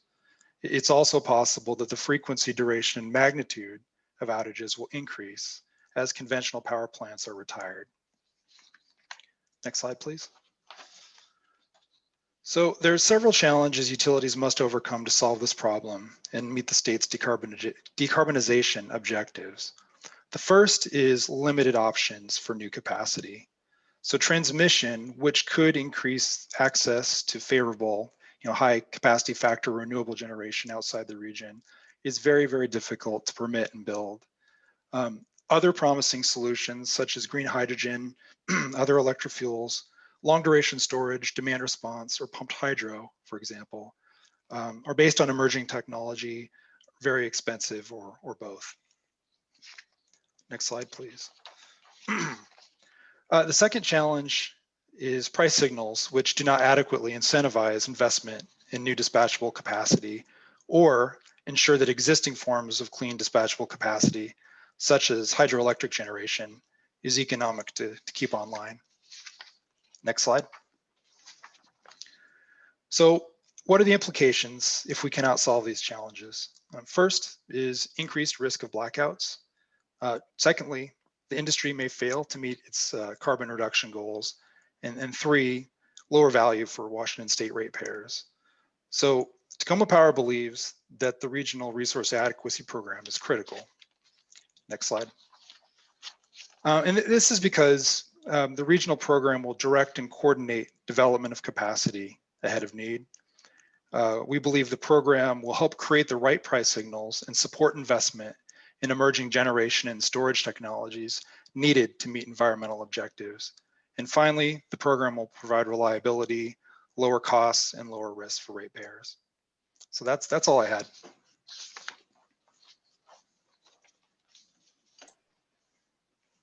Well, thank you, Ray. I appreciate those points. And I'm sure there's going to be some questions after we do the panels. But in the meantime, I'll turn it over to Rachel Dibble from Bonneville Power Administration to talk about the many other utilities in the state of Washington that depend on BPA for their resource adequacy.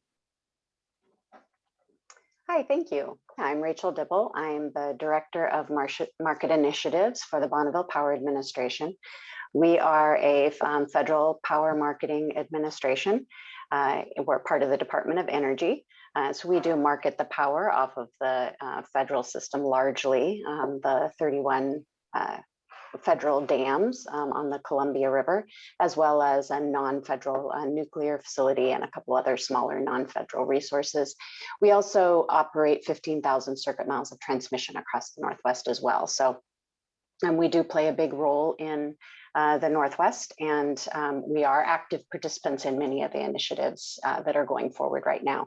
What I wanted to do today was just talk to you a little bit about how we are involved in resource adequacy. And you can move on to the next slide. We are not a load serving entity. As I said, we are a wholesale marketer of energy.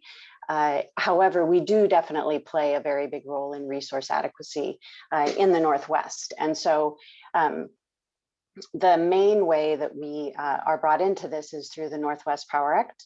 You've heard it mentioned a few times today. That was into effect in 1980. It is the legislation that created the Northwest Power and Conservation Council. And John Fazio talked a bit about the role of the council in the Northwest earlier. But one thing that it did with Bonneville is it required us to serve the net requirements of utilities on request. And so that is where we started looking at resource adequacy. And a point I want to make is that resource adequacy, although we are talking about it a lot now, it's not a new concept. I mean, we're definitely talking about it, a standard having more rigor and being more enforceable right now. But resource adequacy is something that utilities have been taking care of and being responsible for since there have been utilities. And so now we are just talking about it with much more rigor around the standards and much more understanding of who's responsible for it. So the way that we get our responsibility is through the Northwest Power Act and the requirement to serve net requirements for utilities who request it. And there are also some NERC definitions. The WEC representative earlier was talking about some of the resource adequacy studies they've been doing as well. So that's where we get our responsibility. So then we move on to what have the utilities requested? And so the way that we received those requests is through the most recent power supply contracts, the regional dialogue contracts. They were signed in 2008 and they are 20-year contracts. And so as Rick mentioned earlier, those will be coming up for renewal. And there are already some initial conversations happening now around what those contracts will look like and some of those early negotiations about what could be included in them. Right now, the current contracts are split out into two different types well, really three different types of services. The load following contracts, and those are customers who have requested from Bonneville through signing those contracts to serve the full net requirements for their utilities. The slice and block customers have chosen to get supplies from Bonneville, but they ultimately have their own resource adequacy obligation. And so Rick and Ray talked a bit about that. They are both slice and slice block customers of Bonneville as opposed to load following. So then once we establish what is requested through those contracts, then we look at how do we decide how much we need? And ways that we look at that is through the BPA White Book that's put together on an annual basis, and it looks at the forecast out for 10 years and the resources available to serve it and the load. This is where we incorporate a lot of the analytics that are done around the region, certainly from the council, and now WEC is starting to do more of those analytics as well. So we incorporate that kind of information into that annual White Book. And then we also look at the load serving entities that we have the requirements to fulfill those net requirements. How much resources are they bringing to the picture? Because it's a net requirement. So if they have their own resources, that is subtracted out from what Bonneville would need to bring. So then once we establish how much we need, we establish, well, how do we make sure that we have enough? So that's where our resource program comes into play. And that's where we look at over the next 10 years with what do we need to serve and how do we plan on serving that through all conditions. And an element of that is the energy efficiency programs. We do fund energy efficiency programs with our utilities across the region. And that is a way to reduce the load that needs to be served. And so it kind of serves as a resource of its own when you reduce the load that you need to serve. So then we move on to how do we recover the costs. So for all of the supply that we have to bring to meet all of our obligations, we do run rate cases every 2 years. And we establish the costs that are needed to be able to meet all of the obligations. And then we go through a formal process to allocate those costs out to our customers. We are in the middle of a rate case right now. It'll be wrapping up this summer, and then it will go into effect for the 2-year period starting October 1st of this year. And then after all of that work is done, then we move into how do we actually implement resource adequacy. And that really is as you move into kind of the operations and marketing. It's a much more near-term look. What does the weather look like? What kind of maintenance are we doing? Are there any outages? What does the market look like? Is there the possibility to save some water and purchase at lower prices from the market? That's that short-term planning and forecasting that really looks at the more near-term conditions and supply. And so that's how we implement it. So this is an iterative process that we go through all the way down to the daily basis. it's something that we've been doing for decades, and we do have areas of it that we do tweak, but this is the basic way that we plan for resource adequacy for the load that we are responsible for fulfilling that resource adequacy obligation. So you can move on to the next slide. And this is just intended to show the way that the resource adequacy obligation is divided between Bonneville and our customers. So as I mentioned, the Northwest Power Act requires us to meet the net requirements of requesting customers. And the net requirements is the full customer load minus their resources, and then add on that uncertainty and variability. And we've talked about that quite a bit lately, that I like that quote that Rick provided of that the average is the enemy. When you have to fulfill resource adequacy obligations, you can't be planning for the averages. You need to be planning to actually be meeting that uncertainty and variability. And that's really where the resource adequacy obligation comes in. So ultimately you're asking, where is that responsibility for planning for and serving the long-term and the short-term uncertainty? So if you look at the two graphics below, the one on the left represents our load following customers. If you look at the load following contracts, Bonneville is responsible for meeting the resource adequacy obligation. So you subtract off these kind of fictional load curves. First you subtract off whatever resources the load following customer has. Some do not have any, but some do have some. We subtract that off first, and then everything else Bonneville is responsible for under those load following contracts. We follow the load, and we are responsible for the long-term and short-term planning for meeting all of that variability that comes with load service. If you look over on the right-hand side, this is what Rick was describing, and Ray as well.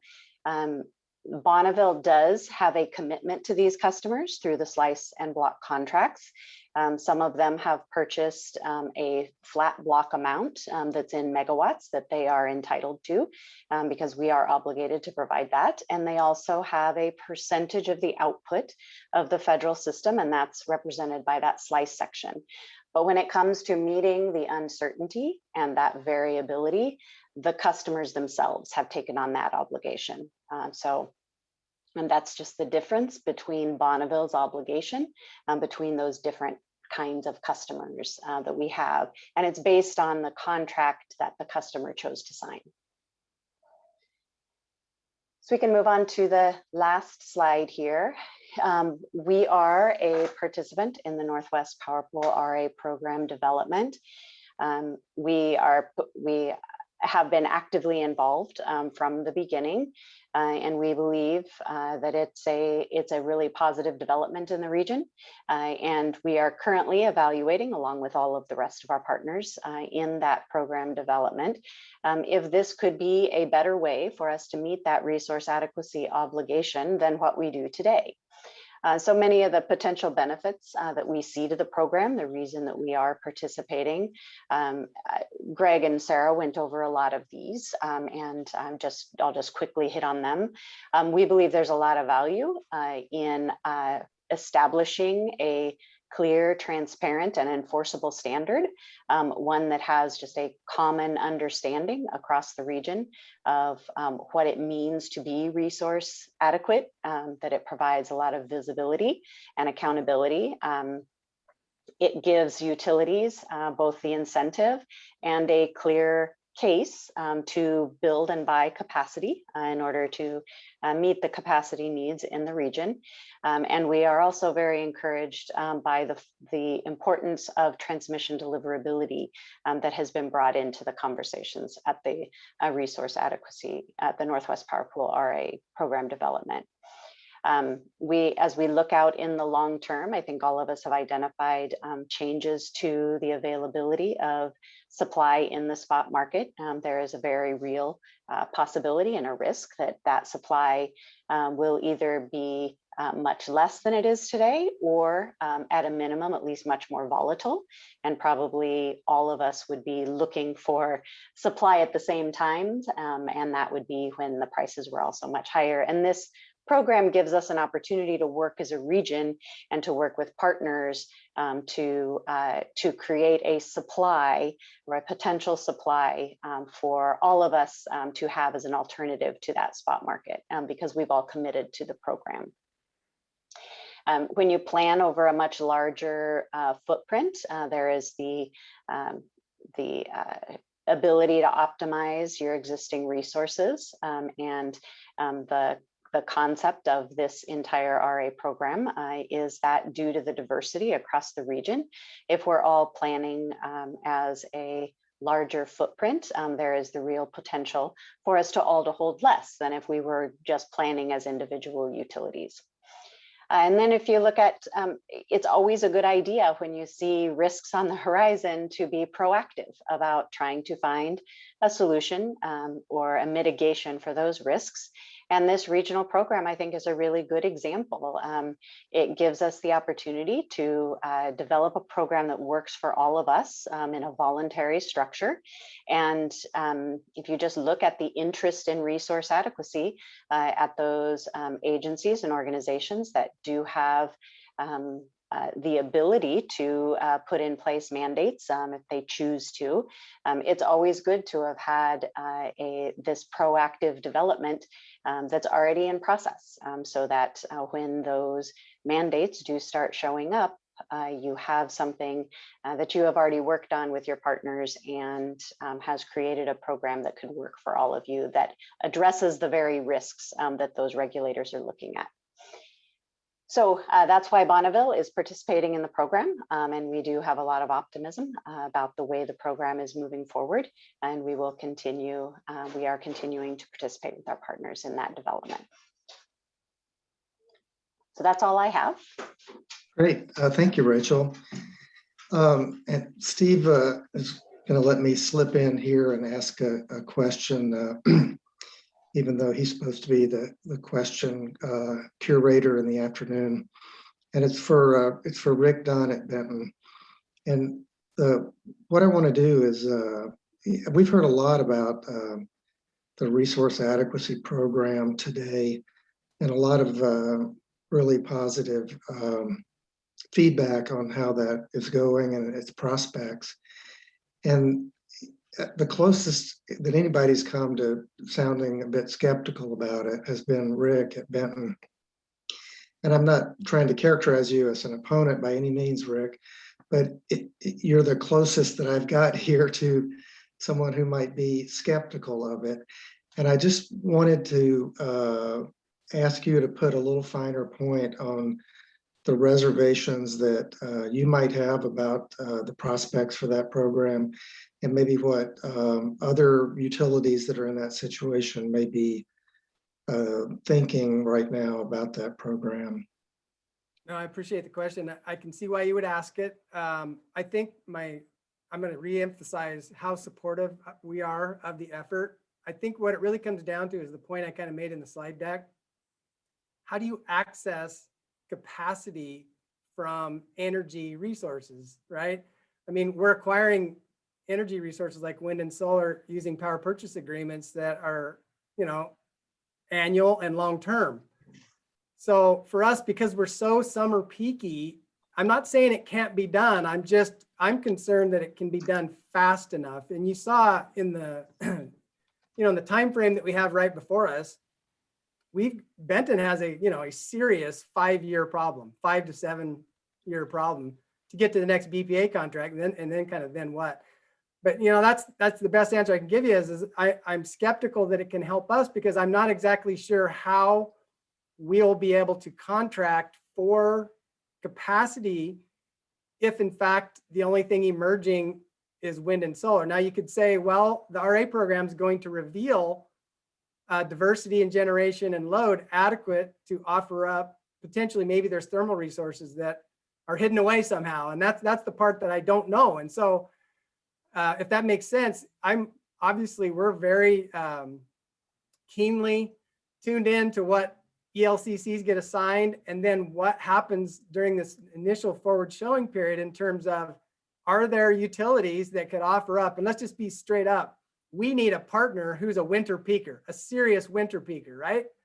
To try to complement our summer peak. So that's you know, that's why for Benton, it's going to be a rough go, right? Just because of the big difference between our average load and our peak load. Well, thank you a lot for expanding on that. So we have pulled off a on schedule compilation of hearing many different perspectives this afternoon.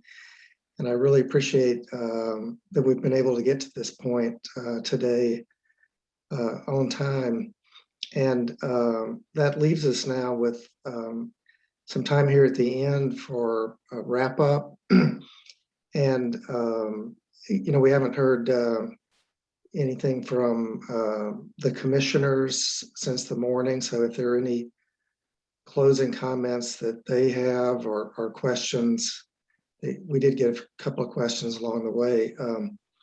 But if they have anything else that they would like to contribute, I'm pretty sure that Michael Furs had to leave for other duties at Commerce. So I know that he won't have any of those, but anyway, that's what it seems to me like we might do next in terms of wrapping up. Does that sound like the right plan for you, Steve? Well, I see Dave Danner has appeared, so I never stand in his way. Okay. Dave, we'll put you on the spot. If you have any thoughts to share, I can ramble on, but well, so you'd like to just say. Steve, I just want you to know it's really okay to end the program ahead of schedule. But my point is really there's so much food for thought here today and so much good information that my head is spinning. I've got a lot of questions. I want to reach out to some of the folks in the days to come. And there were some who were calling for policymakers to take action. I'm real interested about what specific asks they have and where they need to be taking place, whether it's in the legislature or at the state commissions. Mostly, I think what we have learned today, you know, is that we have problems in the region and we have to address them. So I want to thank everybody for their participation today. I took a lot of notes. I have a lot of questions, and I'll be reaching out to some of you in the days and weeks to come. So thank you all for your participation today. And I also want to do a shout out to Steve Johnson and my team at the UTC for putting this together. Thank you, Steve. Thanks. I don't know if we kept the other commissioners for the whole day. They're here. What's that? They're here. All right. Commissioner Rendall, would you? There we go. Sure. And I first echo Chair Danner's thanks to Steve, and also thanks to the Commerce team for putting this really excellent program together. I think if anybody had any questions about what resource adequacy was all about, you could really just watch this recording, and it's a great, not only a 101, but a 201 and a 301 as we get into what's going on in this region. And so I really appreciate all of the presentations. Like Chair Danner, I have some questions, and I'll probably be following up with folks going forward. Really appreciate the effort from all of the entities here today, presenting their thoughts and their perspectives, and also the effort that has been going into the Northwest Power Pool effort and the Northern Grid effort, and all of the efforts that folks have been engaged in to really coordinate in the region to try to make sure that customers are served and we don't have any issues. So thanks, everyone. Really appreciate it. Thank you. Commissioner Velasquez. Oh, thanks, Glenn. And I'll also just thank you, Glenn, and Michael, and Austin, and the rest of the Commerce team, and Steve for helping to put this program together. You know, I will note that, you know, just looking at the participant list throughout the day for this meeting, it was a very broad audience of folks, including notes, some legislators and legislative staff. So we know that this is an issue of very keen interest by a lot of folks, and it's important that we get this one right. And I think we heard a lot today, and just of all the different efforts going on, and I just encourage all the entities to continue that coordination, and to all of our utilities, both the investor-owned and consumer-owned utilities. There's just a lot of work we need to do, and we know we have issues, and we'll look forward to working together to do our best to make sure that we do what we need to do here. So appreciate everyone's presentations and questions today. And like my colleagues and others here on the call, I will be following up with folks as well.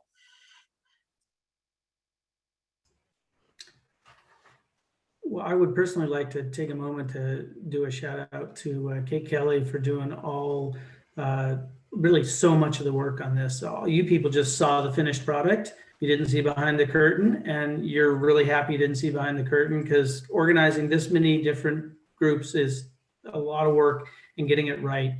So really a shout out to Kate Kelly. And Glenn, do we want to just do a wrap up on what the product is going forward from here? Well, the statute calls, well, one thing I have to note is that according to Chairman Danner, this meeting was going to be accompanied by pizza and beer. So we've already broken the first promise that we made when this statute was enacted.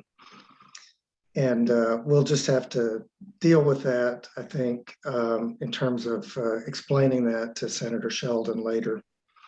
But the statute does call for us to submit a summary of this meeting to the governor and to the legislators. And so we'll work together, the two agencies, to compile that. The slides and things like that will be part of it. And we won't be making any particular analysis or recommendations of this, but we will be reporting back what we heard today. And then the plan over time is that we'll do this again each year for the next couple of years to sort of help us keep aware of resource adequacy issues as the utilities are implementing CETA. Over time, they'll be doing their clean energy implementation plans and subsequent integrated resource plans. And we'll see resource adequacy emerge in those documents in a much more detailed way. But we will have this annual event as an opportunity to check in together on the statewide status of this issue. And Glenn, I just add that I'm hoping we can put in some links to the various organizations' materials and some other presentations and work that they've done that's behind all the material you've seen today. And so if there was a part of this you didn't understand or wanted to know more about, those links could be a place to go. And again, I want to say a special thanks to the public utilities, or the COUs as we call them. It's a whole nother world out there. I don't have time often to look at very closely, and I really begin to appreciate their challenges, small utilities, big power marketers, the whole gambit, and hydro owners and full requirements. We really have challenges, and each utility's challenge is particular to their circumstances, their load, their resources. And I hope we can work together to smooth those challenges out, come together where there are solutions in common, and move those forward. So unless there's someone else who wants to make a remark, Glenn, I think we can wrap this up. Well, I just want to make sure Glenn knows that the pizza and beer was in the original bill, but it was amended in committee, and that's why we didn't have any today. That explains it. Thank you very much for that explanation. Thanks again, everybody, for your attention and your interest. Bye-bye. We'll conclude the meeting. Thank you all.